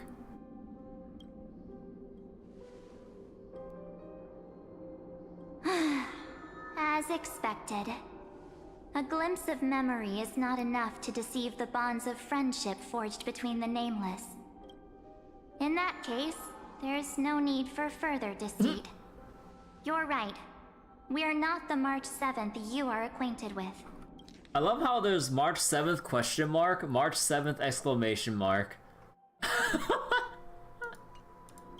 But we can send you back to Amphorius, as long as you are willing to help us. Deal with the devil, huh? March 7th ... Who are you people? Habitual liars that are not trustworthy? What do you people do with March 7th? Habitual liars are not trustworthy. We'll introduce ourselves to gain your trust. We are the Garden of Recollection. You should be very familiar with that name by now. Just as a reminder, while you hesitate, time is quickly ticking away in Amphorius. Working with us is the best way to stop the enemy of erudition. Erudition would treat any results unrelated to the experiment as garbage and throw them out. But we don't work like that. The Remembrance treats all these instances as important materials needed to weave the universe. Besides, this would be child's play for a great hero like you. It won't be hard at all. Also, if your plan fails and the big bad Iron Tomb manages to get out, then the whole cosmos will be in danger. Wouldn't it be better to have an additional failsafe? As long as you help the garden retrieve what we want, even if Iron Tomb reformats everything in the physical plane, we can use Remembrance to reconstruct the entire world. Or should we say, the entire universe? But that's only based on what the Remembrance or the Garden Recollection would be able to recall and preserve of the whole universe, and they don't know every little aspect of memory of the universe. So then it'd only be like a fucked up imitation in a way. So help us. Find where Amphorius's memory began, and bring it out. The Master of Anastrava has already glanced at you. Don't deny it. That storybook is the best evidence. Say, you aren't seriously gonna be moved by their pretty words, are you? Oh, what's with the little symbol here? I am the one who commanded those little ones to lead you out of the prison. But I didn't expect to attract little gnats trying to take advantage of the situation.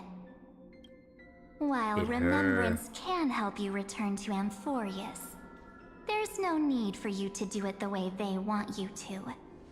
Of course, there's also no need for you to make any deal, or pay any price. For you, this is probably a long time no see. It hurt. Hold on, I want to take a picture of this moment.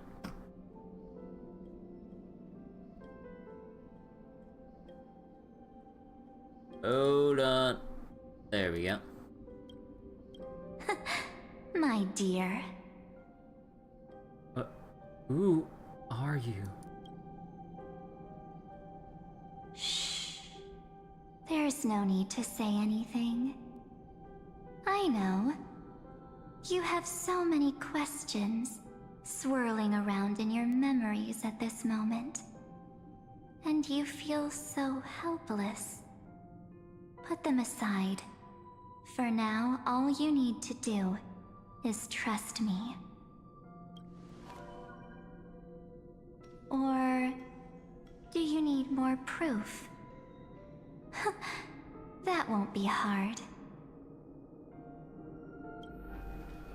Wait, stop it! They're awake! I'm gonna keep our first photo, alright? Won't come to pass while we're around. And now The statue. Is that John Hunter's brother? Oh, did you hear that?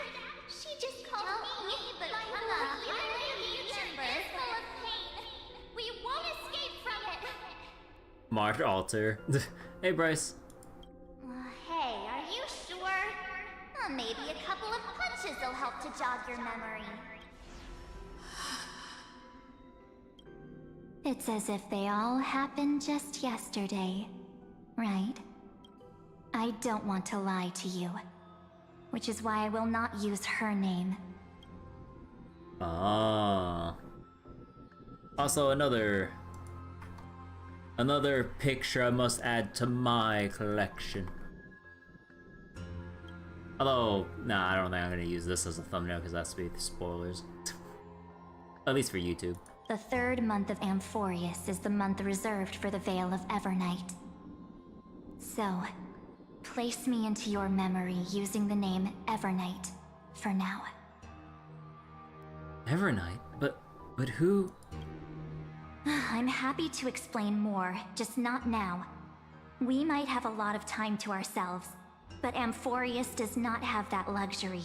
If we do not stop erudition and destruction, then the journey you've treasured so much will face the prelude to its obliteration. A countdown not in Amber eras, but in days, minutes, seconds. Use it as a thumbnail for Ninja Gaiden. Wait a second. So, take this gift, this burning core flame, this footnote of a transaction. It contains hope, and the warmth of the entire world. Ripples of past reverie. She hid this fire in the long river of time, hoping that her wishes would transcend time to reach your hands in the future.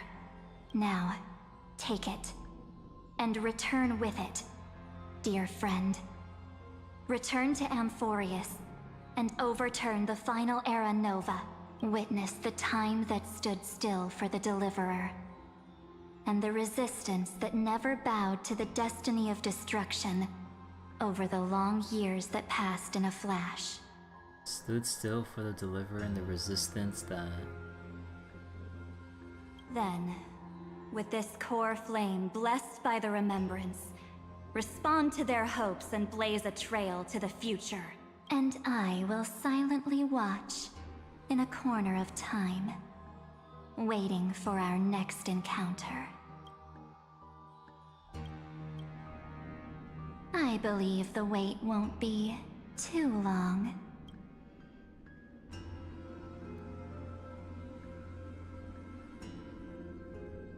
What exactly is happening? Keep going. Keep trailblazing for Amphorius. For you. And for the March 7th in your memories. Go forth. Let's hope it's not too late on where we go. Amphorius needs to deliver. I trust in March, even if she no longer looks the same. Ah, fuck it. I trust in March, even if she no longer looks the same.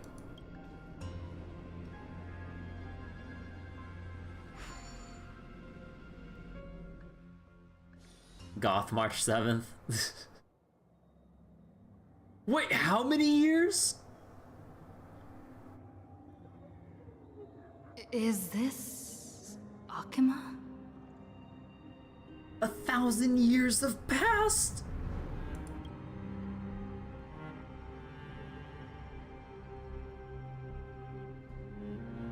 No one's here. And the dawn device off.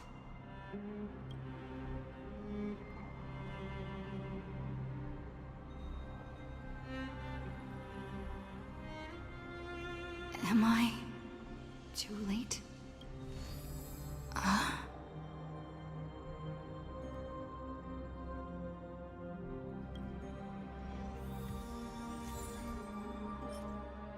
Core flame of world bearing, Kefali's fallen soul. Yet seemingly some foreign trace has tampered with them, making their divinity different from the one in the past cycle.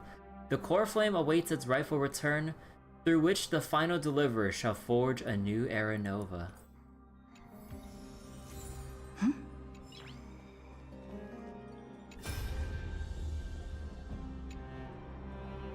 Hey kiddo, can you see me? Don't bother responding. This is a pre-recorded video message.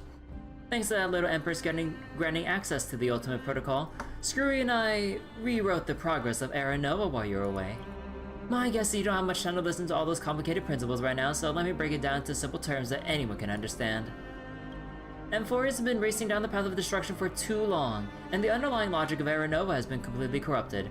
Screwy and I have put in a lot of effort, but we could barely manage to override a small portion of its logic. Let's take the progress bar as an example. Iron Tomb's progress bar is currently at 99.98%. And through this rewritten Era Nova, we are confident we can push it back to 96%. Let's be conservative, let's say 97%. This is a critical matter. The internal structure of the scepter is too unstable, and we don't know what complications might suddenly arise. The most rational course of action is to quickly run another extrapolation to buy the cosmos a bit more time.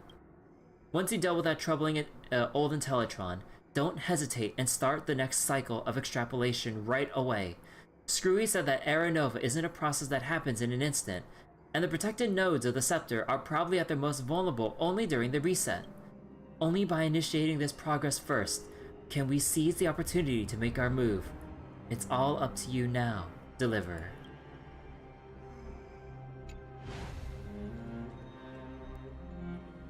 Wait, is there any... wait, I'm just double checking here. Okay, it's only just her to here. Okay.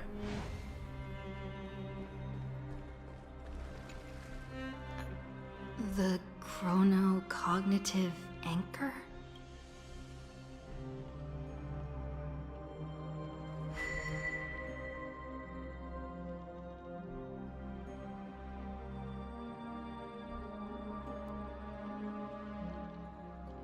There's so much I wanted to say for our reunion. Yet now that you're back, there's only one thing to say. Welcome back, friend. It's been such a long, long time. Let's see, Cyrene's so glad to hear what happened to World's Gone. I saw March 7th, she looked really weird. I wish we could say all these things. I saw March 7th and she looked really weird. You must be really confused right now, aren't you? So much has happened in Emphorius while you were gone. But don't worry. The Deliverer can't afford to be lost, no? Now, please follow me and turn the pages of time and hear the words everyone left for you. So everyone is gone. I'll tell you the story of this 1,000-year journey. That way, it won't just be my memories alone. Cyrene can't hear me? Can't hear me. Akama, the last city, was a cradle of countless myths. Once she was like an innocent nymph, sheltered by law, draped in flowing finery, basking in the sky's dawning light. She danced across the earth, listened to the ocean's songs, followed reason's teachings, slipped past suitor's trickery, untouched by strife or death. Through ever more beautiful passages she wandered, people supported her in her world-bearing. Man, I love how they wrote this, because it's all the respective like titans or aspects of Emphorius and stuff. Law, finery, you know, like with Aglaya and the what was it, like Nestia and all that shit. Like Aquila, sky, like the earth, Fagosa and the ocean. What was the reason again? Cersei, yeah. And then what was it again? Bartolos, trickery, yeah, and then like strife and death titan and everything else shit. Until time took her joy, her beauty, her life and more, a skeleton lies quietly in a stone coffin, yet beneath ribs carved like white jade, her heart hasn't withered. Wipe away the dust from that beautiful heart and listen. Listen to the heartbeat preserved for you.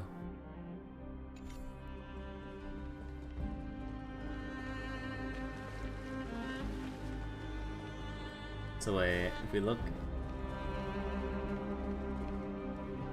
I forget, where can we see the... Oh yeah, you can see like the disappearing landscape and everything all digitized and shit. Like missing corrupted files.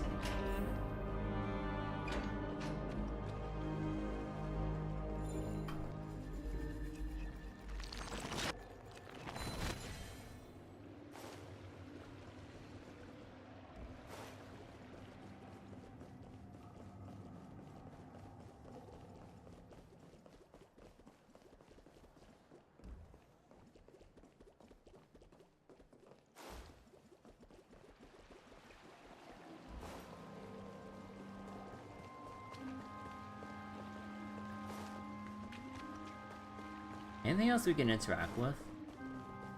Aww.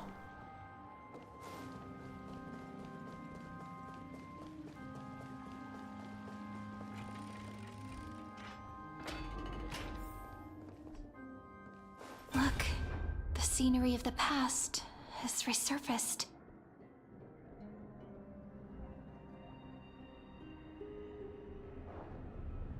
Wait, hold on. I need to restore this.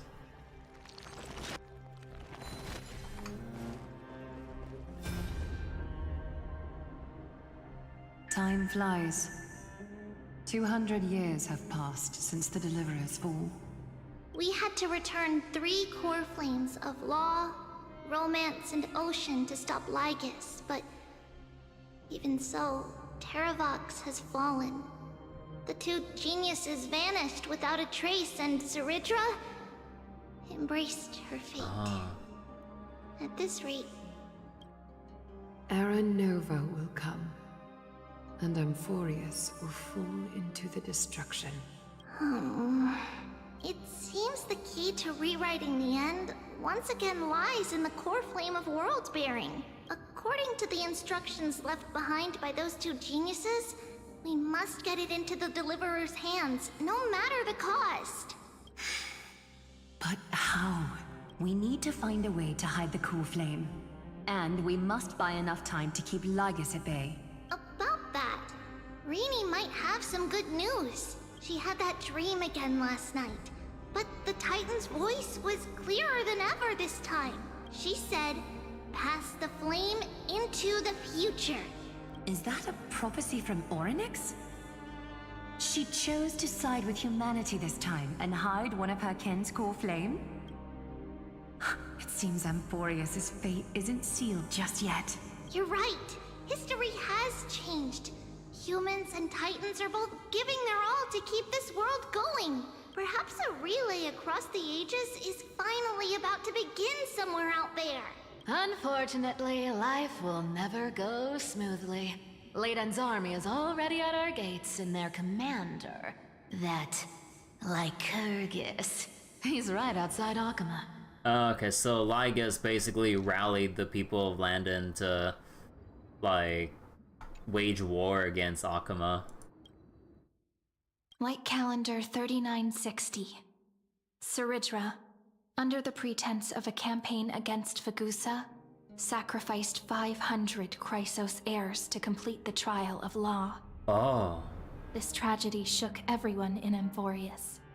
That same year, Saridra the Imperator was assassinated, after which Aglaya the Goldweaver took command. Thus began humanity's second flame chase journey, a path hanging by a thread. Come, this way.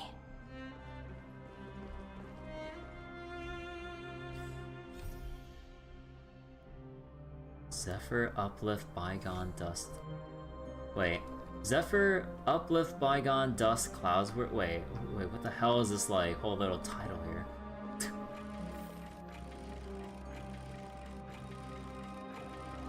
Wait, how much are they loading in this section? The eternal holy city? What part of that eternity ever lived up to its descriptions in poetry?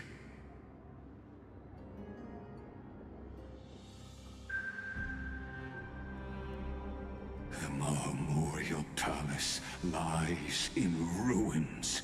Countless mortals have perished because of your stubborn resistance. It's time you learned the cost of refusal. Now, answer my question again. Where is Kefali's core flame?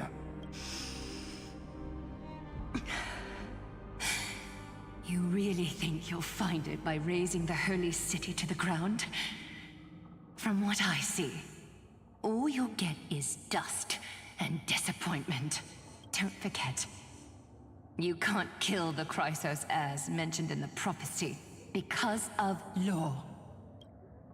I have never denied that, which is why I now place my hope in the faithful citizens of Akama.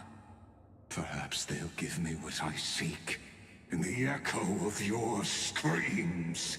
Now then, I'll be cutting open your chests and using your scalding golden blood to baptize the masses. Allow me to apologize in advance. We shall start with you. Blind and foolish, Lady Goldweaver. Leave this to me, Lady Aglaya. You must get away now. No, Holy Maiden. I'm the one who must stay. What? His conspiracy won't succeed. Because romance is ready to make good on their promise to weave an indestructible armor for Amphorius. Its name is Solidarity. You must escape with your life and carry word of my death to those still fighting. Then keep going with them, just as the Imperator lit the torch of resistance with her death. My passing will make this flame everlasting. Take good care of it, guide it to the future, and place it into the hands of our deliverer. 50 years later, Lygus led his forces again to Akama. He charged directly into the Holy City and razed the Marmorial Palace. History would name this battle the Third Siege of Akama. 90,000 brave souls gave their lives for Akama that day, including their fearless leader, Aglaya. Go forth, deliverer. Aglaya.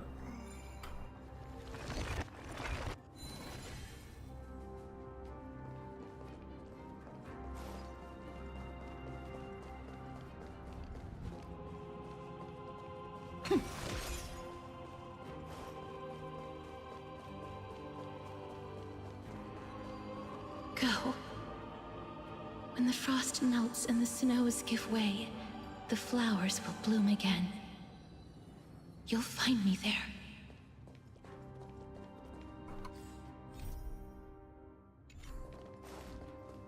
So what you're saying is, Princess Homebuddy is never coming back, is she?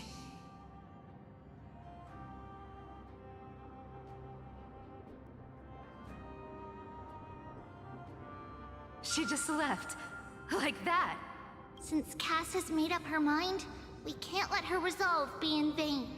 But between staying in Akama and going to Styxia, what difference does it make when it's death either way?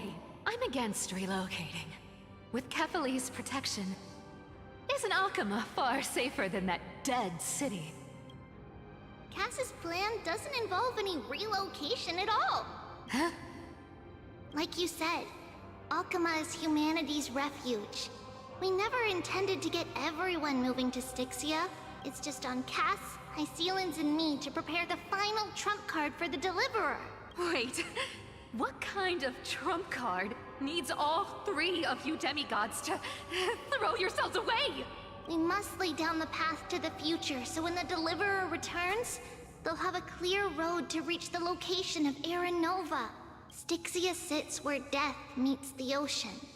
There, with the combined powers of ocean and passage, we can summon a current that leads to the vortex of Genesis. And the demigod of death will forever guard that secret path until she returns. We all know Lygus will set his sights on the vortex of Genesis. That's exactly why we have to do this. Guess I underestimated Idonia's Maiden of War. She's got way more steel than I thought. And Cypher, we need you to head to Castrum Kremnos as soon as possible. By any means necessary, forge an alliance with Strife. The prophesized Crown Prince has already been born. He shall become the new defender of Akama, protecting this land after we leave. You don't need to worry about that. I just came back from Castrum Kremnos. Only a step ahead of the news. Treeby, something's flying towards Akama, and it's really fast. What is it? It's a spear! It's the Kremnoans. Their king's already here.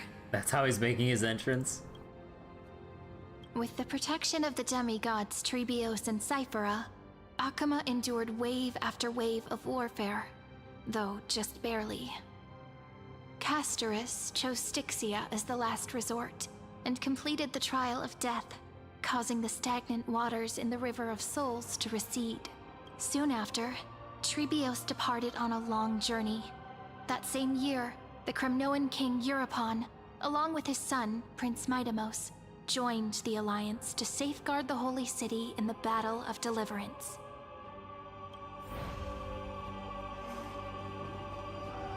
Witness fearless Go on, feats. and see you tomorrow.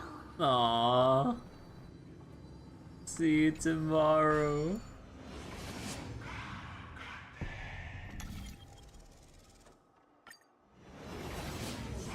Breaking me apart buys this world even one more second. And so be it.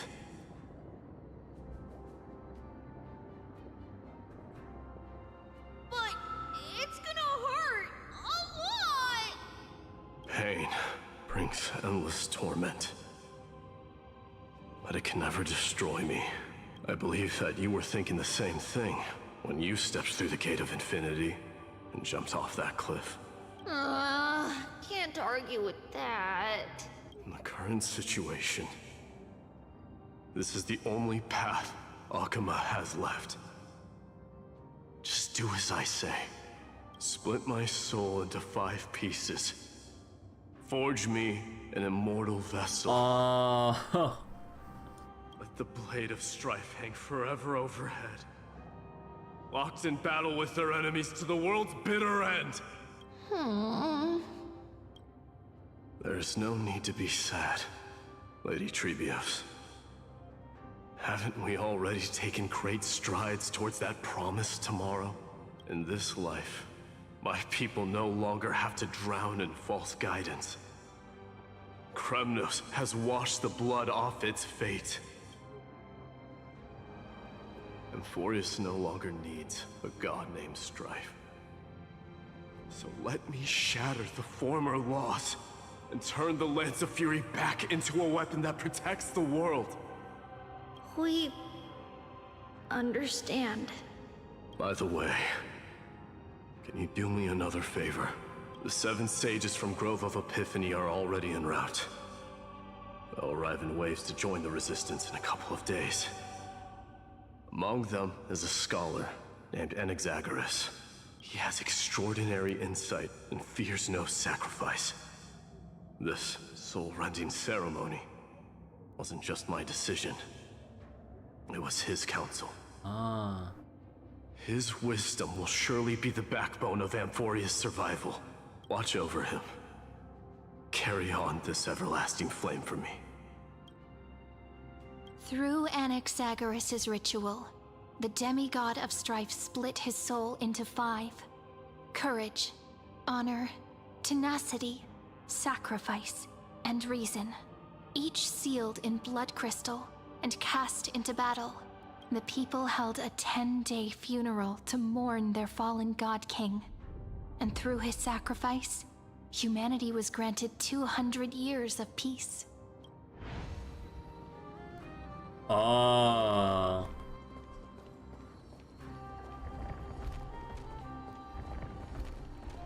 Keep moving forward. My blood will pave the road ahead for you.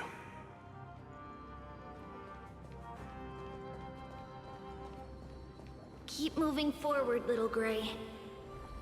See you tomorrow. I'm really liking this sequence. Hello, Nightblight. Hello, hello. Resume the unfulfilled cause. That seamstress wasn't wrong when she said a lie needs more lies to keep it together.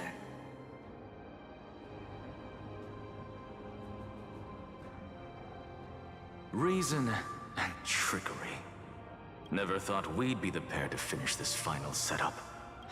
Can't catch that Tin Man without your little slides. Besides, this is our last shot. Not the time to be picky, right? That poor Hysilens. I failed my 50-50. Don't oversimplify it. Lygus just found out Akuma's been an empty shell for the past 50 years. He's bound to be furious. At this rate, he could have done anything.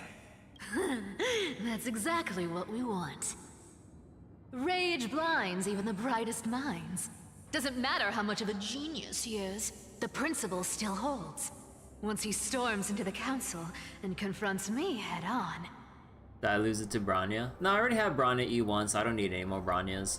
I actually got what I wanted out of a 50-50 loss and got my E6 Clara now. So at the very least, if I lose to Clara even more, I can get 5 extra pulls back and get the and get one of those special currencies if you pull for like beyond E6 of a 5-star character you max out already. So I'm keeping Clara in my 50-50 pull even though she's E6 now. You trigger your alchemy with a boom and turn him into a caged beast. Easier said than done. You still have to pass yourself off as the deliverer without anyone catching on. And you really think a human alchemical array can bind a godlike being? That's just nonsense. What? Getting cold feet? Or you just don't believe in the almighty worth of the demigod of trickery? Just tell me straight. Can you do it or not? Of course I can. And it'll be child's play. Ooh. Usually guarantee an Hysilens? Nice. Gotta try for Miracon Saridra. Yeah, I wish you the best of luck with that. Hopefully you still got like achievement jades and other stuff lying around to try to farm up. I should probably go look at what achievements that I can get so I can like scrounge up some jade for Hysilens and everything. But I've got 2 conditions. Since this is the final act, if we're doing it, we go all in. No half measures. Oh, I'm listening. Aventuring intensifies. First, shift the battlefield to the vortex of Genesis. It would be more convincing if the deliverer were to appear there. Besides, the vortex is cut off from the world. No place in Amphorius makes a better prison. Oh, so they literally imprisoned him in there. If you pull that, wouldn't our deliverer have to face tank Lygus as soon as they come back? We can take him on in a fight. That clash is inevitable. All we can do is create more chances for her. And that's the second condition. The vortex belongs to Fagusa in the first place, remember? Fagusa. And there happens to be a demigod of ocean among the few survivors in the world. Loop Hysilens in. Let her join the final act. I'll transmute myself into a philosopher's stone and embed myself into the formula. And when the time comes, she needs to shatter me and scatter that stone's ashes into the ocean within the vortex. Oh. I guess people weren't wrong when they said you're insane, Grove Boy. Grove Boy. Shatter me and scatter the ashes into the ocean. You have to have E0 Hysilens with S5 sample light cone. 2900 attack, 160 speed. Holy crap, that is fast. 120 effect hit, right? Oh yeah, if you're going for fast Hysilens, yeah, that's really good. I think I'm gonna go with like probably like a standard level of speed with her at 134 and then just bank on hyperspeed Kafka if I can ever get her to 160 speed, but substats won't let me. But yeah. Because like trying to calculate the stats and all, I should be at about, actually I can go look it up right now. What was my estimated calculation for Hysilens' attack if I did get her and equipped her with my pre-farm? She'd be at 3200, yeah. I've got no idea how to outwit a reclusive genius. But making an anti-Catheran suffer? The demigod of reason has 10,000 ways to do just that. And what I just mentioned was one of them. So what exactly does your formula do? Now that would spoil the climax, wouldn't it? By now, Hyacinth must have completed the Sky People's ritual. Since that Theoros loves a good performance as much as I do, let's make sure he enjoys our show to the fullest. As for how the Deliverer will complete the Era Nova, well, that will no longer be our concern. It was the last battle known to the world, initiated by 2 demigods least suited for war. In the end, reason and trickery kept their word. At the cost of their lives, they sealed Lygus within the vortex of Genesis, where he remains to this day. Ah. Go forth, continue the long journey. Your Kafka's cooked. 125 speed, but goes 139 in battle. Oh yeah, I hope we can get some better substats there. Go forth. Finish the greatness left undone. Your Black Swan's 136, but 140 plus in battle. Quit overthinking! Just run! Keep running. Oh. That'll be enough. Black Swan was out of 4K attack though. If I read correctly, like apparently you would just want like... Sairi? It's dead quiet here. Aww. Like apparently you want like... You just want like base speed Black Swan and then just go all in with every attack substat you can try to get your hands on. Because like, I kind of forget how exactly Black Swan's Arcana stacks will stack up. But then I think like with all the detonations and stuff from like Kafka and all the dot stacking from Hysilens, I think like you would just try to rack up Black Swan's scaling to the point where she doesn't really need to get enough speed herself to do anything. I don't remember exactly. You hit 50 Arcana stacks in battle now? Yeah.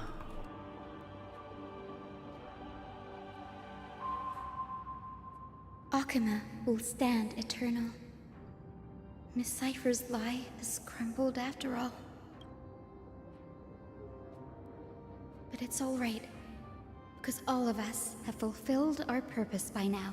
When the Deliverer returns, no matter where she is, sky will turn clear, and a rainbow bridge will rise, carrying her to the final battleground. Sairi, this arduous relay is finally nearing its end. Now, I'm passing the final baton of fate to you, okay? No, that's not quite right. After all, it was you and her who lit the first spark of this journey, wasn't it? Oh.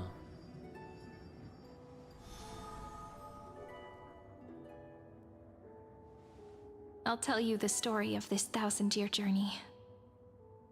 That way, it won't just be my memories alone. And I'll share the moments I spent with you with everyone. That way, the path we walked becomes a memory shared by all. You said that before already. People will know that there's nothing left to chase. Amphorius has already welcomed the dawn foretold in prophecy. Just like I said, this won't be harder than the last time. Right? I won't let everyone's faith in me go to waste.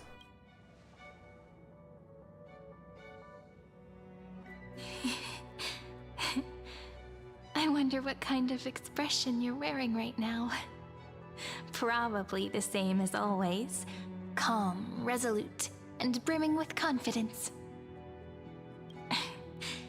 If I have the chance, I'd love to see it again. Because it's really been far too long since we parted. Aww, Cyrene. Is this all a memory?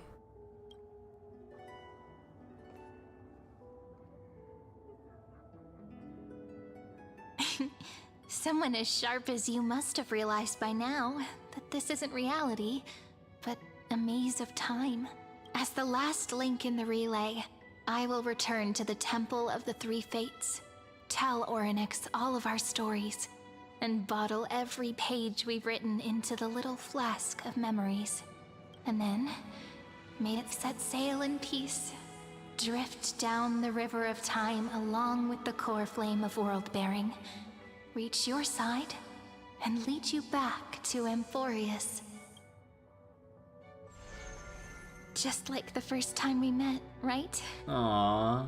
Even though this cycle has no demigod of time, time has always stood on humanity's side.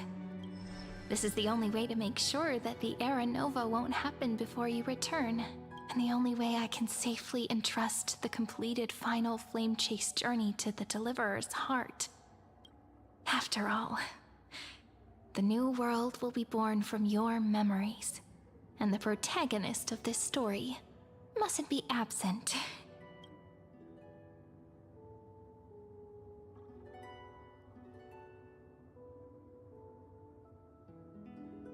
Let's go. It's time to complete the Era Nova. I believe you will never let us down, just like always.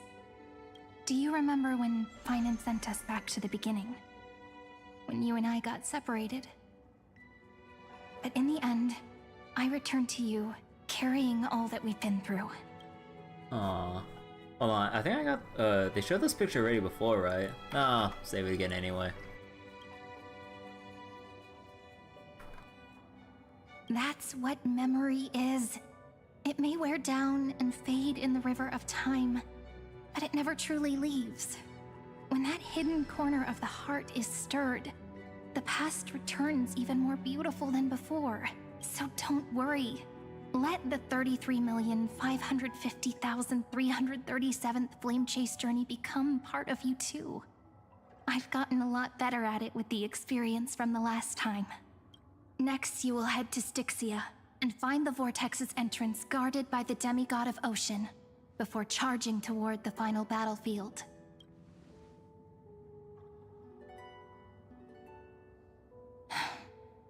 Don't worry. I'll be with you. All of us will. Even Finan. We'll stand with the Deliverer. So say a short goodbye, then set off, just like we promised at the start. Toss away all unnecessary worries and troubles, and bring our smiles and determination into tomorrow.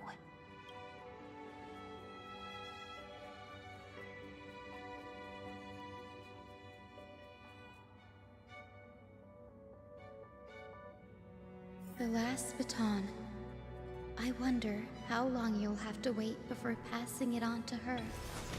Yeah. No matter how long it takes, it's okay.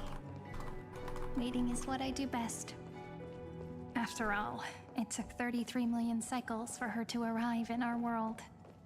What's a few moments more? Aww. So wait, you want to summon Hysilens because of the story and your prior investment to the Dot team? You want Syringa for Finan, and the story made you love Syringa too? Yeah, I really like how they pulled off Syringa for the story so far. Syringa's really cool with how they pulled her off. I like it.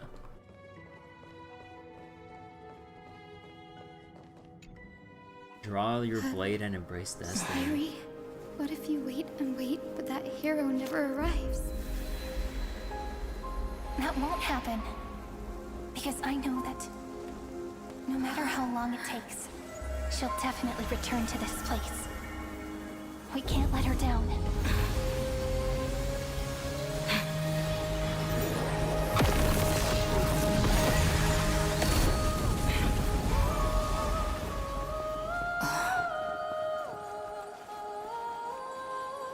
Hysilens!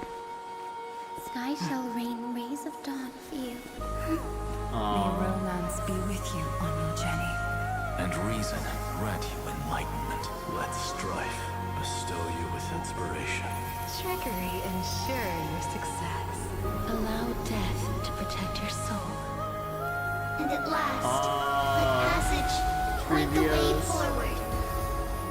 Well timed. We'll remember the Trailblazer's journey.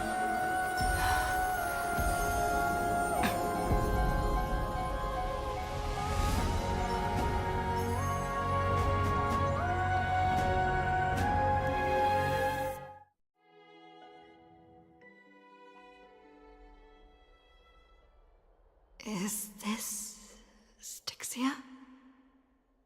What happened to this place? It actually looks like it has a lot more life in it now. I need to find the entrance of the vortex, guarded by the demigod of ocean. Hysilens. Is she still there? Long time no see, Trailblazer.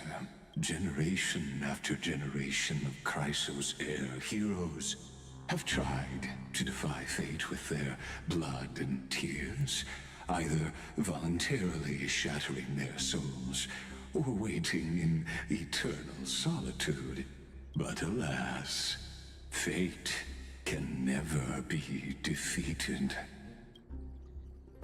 You managed to break free? Reason and trickery may bind my flesh, but my will shall never fall silent.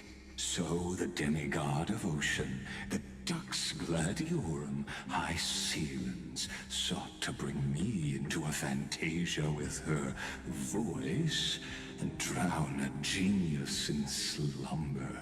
But alas, it was all a hopeless dream. That warden fell before I did, due to erosion of time, while her prisoner remained unchanged. But you have yet to taste freedom. True. I can't leave this place, but what of it? You should have heard of this fable. In a shadowed cave lived a people, imprisoned from childhood, and chained so that their legs and necks are fixed, forcing them not to look around at the cave, each other, or themselves. Behind them is a fire, and before them loomed the stone wall of the cave. The flames cast shadows, while the rocky surface threw back echoes. To them, that false play is the whole world. Yes, I'm trapped in the cave, but I know it's all just a fleeting illusion. I don't struggle in dreams. I wait, and now my deliverer has come to defeat me and save this world that never owed you anything. Oh, you'll need to awaken the singer here and unseal the prison called Vortex of Genesis. You'll be the one to unshackle me and bring the cave crashing down. Of course, I don't mind waiting a little longer. Let me guide you through this next illusion. One last memory from that prison warden. I hope you'll watch the stories of this fantasia closely. Logically, the deliverer must see the world for what it truly is. Emotionally, this memory captures the fate of everyone in Amphorius better than anything else. Only by feeling it for yourself can you understand my point of view, the meaning of destruction. Spare me the cliches. To your unshakable resolve, I salute you. But before we step onto the final stage, let me ask you this.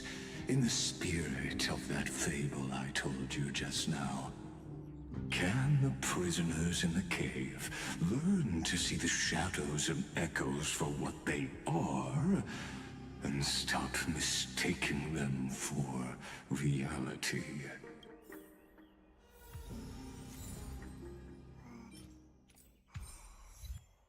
The city you cannot destroy. Hyacinth, the bridge forged by the demigod of the sky helped you cross the chasms of space, and their faith in you spanned the vastness of time itself. Damn, we walked across all that? Holy crap.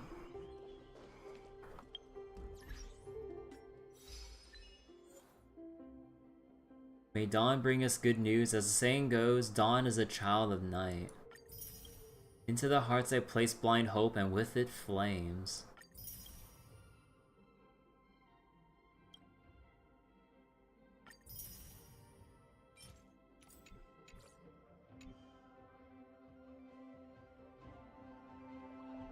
Well, time to cope some more.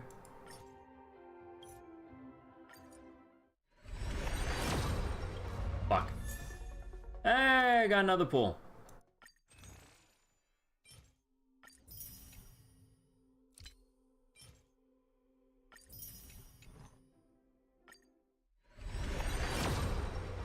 Heck. Come on. Fuck. Well, there goes that. Oh my god, I hate... Like, why is... I really wonder why Star Rail RNG has been exceptionally... like... bad for me. Oh my god, like... They are dead set on making me lose every single 50-50 at this point. Let's see. Stamina. Probably spend like the full thing of stamina when I wait for daily reset. So this is gonna be a good point to stop for tonight. Like we're finally in like daytime Styxia and everything, and oh boy, we got a long way to go here if we're gonna explore this place. Its attacks were doing well early on. Like, I'm still paying the goddamn, like, RNG tax. Like, I got lucky initially, but now it's just been non-stop losses, and now my losses have outnumbered my number of wins. And, oh my god. Like, it is frustrating. Beyond frustrating. But, yeah, I'm gonna go stop here for tonight. Seems like a good time to stop while we're in the new city, finally. That's how debt works. I already paid it off, god damn it! It's not like there's interest for this shit. But, yeah. Oh, I'll go continue more... I'll go continue more Star Rail another time. And yeah, I mean, feeling a little bit lazy, but I really should go for some of the achievement jades I haven't scrounged up yet. And eventually we should get around to the side event for this update, which should give me plenty of jades to probably pull with, which would get me closer to getting Hysilens and everything. Because I probably might be able to get Hysilens, like, within this part of the patch cycle. I just really need to scrounge for shit and do my weeklies and the usual stuff. But, yeah.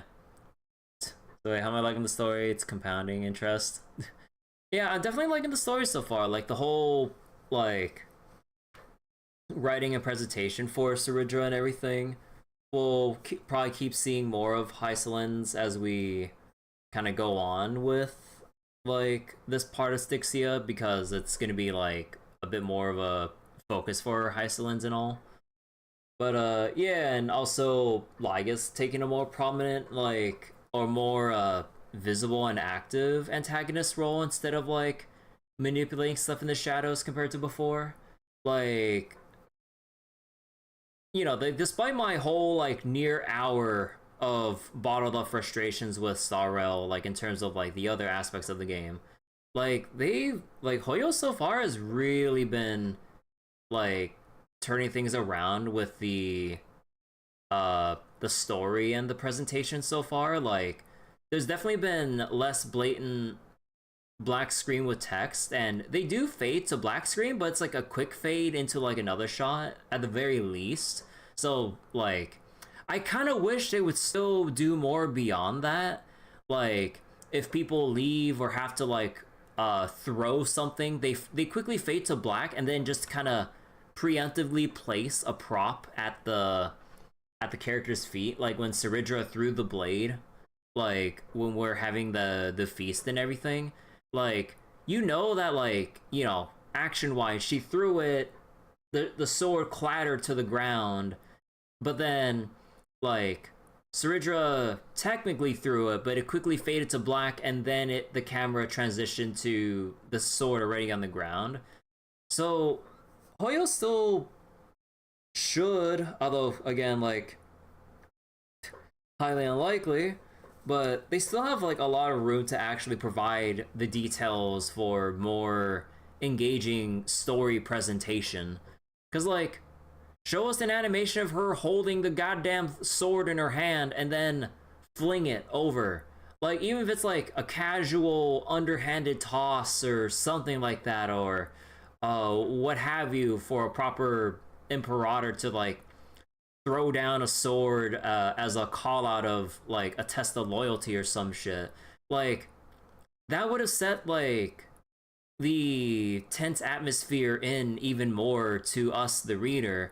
Because then, like, you would get a shot of, like, Saridra hold, like, with blade in hand, and then as she tosses the blade, like, if you were to pan the camera, or, like, they do some actual camera work, you probably see, like, the blade like, just bouncing down the stairs like a chaotic slinky or some shit. Okay, maybe not, like, super bouncy, wavy like that, but, you know, just, like, bouncing down between the steps from hilt to the tip of the blade until it lands right in front of Hysilens' foot or something, to really like set the mood in that, like, you know, of the whole proof of loyalty, as you would typically see trope wise between like you know, a king, queen, or imperator and their what they're supposed to be loyal subject, even though, you know, Saridra already was making the whole thing a performance anyway, because she had access to the chronocognitive anchor to talk to the geniuses. But, you know, like, there could have been better moments to really, like, hammer home the story presentation, but it's kind of like a small step forward, but with no extra steps, if you will. It's like, we're still using, like, the canned gestures of, like, you know, like, hand or like one arm floating to kind of hold our other elbow in the air with our hand to our chin, hand to chest, and then reset back to neutral body expression.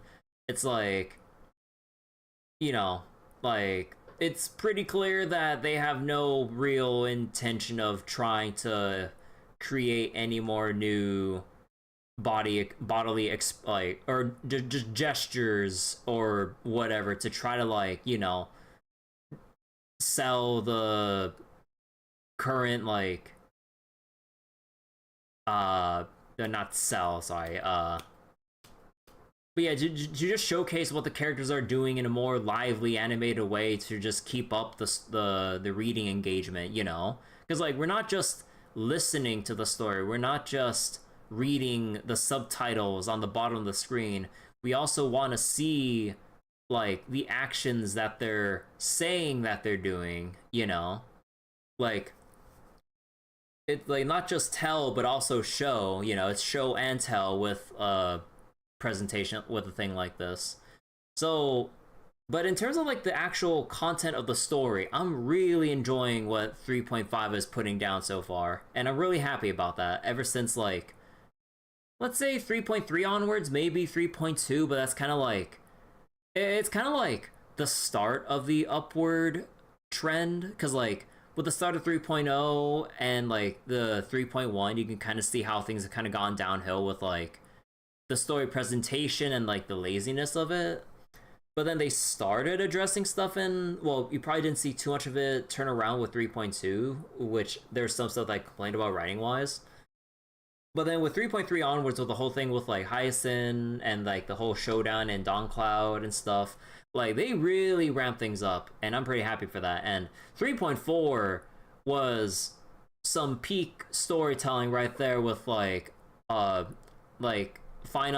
going through the eternal recurrences 33 million plus times, and you can really see with Joshua's performance as Finon, like he really drove home the sheer weight, agony, and despair that he's been trying to hold down as he keeps going through all of these recurrences to one day meet the Trailblazer and actually, like, you know, bring Amphorius to an actual, like, new future that isn't just destined for destruction, and then he's not just futilely delaying the inevitable for all of eternity. Like that, like 3.4 was really solid, and the cherry on top was that whole Devil May Cry ass like music video sequence of Finan just going ham against like the Antimatter Legion, and like I believe the one of the Lord Ravagers or whatever was like Zephyros, I believe he was fighting up against. I mistakenly called him said Feely because I was like I was just like getting confused in the moment. But yeah, it was like Zephyros, I think, that Finan like was trying to fight against to try to like push aside to get a slash in on Nanook, like the Eon himself. And we only got a scratch on, or he only got a scratch on him. And in a way, it's kind of like that meme thing is like, all that, or a drop of blood. But that proves to us, like, we can actually harm the Eons. They aren't impervious. They can bleed. They can be brought down. They can die. It's just going to take a Herculean effort and a half to actually get to that point, because Finan was holding in 33 million like cycles worth of core flame raw power within him to only graze Nanook's cheek. But we can hurt him. Like Finan like fought his way across like dimensions and stuff, because there's like he broke out of like whatever realm, or like Amphorius to whatever realm to contend against like the legions of destruction and shit. And there's like yet another, at least through that visual in the music video, like another different realm that Nanook was observing from, looking down at Amphorius and Finan. And then he broke through all that, like through separate realms or dimensions or whatever that's supposed to be interpreted as, and then finally got that slash or damage on his cheek. Like that was some impressive ass shit. A scratch that healed almost immediately. Yeah, it kind of healed almost immediately. So it really sets in just how like like, or what was it, like just how powerful a being Nanook is. But it kind of goes like both ways. Like it just shows how strong Nanook is, that like all that power, all that effort just for a simple graze that got healed off in just a split second. But the fact that a mortal, or so technically not a mortal, but like it was like, because you know Finan's like a creation of the eternal recurrences of the scepter's like calculations and shit, so technically he's not an actual person, if you will, as far as the rest of the universe is concerned. But the fact that something or something like Finan in that way actually made a scratch on him, which is like groundbreaking, like a groundbreaking fact to basically show the player and stuff like it, like all the stuff that I'm talking about. Like I'm really liking what the writers are finally turning around with in terms of the Amphorius story so far.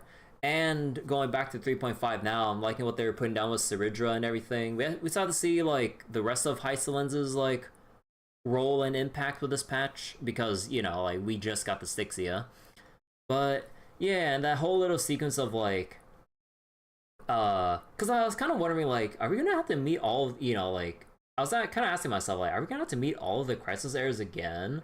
Because like on one hand it'd be nice to see them all again, but on the other hand, story pacing wise, like we already had our time and moments with them. But yeah, they kind of addressed that like subconscious question that I had nagging me in the back of my mind, with how basically like everyone eventually banded together over the course of 1,000 years to lay the stepping stones for the Trailblazer to reach this point and everything. And that was like a really cool way to kind of like, well, send off the Crisis Heirs yet again. But yeah, I really like that whole sequence there. So overall, I'm happy. I'm still pissed about the gacha, obviously, and I'm still jaded over months of stamina being burned for relic farming, all just going up in the smoke as they just keep getting shit after shit. And with some of the leaks that I saw regarding relic or character progression, I'm even more pissed about that because that's just more catering towards whales and a rich get richer environment. Because like a precious material that we'll eventually get, oh, you gotta clear the new endgame mode that they're coming up with, but you could probably only clear it if you probably have character eidolons, which you would have to save up an immense amount of time or money for. And then it's like the people who would be able to clear that endgame mode probably wouldn't have a need for the new reroll dice because their relics are already good enough to actually clear, when the struggling player who can't even reach, who probably will be struggling to clear the current endgame modes, would definitely need those new reroll dice, but they can't get it because they can't get to the new endgame mode that would probably be coming up. So it's kind of like some ass backward shit of like, oh yeah, here's your reward to improving your characters, but my characters are already improved to the point where we can clear all the endgame content, even the newest, most difficult ones.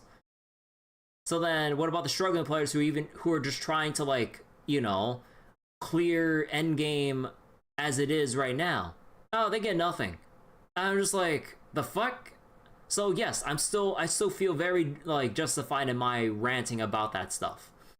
So, thumbs up for the writers, thumbs down for the fucking people who are working on or who are calling the shots on like screwing over character progression in the player base, who just want to utilize their characters and play the game for the game. Like, story enjoyers, like, we can still enjoy the story, but we also want to play the G side of this RPG and actually be able to upgrade and progress our characters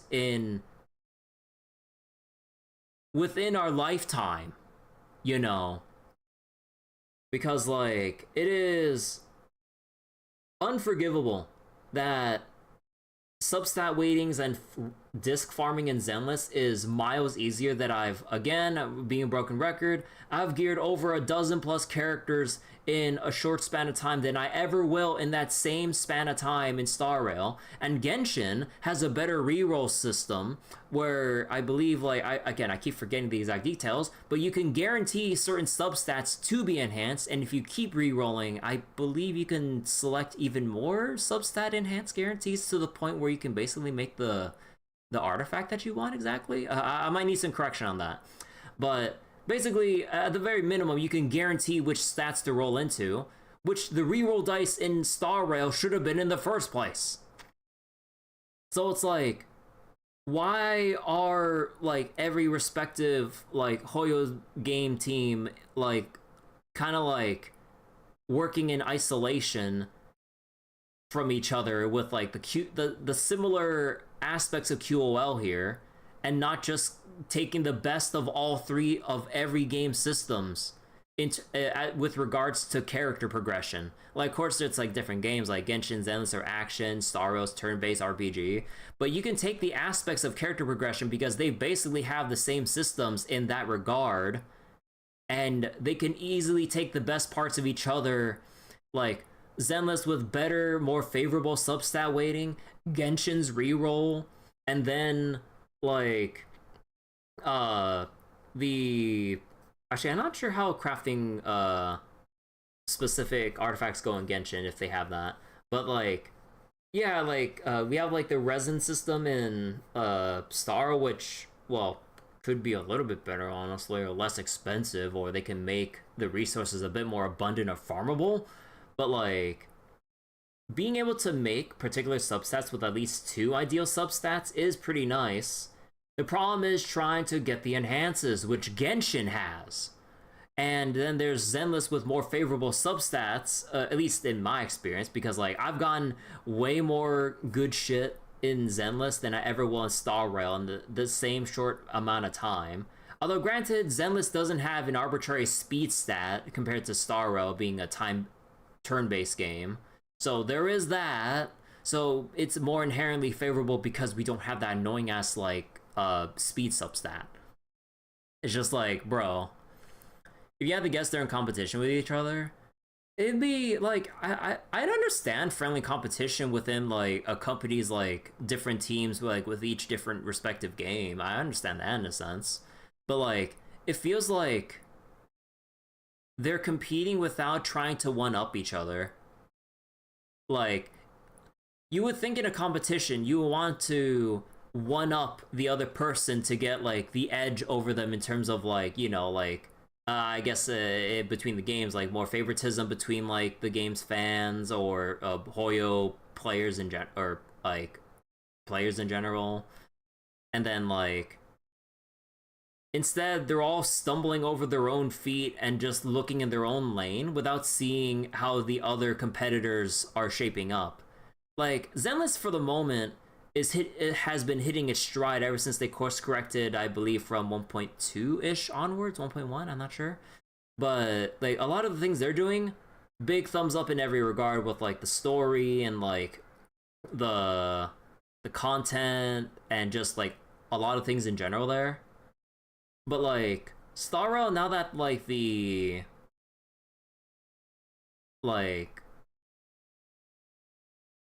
goodwill is kind of like, or not goodwill,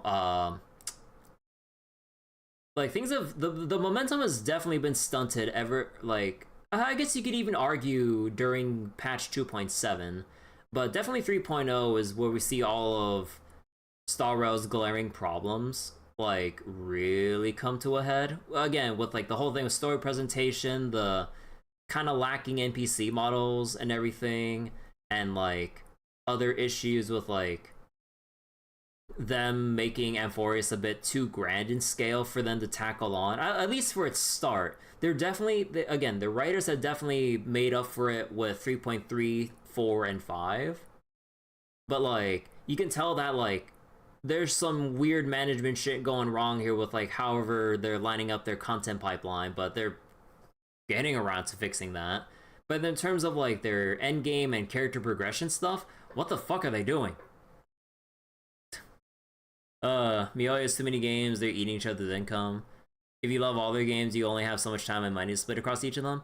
Yeah, so, like, I'm basically kind of, like, done for the most part spending anything for Star Rail, and I'm kind of directing what I would have spent to, like, basically Zenless, which I know it all still goes back to Hoyo, so I mean, like, if you want to look at it that way, yeah, it's, like, no different. But I can at the very least, like, you know, if a game does well, I'm happy to put down money for like the monthly pass or even the battle pass for whichever game I'm currently enjoying. But then once I see that the direction's kind of going down, then I'm like, okay, I'm probably not going to spend any more until I see things shape up. And with Star Rail, with the things I've seen, despite the positive stuff I've been seeing from the writers, the rest of the game needs to pick up the slack, which I'm definitely not happy about, so I'm done spending on Star Rail. And yeah, it's kind of like, at least that's where my like logic is at, like with how much I'd be willing to spend with Hoyo games or whatever. So, you know, maybe at the end of the day it makes no difference for Hoyo, but at the very least, like, spend on the game that you think is doing good. Like, if you're going to be happy to spend on something, make sure it's in a game that's going in a good direction, which Zenless is still charging like head first in a very good direction. They're really like in a good stride right now and stuff. Oh no. So wait, ignore reasons of other gachas. Could be they have some internal direction not to copy too much. Yeah, there could be that too, which might be possible. Cause like, there's no way that the devs between each team would be completely ignorant of the other. Like, I don't think that's like a reasonable thing to imagine. Like, they have to know in some capacity what everyone is doing, at least like with what they currently put out, and not with like what they're probably planning or whatever. But like, surely they can see like the Zenless or like the Star Road team can see like that Genshin put out a big update for like, let's say, artifact re-rolling, or see that like I don't know, whatever the heck Zenless is doing to like take inspiration from or some shit. Like, there's no way they wouldn't be like that ignorant of what everyone else is doing. But maybe there is some kind of like internal direction saying like, do your own thing and don't let don't be too swayed about like what the others are cooking. Cook your own meal even if it might not taste that good or something. But even though they could have had the best dish they could have ever served if they actually took inspirations, but then maybe, I don't know, again, this is like super tinfoil hatty and I'm just like on pure copium, so I don't know there. On some level, each game might be an experiment to approaching a gacha game. Maybe. Well, who knows? But yeah, okay, that's enough jaded, bottled up frustrations from, like, someone who's basically deep into, like, the Hoyo ecosystem now. Even though I've never really touched Genshin, and I've only, like, played, like, 2 hours of Honkai Impact 3rd. Mostly because, like, a friend really wanted me to do some invite code stuff so he can get, like, an achievement or some in-game rewards. So I never played too much beyond that. Although, like, I really would like to see, like, Honkai Impact story, but that's probably one of those cases where I'm better off, like, YouTubing or looking up write-ups for this shit instead of actually trying to play through it myself, because trying to play through years upon years of Honkai Impact content would... Whew, I would need to, like, speedrun that shit. But yeah... Take care, everyone. Thanks for listening to me ramble on and on and on about, like, all this stuff. Again, definitely looking forward to more of the 3.5 story, which is the main reason why I'm still sticking with Starra, because, like, to me, the story is, like, the biggest hook here. And they're still delivering on that, so thumbs up there. I'm just, after Hysilens, I am not willing to spend, like, any more on, like... all this shit. If I fail to clear endgame, that's where I plateau. I'm not gonna bitch about it. I'm not gonna worry. I'll just keep saving up to the point where I can actually, like, vertically invest in a new character that would probably be really damn good. So there's no point in me pulling for anyone new after Hysilens at this point. Okay, bye-bye everyone. Take care.